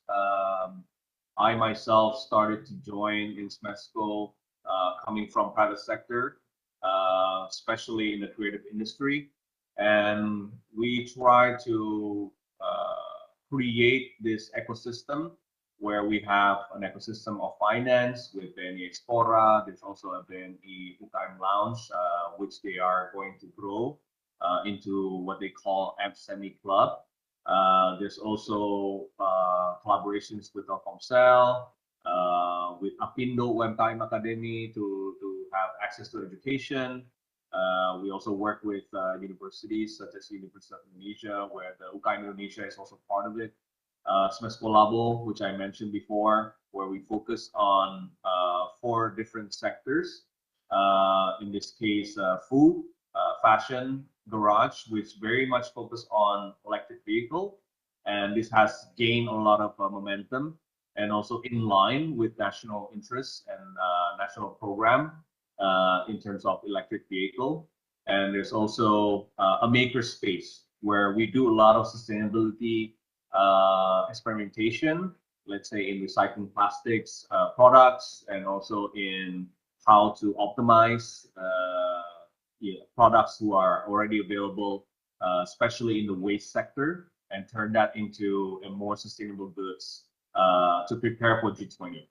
But at the same time, we're also preparing, not preparing, but we have an existing fulfillment center that is very much focused on supporting our reseller network, which is Siren.id, that is highly focusing on how reseller programs can actually help Indonesian brands to sell more in this pipeline and in this way of marketing, because I think it's such a unique and also focused way of marketing that it's already proven to be highly successful, but unfortunately it's still dominated by imported goods. And I think this is where our focus becomes: can we actually onboard Indonesian SMEs products into this sort of treatment and also this ecosystem?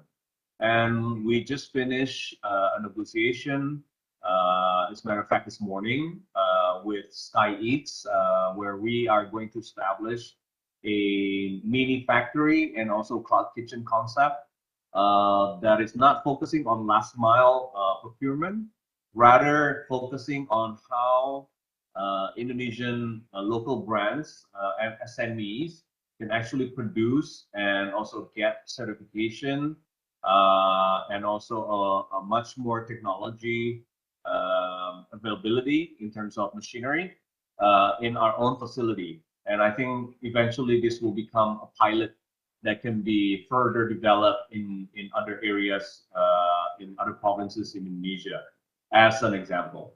And at the same time, one of our key highlight is that we are trying to go east because we believe that the eastern part of Indonesia, it's predominantly still very much undeveloped in terms of economic competition. So we want to go east, but focusing on Bali as a super hub where there's a lot of investment and trading activities can be done from Bali, but representing the eastern part of Indonesia. And therefore, we are opening a hub in ITDC Nusa Dua, where we are gearing and preparing for G20.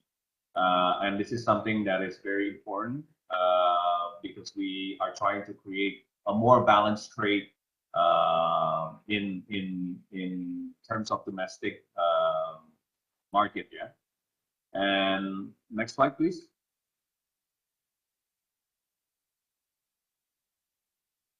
This is our Smesco Hub Timur, where we also collaborate with Bali-based entrepreneurs to create a much more healthier and also with other 13 provinces where we have people on ground to map out the potentials that eventually will need or require investment. And this is, I think, where it's very important for us to showcase during the G20 so that the delegates who are in Bali at the time can also see other potentials that will eventually come from Indonesia, especially the eastern part. Next. And this is sort of the models that we are approaching, the stakeholders that we are aiming to cooperate and also become our partners in achieving this. And we have a very, I would say, conservative goals in terms of this program. But of course, other than the domestic market, we also want to penetrate the export market. So our target by 2024 is that from 80% small medium enterprise and 20% from the 80% from the micro, from the small become medium, and from the medium becomes a large corporation. And with a target of $15 million per annum annually, we can export different commodities, but of course, giving them a better packaging, better brands, better marketing, so that we can eventually penetrate the market, not only just selling raw materials, but actually exporting goods with brands. And I think putting it from Bali as a trading hub will eventually help us in terms of marketing and positioning. Next. Yeah, this is just a more detailed sort of how we're going to go about, from all the way from sourcing to supply, logistic, warehousing, processing, and all the way to how to activate the sales and also bring it to market. Next slide, please. This is just some of the pictures from our facility. This is our Pesco Labo. You can see this the entrance. Next. You can see some of the projects that we are engaging in. This is our e-bike, which has gained quite a lot of attention from local governments. This can help eventually with SMEs to retail, and also there's talks with bigger institutions as well to adopt this e-bike for them to integrate into their system, but also to create a new market in terms of manufacturing as well. Yeah, so we also going to train and also to make sure that this model will also create jobs in different in the pipeline. Next.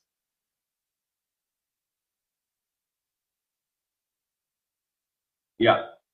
Of course, as a government body, we believe that we have a good position to have a network reach, and also we keep doing this, but highly focusing on right now we're focusing on provinces so that we can have a benchmark of a success story that eventually, like I said, can be piloted throughout, and has to be focused on single commodities or single industry and sectors, so that we eventually have a strength in terms of economical scale and also market penetration capabilities to bring it to export. Yeah.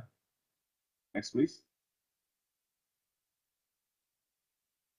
And at the same time, we also trying to grow our database. In this case, we have an engine that's cataloging and also identifying whereabouts in terms of MSME, the disbursement. As we can see, this is a model that is available on our website. It can be accessed, but of course, a limited information is released. But we have been able to grow this from when we joined. When I first joined, we had a database of less than 3,000. Now we have reached, I think it was over 70,000 data of MSME throughout Indonesia. But of course, this is separate from the effort of the Ministry of Co-op and MSME.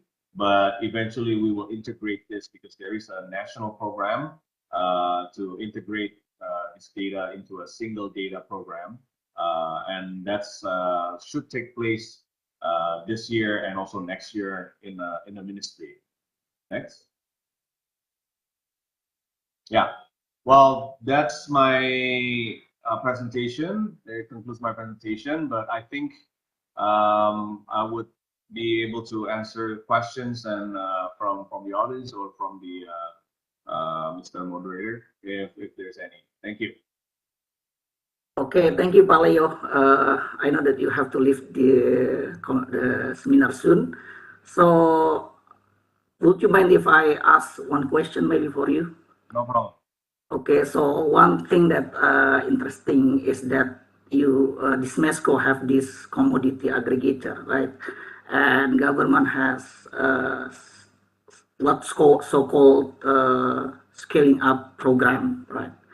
So do you think it's better to just aggregating the small medium enterprises, or in other words, we keep them small, but we aggregate them, or we have to leveling one by one of them like that, or maybe there is something like maybe it depends on the characteristic or anything that you have in mind, Paleo.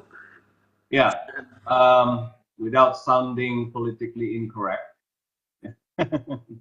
and I think this is also the belief of our minister, and we agree that when we say aggregation, it means that a lot of people needs a lot of assistance, especially in the micro level, and therefore, in order for us to achieve certain amount of success in shorter time, I think it's better that we aggregate the commodities under fewer brands, yeah, because otherwise then it becomes also unhealthy competition without the ability to supply in a very comprehensive way.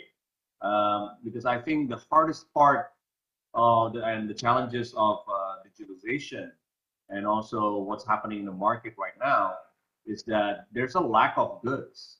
There's a lack of products. Or I would say there's a lack of good good products. Yeah, where the QA, the QC can be maintained. The supply ability is also very constant, and pricing is very much competitive. And I think this is all the challenges that we all have to face as a nation, but also as a region. And when I say region, this would be, let's say, provinces, and also all the way to city level, to village level. And therefore, I think Koperasi or co-op or brand aggregators are very much still needed in this case, and let people focus on what they do best. Because I believe within the value chain, each part of the chain, the players needs to be valued. But to do it all, I think it's very difficult, especially if you start from the micro level. Okay, thank you, Paleo. Do you mind if one question more? Ya, boleh. Silakan, Pak. Sure. So, one question from participants: how do we ensure that our digital trade agenda supports our SMEs and broader national security interests? Right. Well, okay. I'm not the expert on this, but I think the growth within the e-commerce and also enablers that help a lot of the MSME to join and onboard the digital network. It's very much alive and kicking and also thriving in this country. But I think like the previous presentation, we have to ensure that these are not just consumer based as well. Yeah, I think they need to actually be able to compete without being marginalized in terms of competitiveness. Because I think at the end of the day, digitalization will also means aggregation, and at the end, it might look like a winner takes all sort of situation where I think the government, in this case, have to regulate and have to protect, especially the consumer and also the brands and the providers of the goods, the manufacturers, and also all the way up to the farmer and the fishermen, to ensure that they also benefit from the growth of the economy that came from this digitalization. In terms of data security, I think that's something that I cannot comment because it's not my forte, and it's also not my capability to answer that. But of course, I believe it's in the best interest of the government itself to protect, especially to protect from our data is being used for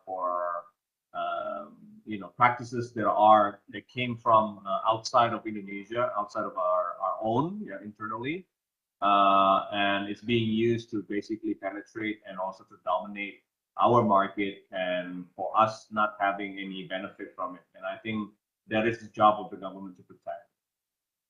Thank you. Thank you, Balayo. I think there's one more important question. Sorry. So the one that interests the participant is that you are looking for the Eastern Indonesia for the development of the MSMEs, right? So there is for sure actual digital gap, right? For consumers and also like for the suppliers or producers in the Eastern. So, and how you motivate, right, your institution or yourself, right, to enter this market, and even though you know that there's not much, maybe like venture capital want to invest to the region, right? Right. This one is the last question. So it's okay. Thank you, Balayo. Terima kasih. Very good question. I personally believe that I think when we say democratic, you have to mean it, yeah. Like you have to mean that it is a democratic process where opportunity is being made available to any citizen in this country. And when we say belief in process, I think it will be a painful and also long process to achieve the dream of this leveling the playing field in Indonesia. But there needs to be an agreement, especially I think in the eastern part of Indonesia, where the process becomes very important to inject technology, especially to ensure that I give you an example. Commodities needs a way to process so that they will become a more valuable goods. And I think there's a lack of first processing abilities available in rural areas and also in more remote areas. And I think this is something that we have to address. And because when we do that, the commodities actually becomes a much more viable product that can be transported, that has much more margin and has much more ability to actually penetrate to the next step, and usually that's manufacturing, bigger manufacturing. And there's no harm and there's no shame in becoming a good supplier. I don't think that every region should push for more brands coming out of the region, but it could be a B2B sort of approach instead of a B2C approach. If the B2C itself relying so much on the infrastructure that we know right now is not available because of the geographic and also the disadvantage that a lot of the region, especially the eastern region, has. And I think this is where an agreement and also an understanding needs to be. We need to reach that understanding between central government and also the regional provinces, so that they can focus on growing commodities at a very good QA and QC level, but at the same time, the central government has to ensure the off-taking of these resources, so that they will focus on the development of the human resources in the future. But that's going to take some time. I think it's going to take decades, or even more, so that we can turn that generation into even playing field. I mean, even Java itself, if we look at it, by itself it needs many decades to transform itself to become a market and also to become a leading region in this country. So everything's a process, but we have to start somehow. And I think giving them the benefit of the doubt and also the chance is the first thing that we need to do. Thank you. Okay, thank you, Paleo. Yeah, I really hope that you success in your programs, and I think government need more person like you to join them to help for our society. So thank you, Paleo. You could leaving the seminars. Thank you so hope much. you will great success. Thank you, guys. Yeah. So after Paleo, we will have a video from Mr. Torbjörn. Torbjörn. I hope I correctly pronounce the name.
Di YouTube ada tuh.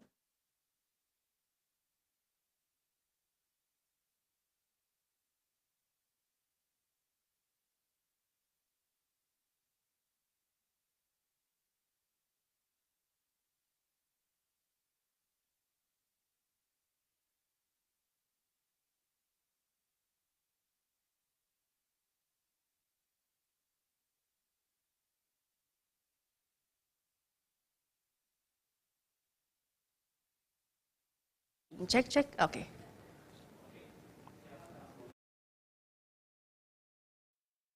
Confirm that this is okay now.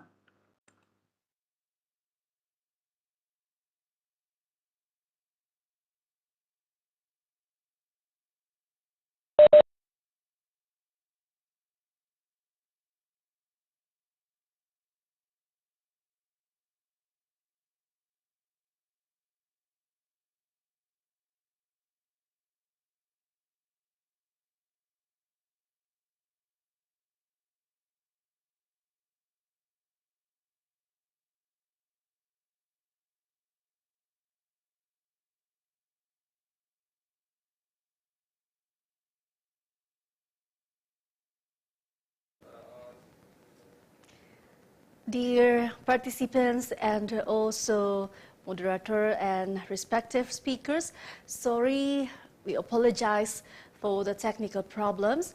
And now we're back at WebEx to the second discussion with all speakers. And I will hand over the time to Bapak Kaikal, please. Okay, thank you for the co-host. So I'm sorry for the technical problem. So after Pak Leo, we will have Mr. Torbjörn Fredriksson. Let me introduce him. So he will, I think we will watch his video rather than he present directly. Okay, so Mr. Torbjörn Fredriksson is the head of e-commerce and digital economy branch at the UN Conference on Trade and Development, UNCTAD. This branch actually covers the digital economy report, the e-trade for all initiative, e-trade for women, so these various e-commerce activities. And also he joined the UN in 2000, so he has a long career in the UN. And before joining UNCTAD, he held positions at the Invest in Sweden agency and the Swedish Ministry of Industry and Commerce. So I think Mr. Torbjörn Fredriksson will give us a broader view or international view on how we cope with the challenges of the SMEs, right? So maybe committee, please share the video of Mr. Torbjörn. Stop.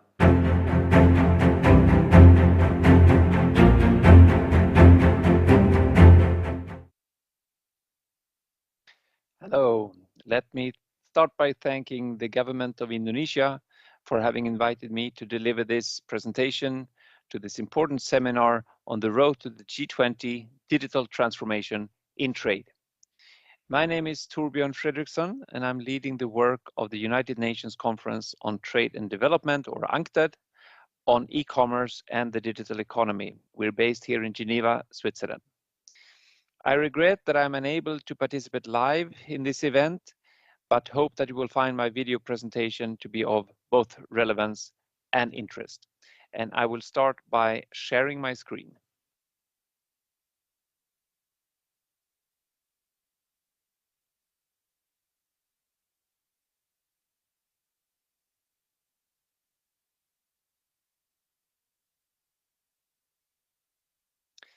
So I hope that you can see my screen by now. This event is very timely at the time when digital transformation is evolving more rapidly than ever before.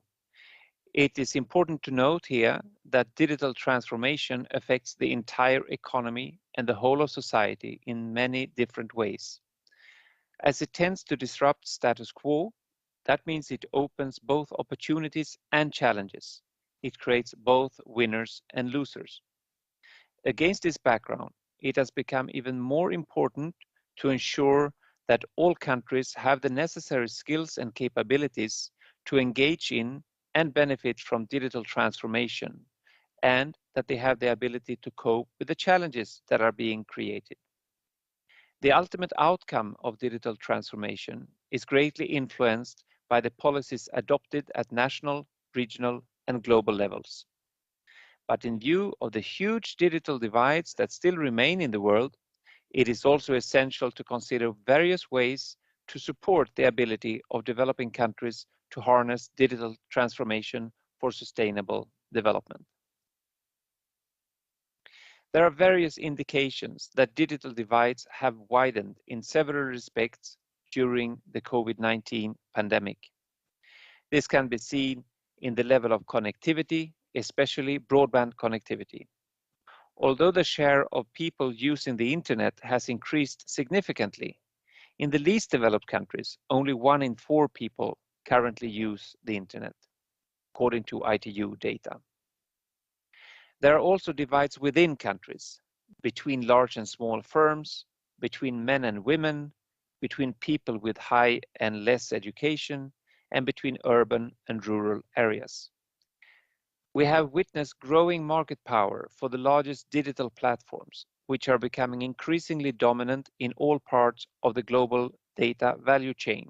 That means collecting data, transmitting data, storing data, processing data, and using data.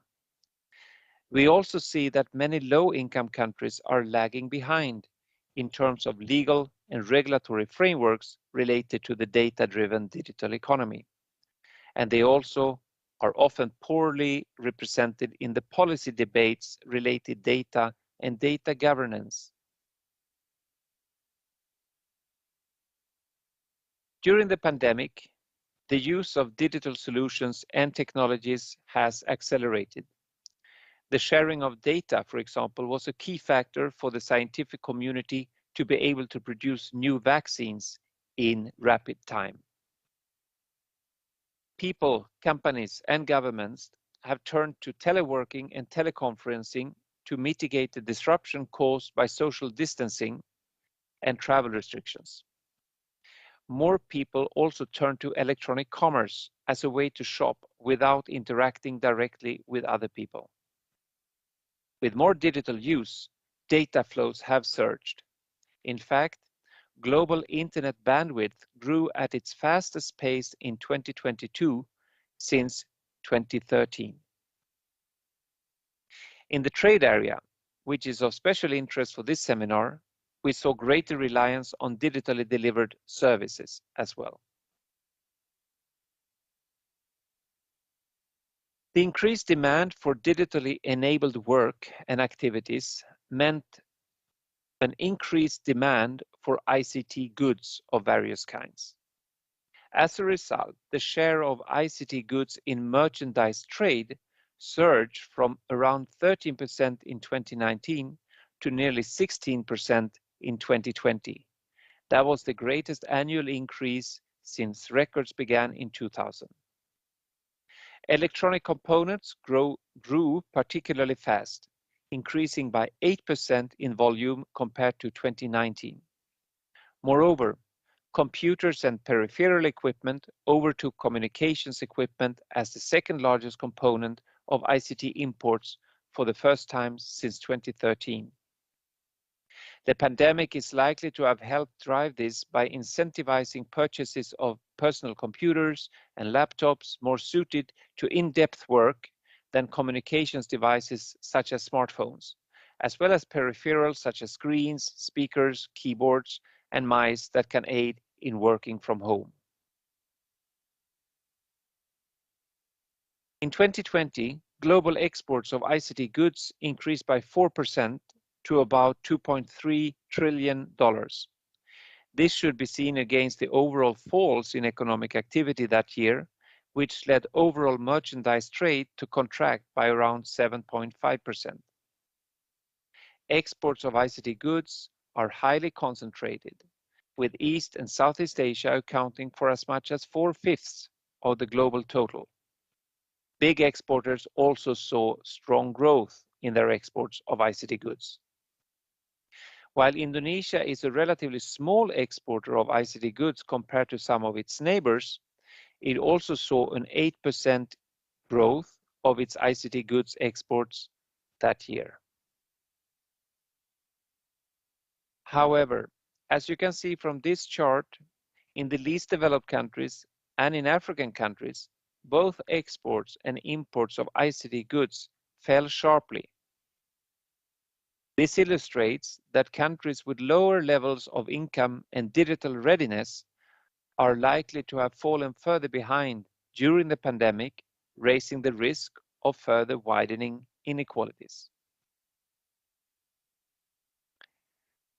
In many policy discussions today, it has become quite more common to make reference to digital trade. So what is digital trade? In this presentation, I will use the definition that was adopted in the first edition of the Handbook on Measuring Digital Trade. In short, digital trade here refers to all trade that is digitally ordered and or digitally delivered. Digitally ordered trade is basically synonymous to cross-border e-commerce. For your information, UNCTAD is currently also working with colleagues in other international organizations on the second edition of the Handbook on Measuring Digital Trade, and we hope that it will be made available during 2022. Let's start with digitally ordered trade, or e-commerce. Unfortunately, when it comes to digitally ordered trade, there is very limited data available. In fact, only a handful of countries collect statistics related to cross-border e-commerce. However, more countries do report various kinds of statistics related to e-commerce in general. This chart shows the share of internet users that shopped online in 2019 and in 2020 or 2021, depending on what the latest data available were. The chart covers 66 countries for which data are available. As you can see from the fact that the dots are above the line, with few exceptions, the share of internet users shopping online increased in almost all countries covered by this data set during the pandemic. For example, in Thailand, the share rose from 40% in 2019 to 56% in 2020. Meanwhile, in Indonesia, the share was relatively flat at 27%.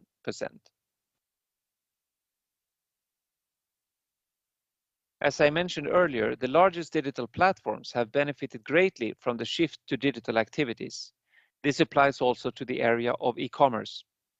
This slide shows the sales of 13 large e-commerce platforms in 2019 and in 2021. Between these 2 years, these companies saw their sales grow from $2.4 trillion to $3.9 trillion. Alibaba, Amazon, JD.com, and Pinduoduo increased their revenues by 70% during this period, and their share of total sales through all these 13 platforms rose from around 75% to over 80%, indicating a further concentration. By contrast, platforms like Expedia, Booking Holdings, and Airbnb saw their gross bookings decline by up to 2/3 in 2020 as movement controls reduced the demand for travel and accommodation services. Growth returned in 2021, though, as restrictions were eased. During the pandemic, many services could not be traded due to various restrictions. However, those that were possible to deliver digitally fared much better. As shown in this slide, the share of what we call digitally deliverable services in total services exports surged from 52% in 2019 to 64% in 2020. And with regard to ICT services, which are a subset of digitally deliverable services, the share rose to 14%, the highest level so far recorded. But as you can also see from the slide, regions behaved very differently.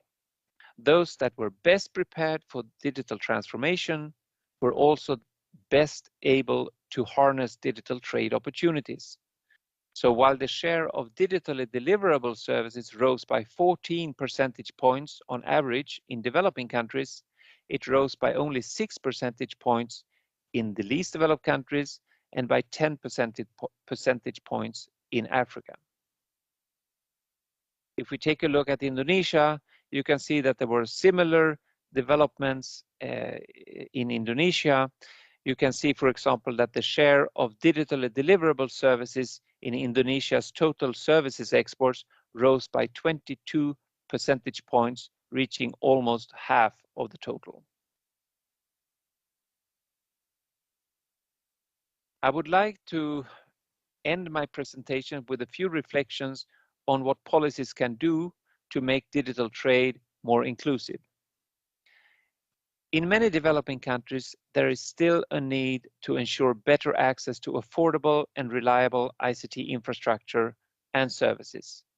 Policies can make a big difference in this area, for example, by fostering open and transparent telecom markets that help attract investment into ICT infrastructure.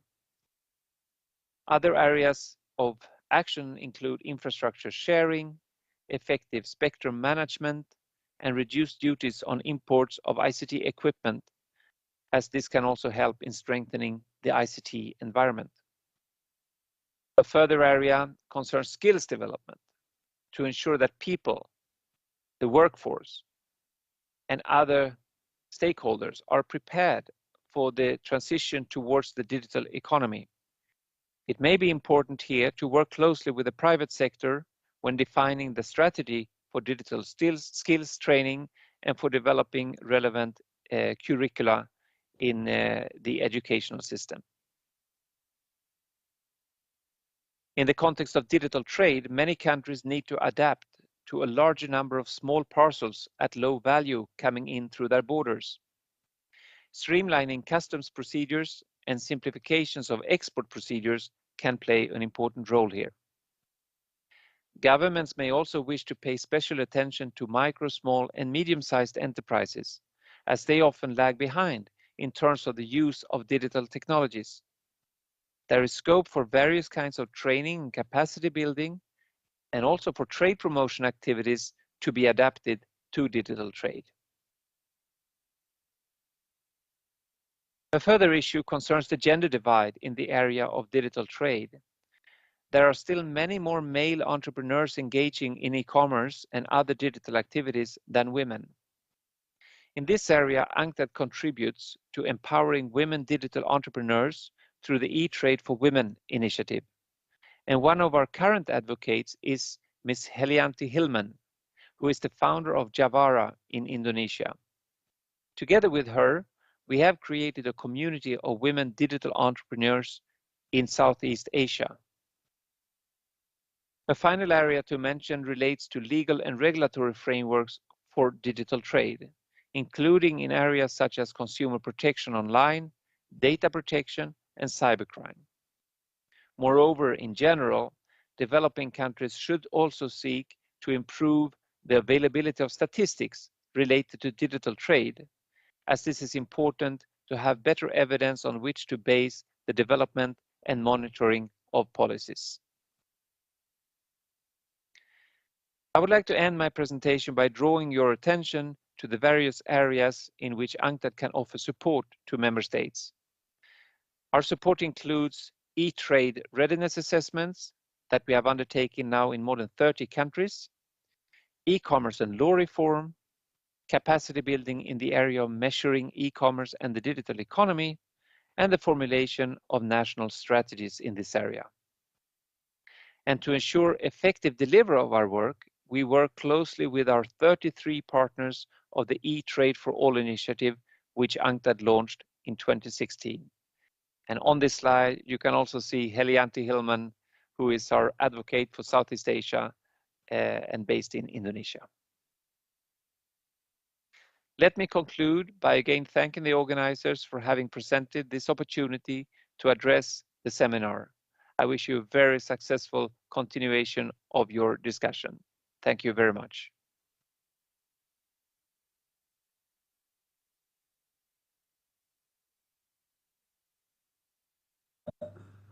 Thank you, Mr. Torbjörn Fredriksson, for your comprehensive presentation.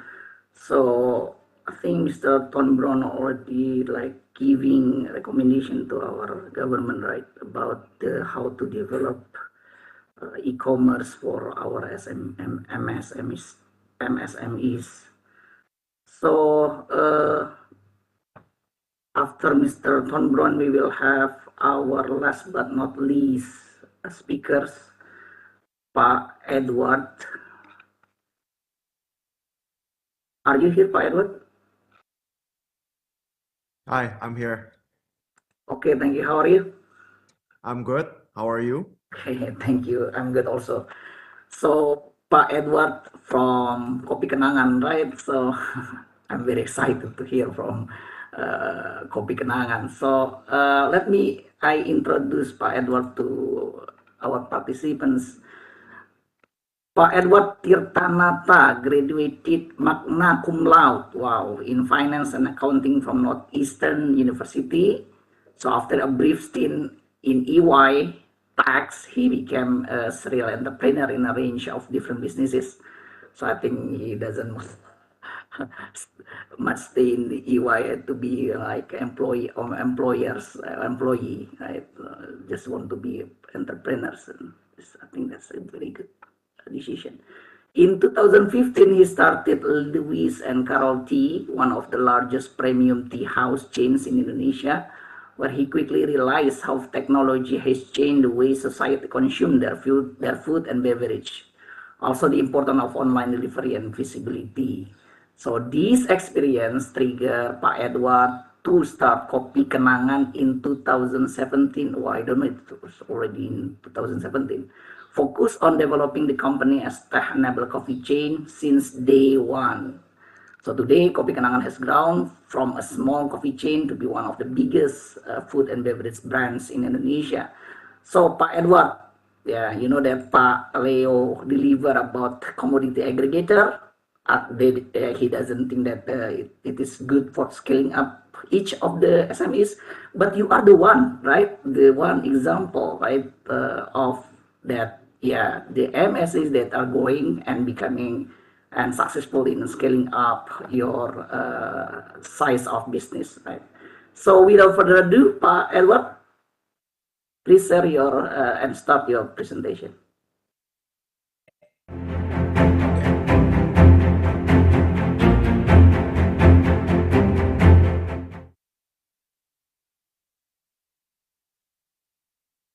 Thank you so much for the opportunity to share my story about Kopi Kenangan.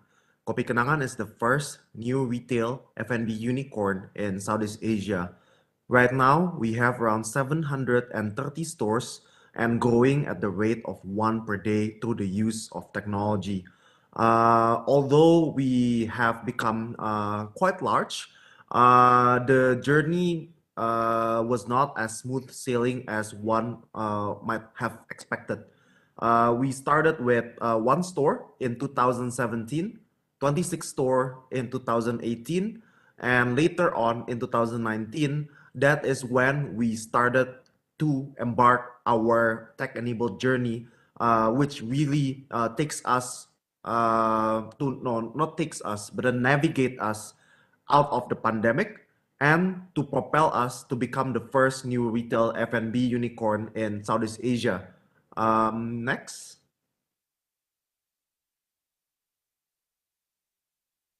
So as mentioned, pretty much our journey was on a hockey stick in a way from 2017 to 2019, where we were really able to open from one store in 2017 to 226 in 2019. We have always been profitable, and 70%, and back then I believe that 50%, or sorry, 30% of a transaction was digital.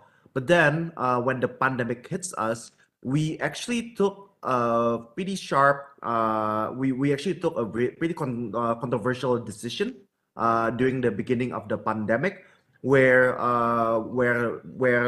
you know, the broader market or the whole retail industry in Indonesia pretty much came to a pause, where nobody's expanding, and in fact most of the retailers are closing, especially the SME. We took the controversial decision to keep on expanding, and that was a pretty tough decision that we had to make back then, especially considering that during the pandemic, we took a hard decision as well to actually not fire anyone. We don't want to furlough anyone. We don't want to fire anyone, because we do believe that a retail brand is built by, by making sure that all of our employees are protected. They feel safe, they feel comfortable working in Kopi Kenangan. So let me walk you through why we were actually able to navigate out of the pandemic through the use of technology and keep on expanding, where back then in 2019, prior to the pandemic, we only had 226 stores. But then as per today, as mentioned, we have 730 stores and still expanding at the rate of one per day. Next.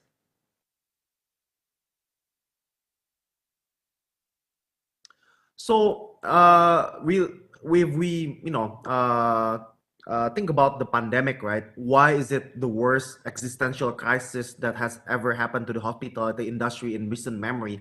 Simply because people who were mobile back then, where they typically, commute from their home to their office and populate the CBD area during the day and go back to their home at night, that basically stopped, right? And as a result, the majority of our stores in 2019 were in the CBD area, whether it be an office or mall. And as a result, basically those stores pretty much tanked their revenue from by around 40%. And that's a lot, right? Because we still need to pay our fixed costs. We still need to pay our employee and our rental as well. So that's when we realized that, oh, okay, what do we do? And that's actually when we come back to our data and we analyze our customer. So that is one of the things that we are doing in Kopi Kenangan. We have a heat map technology where we know where the customers are who are consuming coffee. And coming back to that data, we realized that apparently it's not that people are disappearing, but then as mentioned previously, most of the people are actually transitioning from work from office to work from home. And that is why we had a crash in terms of revenue in the CBD area. But then some of the stores in the residential area actually experienced a massive uptick in revenue. Even some of our stores in residential area, which was previously selling 400 cups per day, during the pandemic, the store was actually selling at around more than 1,000 cups per day. And that is really game changer. And that really made us realize that, oh, okay, we just need to be there to our customer.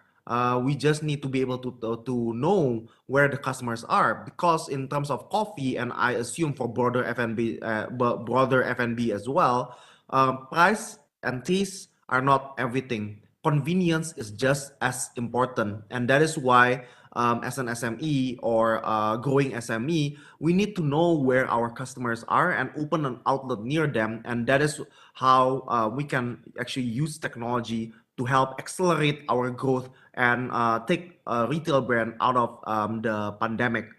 Next. Next. So as mentioned, right, we have a heat map technology where we basically triple the number of stores that we have, because we know where the customers are, and we combine it with data that are widely available, for example, population data or GDP per capita data. But then at the core, we have this heat map technology where this technology really enables us to open near a customer. For a growing SME brand, it is very, very critical that we know where people are in order to provide a better convenience to our customers. Next.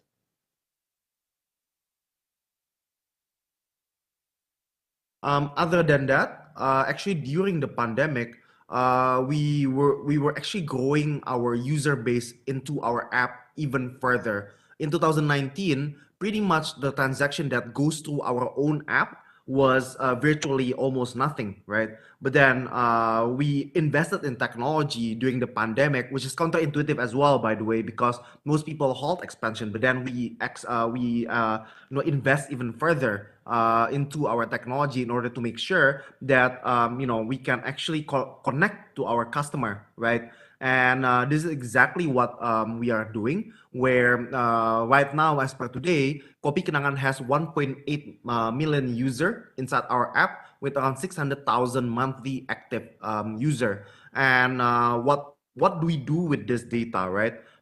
It's the whole reason why we wanna be connected to our customer is because we want to create a tailored offering to them. Because person A and person B might consume different stuff, might consume during different part of the day, might actually consume in a different location as well, and the frequency and the recency of their purchase is different as well. And really what we are doing with hyper personalization is that we are trying to segment them into different categories, and then after that what we try to actually give them tailored offering, because there's no point of offering someone who doesn't drink coffee a cup of latte, and vice versa. There's no point of someone who doesn't have a history of ordering tea and then we offer them our Earl Grey. So that is why using this hyper personalization engine, we were really able to compile data on this user's pattern, segment them, offer them personalized offering. And then, going forward, we do believe that we want to implement AI as well and machine learning for this, because right now we are still using our business intelligence engine that is manually being segmented. But then going forward, we do believe that we can actually give more tailored offering if we are able to integrate machine learning and AI into this hyper personalization engine that Kopi Kenangan has. Next. And on top of the hyper personalization engine, we do believe as well that during the pandemic, we need to make sure that we can create a loyalty program where Kopi Kenangan can become a lot more sticky than before, right? Back then, a decade ago, if you think about loyalty program, typically a beverage company give their loyalty program in a form of a punch card, right? Where you collect, if you order a boba and then if you buy 10 boba, you get 1 boba for free, right? But then that is an outdated way of giving loyalty to your customer. It's very, very important that we reward customer for their loyalty, and combining it with a little bit of gamification like bingo game or Surat dari Mantan, which is basically our loyalty engine that give customers a record of their history, and we really say our gratitude to them. Those are very important, and and we try to keep our loyalty point in a very, very simple way as well.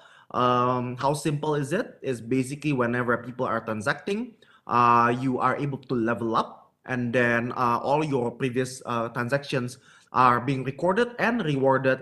And then the higher your level is, the larger the cashback that you get in a form of a Kenangan points. And with this Kenangan points going forward, we do want to be able to make this exchangeable, meaning that Kenangan points can be converted to, say, airline miles or crypto and other form of digital token that can be converted with Kenangan points. Next.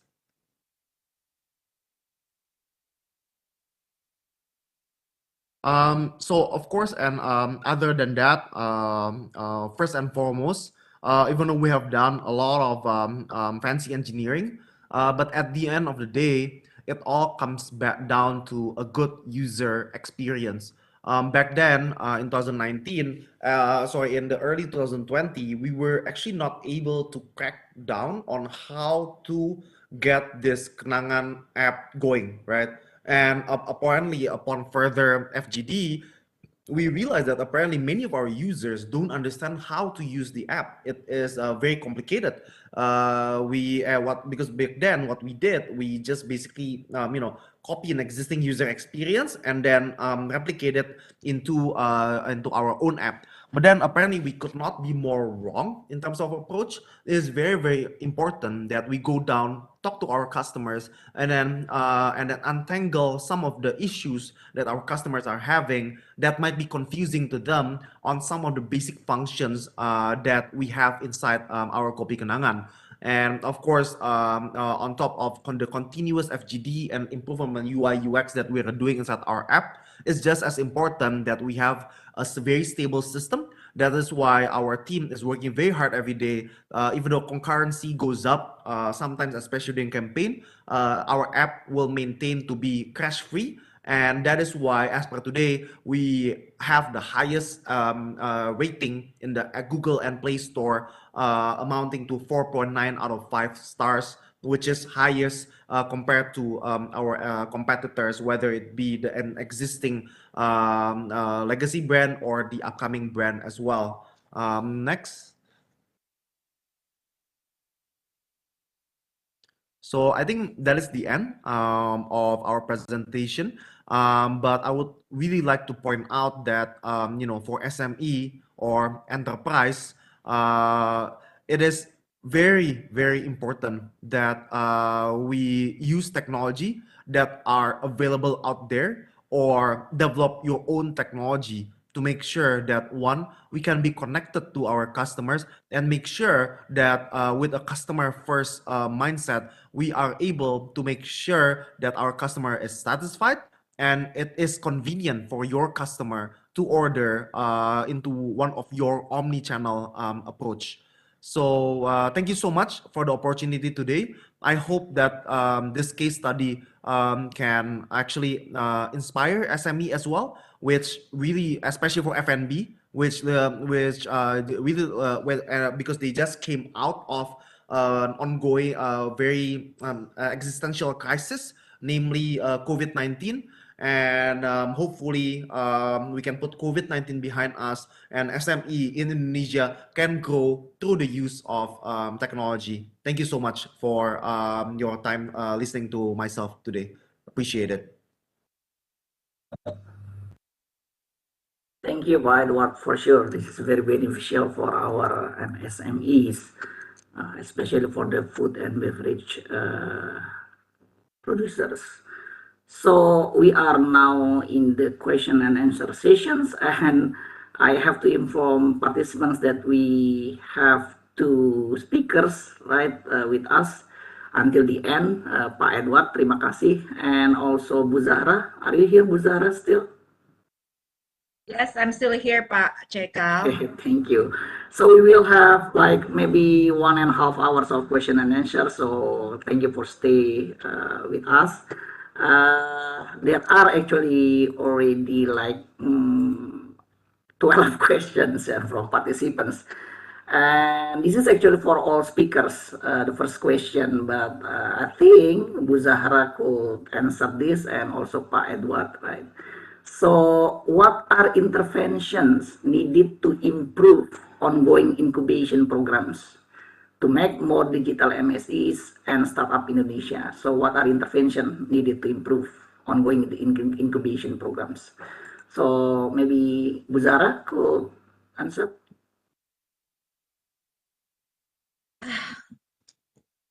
Okay, thank you, Pak Cekal. But the question is about the intervention from the government, yeah? Yes. It's about intervention for the government. I think, thank you for the, first of all, thank you for the question. I think from my point of view, what can be actually done from the government, I think the government already have some very good programs on incubation.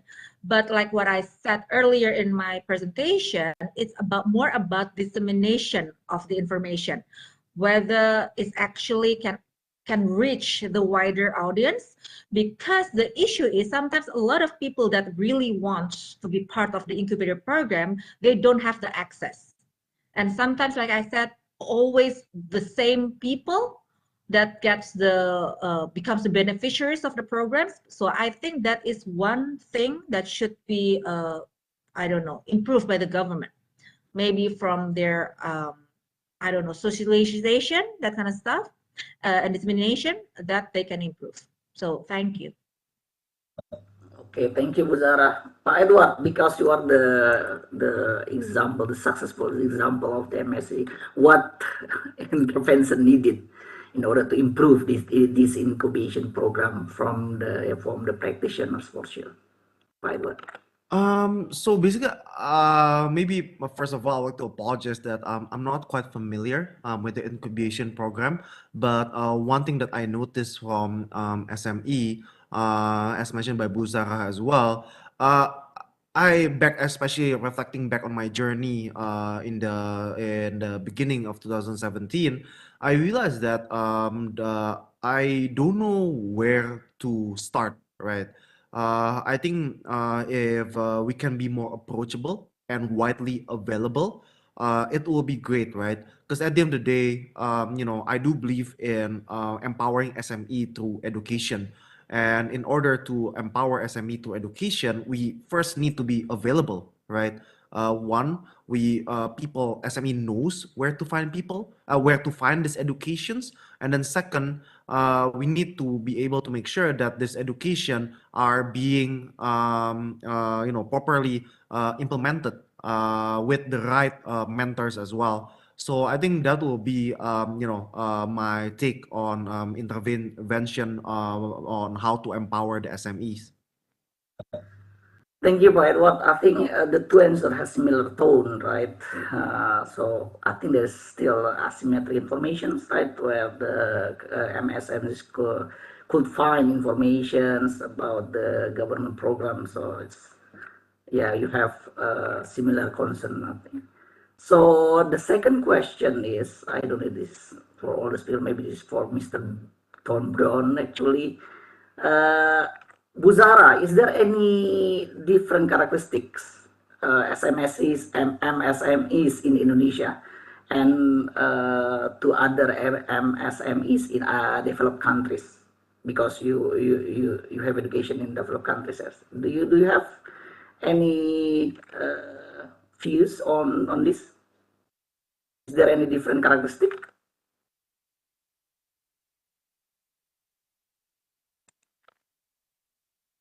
Sorry, I could hear you. Okay. I could hear. Sorry.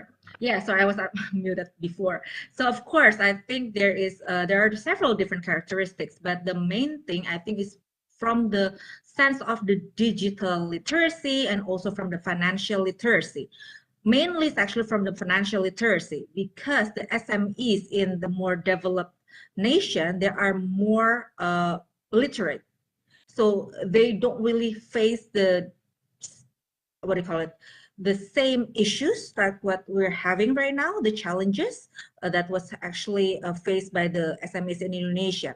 So that's why the policy that should be given for the SMEs in Indonesia should be different from the policy that's given to the SMEs in developed countries. Okay, thank you, Bu Zahra. So, is there any Pak Edward want to add about different characteristics of MSMEs in developed country and developing countries? I wouldn't do enough to actually comment on the matter. Okay, thank you, Pak Edward. No problem. So we are going to the next question. I think this is suitable for Pak Edward, right? So one participant asked about how we also make our MSMEs and our government programs and digitalization more inclusive to disabled community.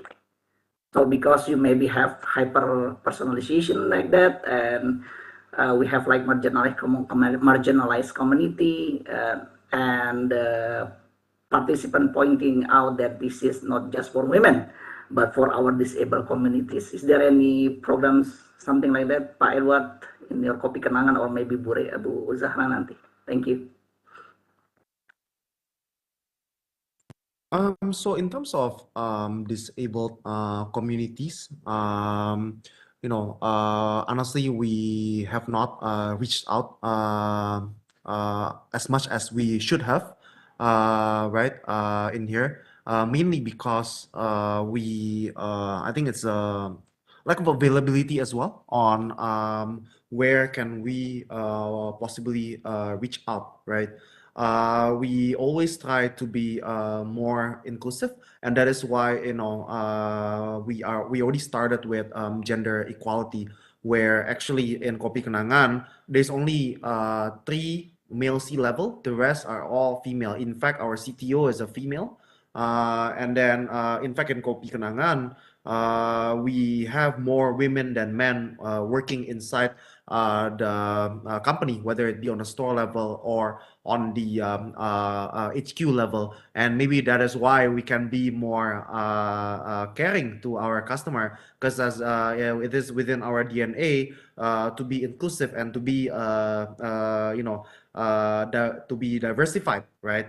But going forward, obviously there are other segments that we need to look out for. Right now, we are still focusing on how to empower farmers. We have quite a bit of programs that we want to do for this year on empowering farmers, especially through education again. because I'm just a big proponent of empowering people to education, and that's what we are trying to do with our farmer partner in Indonesia, where we do believe that education can be improved. Yeah. Thank you, Pak Edward. Very nice to hear that inclusive program from Kopi Kenangan. So, Bu Zahra, maybe could you provide like a broader view on the maybe not just the marginalized, not just for the disabled community, but also for gender inequality related to MSMEs, maybe also like women and men participation, Bu Zahra. Okay, thank you, Pak Jaika. Related to about like the broader view about inequality in terms of MSMEs, about the woman and the man, I think in terms of MSMEs, actually we're quite, MSMEs is actually one way to improve women empowerment, because in terms of like the labor absorption, actually 65% of the workers in the MSME sectors actually are women. So we can say having this kind of ultra micro, small and medium enterprises, this is a way for women to be included in the economic growth. If I want to say a bit more about like this disability community, it actually takes not just from the business sectors, actually it needs to be more from the government. Because if we actually want to compare with developed countries, we know that developed countries have that a certain kind of rules and regulation and even law that actually making sure that they are inclusive. For instance, if you have a business, you have to make sure that you're treating people equally, even though some people have physical disability. And also the government's also making sure that it's in the law that if you actually build a building, you need to have facilities for disabled people. You need to have, for instance, like a toilet for disabled people. So that is maybe one challenge in Indonesia, for even though some companies probably wants to actually be more inclusive in hiring disabled people, but because the facilities or infrastructure is actually not ready yet, it's a bit of a challenge for them. So I think the first step is actually needs to be from the government to set up some kind of law or rules, or maybe the manpower law. We do already have it right now, but maybe to enforce it even more. Thank you, Pak Jacob. Yeah, very comprehensive answer. Thank you, Bu Zahra. So there are two questions for Bu Zahra about 3GO stage, right? So we actually they ask about at what stage Indonesia now? Is it the 3GO that you explained in your presentation, Bu Zahra? Okay, thank you, Pak Jaika. The 3GOs is actually it's actually more of a step that actually introduced by the government, mostly of the Ministry of Cooperative, and a lot of other ministers also actually using that kind of steps: go modern, go digital, and go online. So when actually SMEs ready to go to the marketplace, that means they already go online. Go digital means that actually they try to modernize the way they're thinking, the way they're seeing their business. And go digital is when they started to actually use digitalization in their business. For instance, they start using WhatsApp, for instance, if they start using Facebook in selling their products. So these steps is actually the steps that needs to be taken by a company or an SME to actually become digitally transformed. So if a company or if an SME is still actually in the beginning start, they need to actually start to become modern. They need to change their mindset. They need to understand themselves. What should I do? What should I learn to become digital, to go digital? But when they're already in the go digital, that means they're actually going to prepare themselves to go online.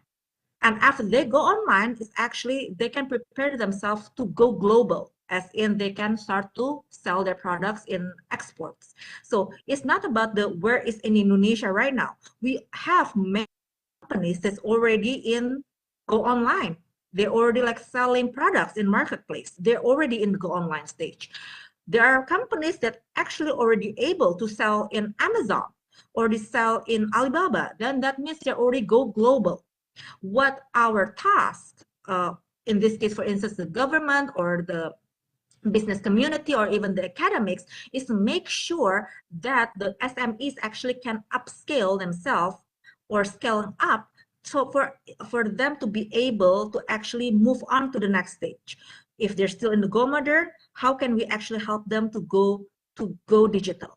When we already in go digital, what should we do to help them to go online? And when they already go online, what should we do, or what support should be given for them to go global? Okay, thank you, Bu Zahra. So you talk about the growth mindset, right, in Indonesia. But we know that, yeah, most people said that Indonesia doesn't have growth mindset, right? They just want to stay small, and small is beautiful, right? But weak. So, Pak Edward, do you believe that Indonesians are, they just don't want to grow, they just want to be comfortable with their life? So keep it small, keep it comfortable, and I enjoy life. Okay, Pak Edward, what do you think? I think that will be one of the biggest misconception about Indonesian SME. I've gone to numerous talks with SMEs I was privileged to share my experience building Kopi Kenangan, and the energy and hunger to on how to grow their business is actually there. I can really see it from them. And that is why you have startups like Kopi Kenangan, Mangkokku, and others, because we are SME that are really hungry to grow, right? I think the only setback for us SME to grow would be on access to capital or funding, right? As we know, we are quite in terms of getting funding, whether it be through banks or through equity or through VC, PE, it's not always widely available for everyone, and that is a shame, right? That needs to change. We need to be able to make sure that growing SMEs have access to capital, have access to education, and that's how we can actually help Indonesia become better by actually providing all this facilities, right? I don't know what the government has in terms of program, but I'm sure that they are doing their best. But I do believe that Indonesians are hungry. They don't want to stay small. Sure, there are a couple who just want to stay small. It's bound to happen anywhere around the world. There will always be people will always be divided, where there are people who wants to grow and there are people who don't want to grow. But I do believe that for those who want to grow in Indonesia, they deserve a better chance in the future. Thank you, Pak Edward. So this is related to, I think this is better for you to, this is suitable for you to answer this question. The participant asks, I think this is also my question. I was wondering about the, in your slide, on your slide, you have like permanent and question mark, right? Permanent shifting behavior of the consumer behavior, consumer consumption because of the COVID, right? So do you have already decided whether this is a permanent or maybe like still transitory, that consumer is still behave like their life in the pandemic era, or they will be like it is just transitory, so the consumer will be back to the prior of the pandemic. And the question is that, is the COVID-19 pandemic make the digital transformation become necessity or not? Or even COVID-19 should be there, Pak Edward? So, first of all, I don't have a crystal ball where I know what the world will look like in the next 2, 3 months or 12 months, right? But then if I have to make a reasonable guess, right? I do believe that we are transitioning to an endemic phase at the moment. And in terms of behavior, it would change, right? Definitely. Back then in Kopi Kenangan, only 30% of our transactions are digital. Right now, it is already 70%, right? So will it come back to 30%? Most probably not, right? People are a creature of habit, right? The more we do things, the more they become accustomed to do it. Of course, with the return to office, with the return to the CBD area, the behavior will change again. But I do believe that some of the behavior will stick, right? Whether it be ordering through an app, whether it be through the third-party app or our own app, or whether it be the habit of working from home, right? Because that matters for retailer, right? Where people will be doing daytime, right? If they're in the office, then obviously that's where retailer should be. But then if they are staying at home, then residential it is, right? Where they should be. So I don't know yet, right? What the state of the world will look like in the next 3, 6, or 12 months. But I do believe that there are bound to be changes that comes along with the transition from pre-pandemic, during pandemic, and post-pandemic world. Okay, thank you, Pak Edward, for opinion. So I'm going back to Bu Zahra. Sorry, I'm back and forth to both of you.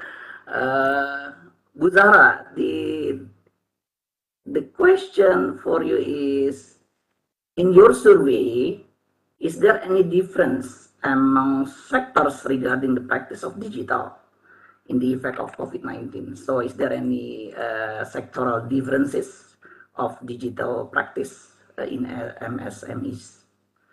That's the question. Oh, okay. Thank you, Pak Chaika. Yeah, of course. I think there will be a lot of differences in different sectors and also in different stages. Like when I discuss it in my presentation, even like the behavior of digitalization is different between the ultra micro SMEs, with the ultra micro businesses, with the micro businesses, with the small businesses and the medium businesses. It's really, really different. Why? Because we're talking ultra micro only get revenue up to 100 million rupiah. That's why we classify them as ultra micro. Micro are the SMEs, are the businesses that have revenue, sales revenue up to 300 million rupiah. Small are businesses that have revenue between 300 million rupiah up to 2.5 billion rupiah. That's the small. And the medium are the businesses that have sales revenue more than 2.5 billion rupiah until 50 billion rupiah. So from that, of course, their behavior will be different. That's for one set. The other parts also sectoral. Of course, when we're talking about food and beverages or culinary sector compared to the travel sector or the segment, compared to the the craft sectors, compared to the clothing sectors, of course, they have different behaviors in terms of digital transformation. That's why when I said about match mapping in one of my slides, I'm talking about we need to set up a roadmap specific or unique for each different sectors, because each types of businesses have different needs, have unique needs, special needs that cannot be compared to the other sectors. If I want to discuss one by one, I think it's going to be too much. It's going to be too long.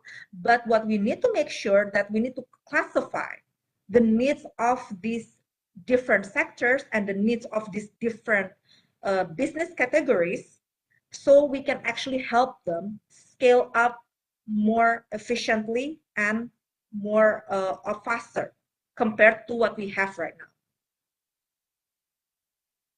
Thank you, Bu Zahra. Yeah, I know the challenge, right, for government to provide like heterogeneous policy, right? So based on sectoral characteristic, it will be very complex. So maybe government need academician to do it, right? Yeah, we know that homogeneous policy should not be, always not. Yeah, this is always not the best or the first base policy to do, right? We need heterogeneous policy in order to have the optimal impact to the sectoral MSMEs. Okay, we still have actually adding more and more questions now somehow because our daily discussion. So I'm going back to Pak Edward. I'm sorry, I have to going back to you, Pak Edward. Right. So what is Kopi Kenangan hope for the government? Okay, what do you hope for the government in order to support the MSMEs in Indonesia to become global? So what do you hope for the government, Pak Edward, in becoming a global brand or something like that? So I think there will always be supports that the government can give. Granted that the government has a lot of issues, right, that they need to deal with. So every help now and then will be great. If I have to think of some on top of my head, for Kopi Kenangan specifically, we always have the vision to actually bring Indonesian coffee to the world as a brand, right? Not as a commodity, meaning that going forward, we do want to actually export our coffee as a brand to other parts of the world, right? I think, some policies where, we can actually export our commodity as a brand more easily in a more simple manner, it will be great, right? And then in terms of domestic expansion, we are expanding quite fast, right?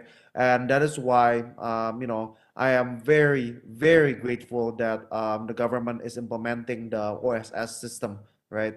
Where policy satu pintu, where it is online as well. It makes it a lot simpler for us to, get licenses for our business. And I think going forward, the government envisions to improve this OSS system further so that it is not too confusing for SME, in which most probably, in an SME company, they don't even have a proper legal team, right?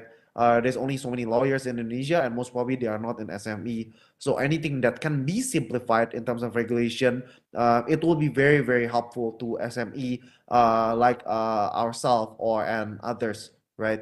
But it is definitely trending towards the right direction, and we are very, very grateful to the changes that Pak Jokowi and his government has brought to SME. Other than that, there should be a couple more, but on top of my head, I think those two will be top of mind for myself.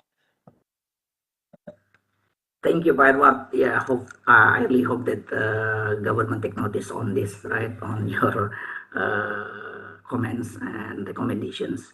So actually, the question is not just for on the stage of globalization, on the globalizing of the brands, but the question is what's the facilities from the governments in which are very essential for MSMEs in their firstly or early development, Pak Edward.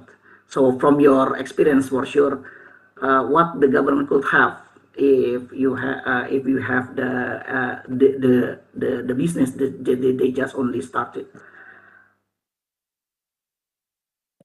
Maybe just to repeat the question. So I think the question is, if for entrepreneur who just started their business, yes, what are some of the supports that the government can potentially give? That is a question, right? Okay, right. Thank you. So basically, I think if I have to reflect back on my journey back then, I think one of the, again, as mentioned before, access to capital is very, very hard, right? For myself, right? Because one, the banks will never lend to, a new business that where they don't know, right, whether the business is gonna do well or not. Banks will only lend to you if you have like 5 years of financial, right? And it doesn't make any sense for SME, right?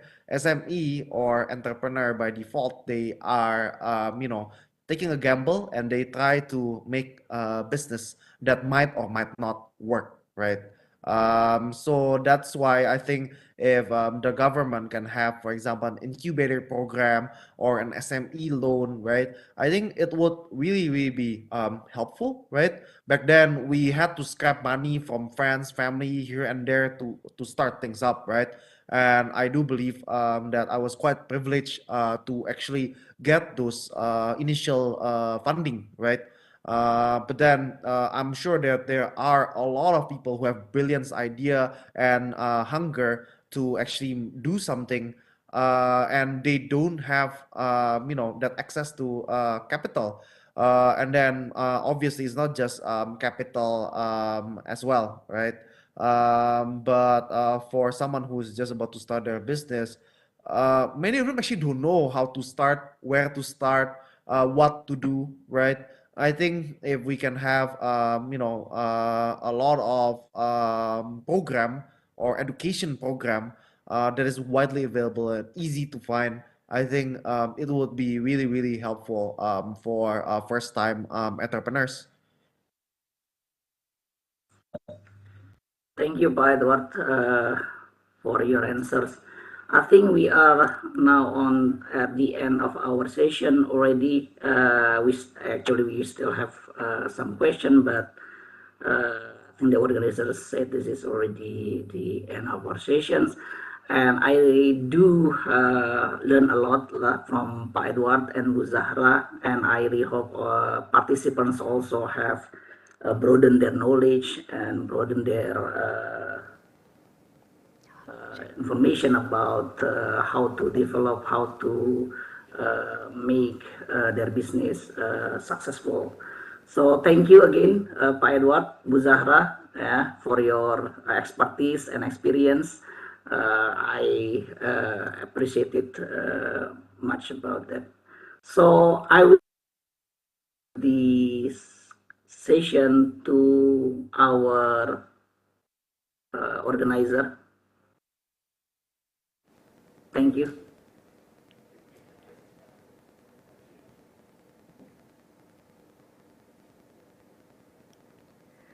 Thank you, Mr. Kaikal, and also all the speakers for the very interesting discussion.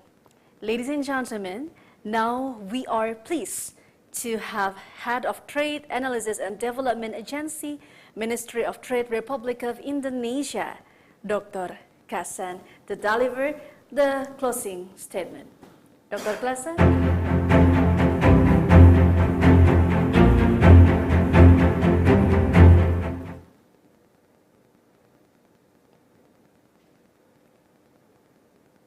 Yeah. Okay. Thank you very much. Assalamualaikum warahmatullahi wabarakatuh. Honorable speakers and moderators, Mrs. Lilian Ng, Southeast Asia Region Lead Advisor for ERIA, Mr. Albert Fak, Chief Economist of ASEAN Development Bank, Mr. Haroon Bhorat, Professor of Economics and Director of DPRU, University of Cape Town, Mr. Torbjörn Fredriksson, Head of E-commerce and Digital Economy Branch, UNCTAD. Also, Mr. Leonard Theosabrata, President Director of LLP-KUKM SMESCO, and Mrs. Zahra Murad, Director of SMEs Center, University of Indonesia, Mr. Edward Tirtanata, CEO of Kopi Kenangan, Indonesia. Special thanks to Mrs. Rahma Alia, News Anchor See Today, and also Mr.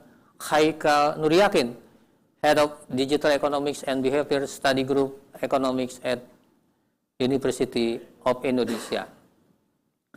representatives from all G20 members, distinguished participants, ladies and gentlemen, good afternoon to you all. Let me first of all convey my greatest gratitude and thanks for your participation in this webinar. So I believe that all of us have done a very fruitful discussions. In this webinar, Road to G20 Digital Transformation and Trade, we have learned a lot from keynote session delivered by the amazing keynote speakers who had shared their interesting works and interactive discussions. By having this, let me express my deep gratitude to the speakers for delivering such important material so that all of us can deepen our knowledge about issues in digital transformation and trade. Distinguished participants, ladies and gentlemen, digitalization has encouraged almost many, if not all, economic sectors to make changes as a form of adaptation strategy, particularly in the COVID-19 pandemic and post-pandemic era. All private sectors, public sectors, and household sectors are all headed for economic digitalization. This economic digitalization is predicted to transform the modalities of economic relations. Digitalization has empirically proven its impact on producing immense convenience and benefit for both consumer and producer by promoting market expansions, fostering product and innovations, as well as bringing operational efficiency and cost reductions. Digital technology also allows us to take leap and bound in achieving economic inclusivity by setting MSMEs as one of the sources of growth and promoting the digital transformation of MSMEs. Integrating MSMEs with digital payment and financing platform as well as e-commerce to allow for digitized end-to-end business operation will enhance productivity and as a result increase earning and enhance trade. Digitalization has also opened both opportunities and challenges, and possibly it can produce both winners and losers. Hence, the ability to cope with the challenges is imperative.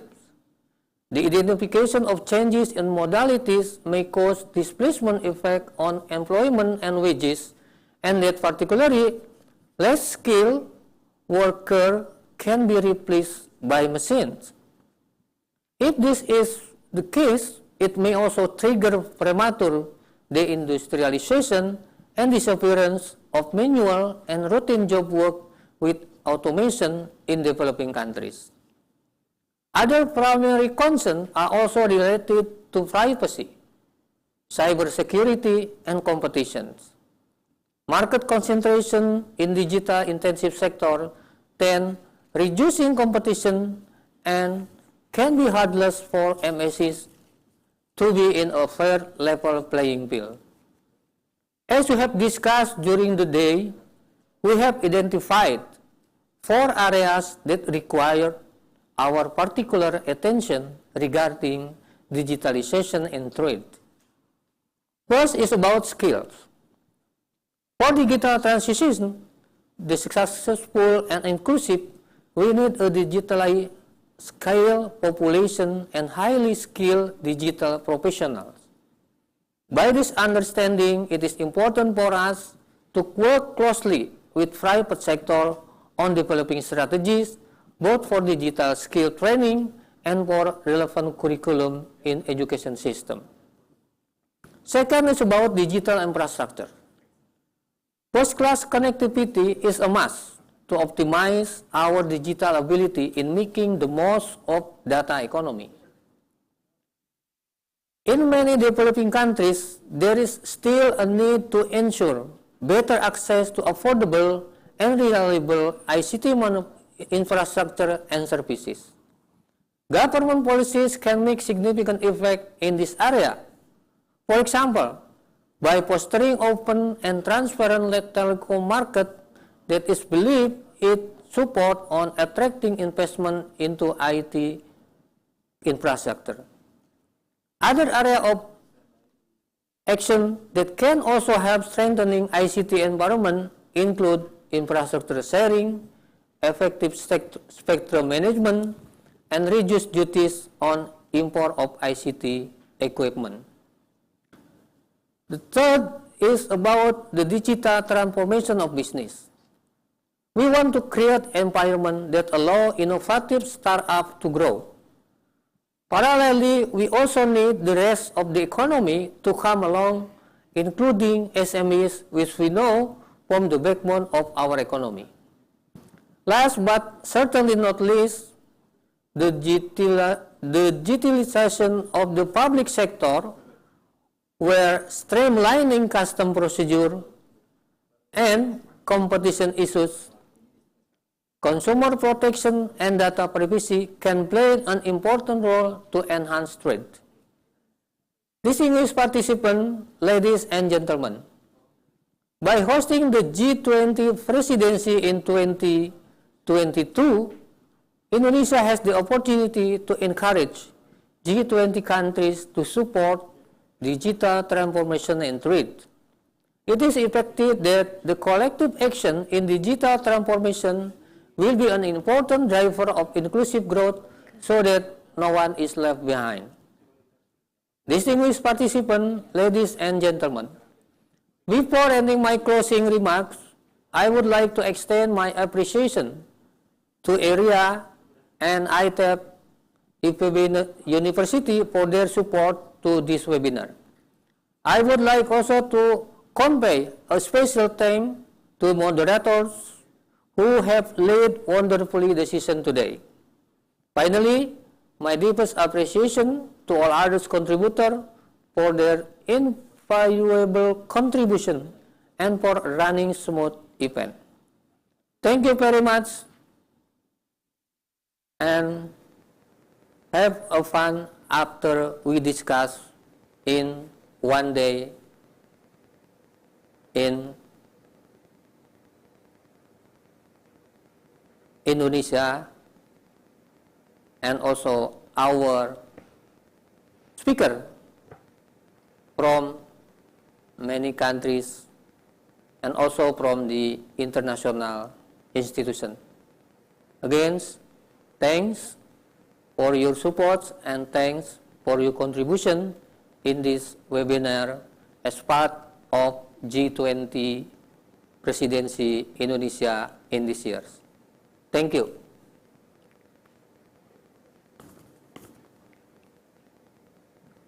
Thank you, the Honorable Dr. Kasan. Ladies and gentlemen, all participants, once again, please don't mind to fill in the attendance and survey form before you leave the platform, because certificate is available only for the registered participants that already completed the forms. The webinar has now come to an end. On behalf of Ministry of Trade, Republic of Indonesia, ERIA, and ITAP's IPB, we extend our appreciation to all speakers and participants for attending this dynamic webinar. I'm Elizabeth Sudira, signed off. G20 Indonesia 2022, recover together, recover stronger.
atulo sariada onda nai dasiano tulang ngubo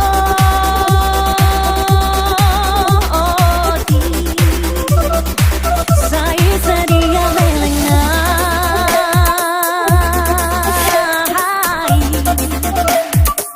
dan dapat siro kami to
bangsa di negara Indonesia.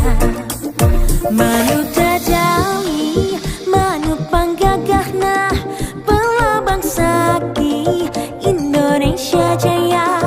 Manu dadali, panggakon carana, resepna hiji, rukun sakabena.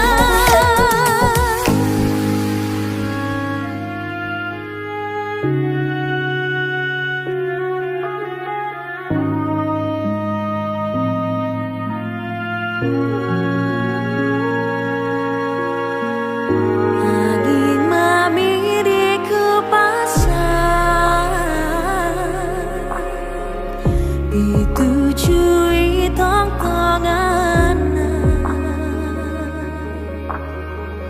tu sarung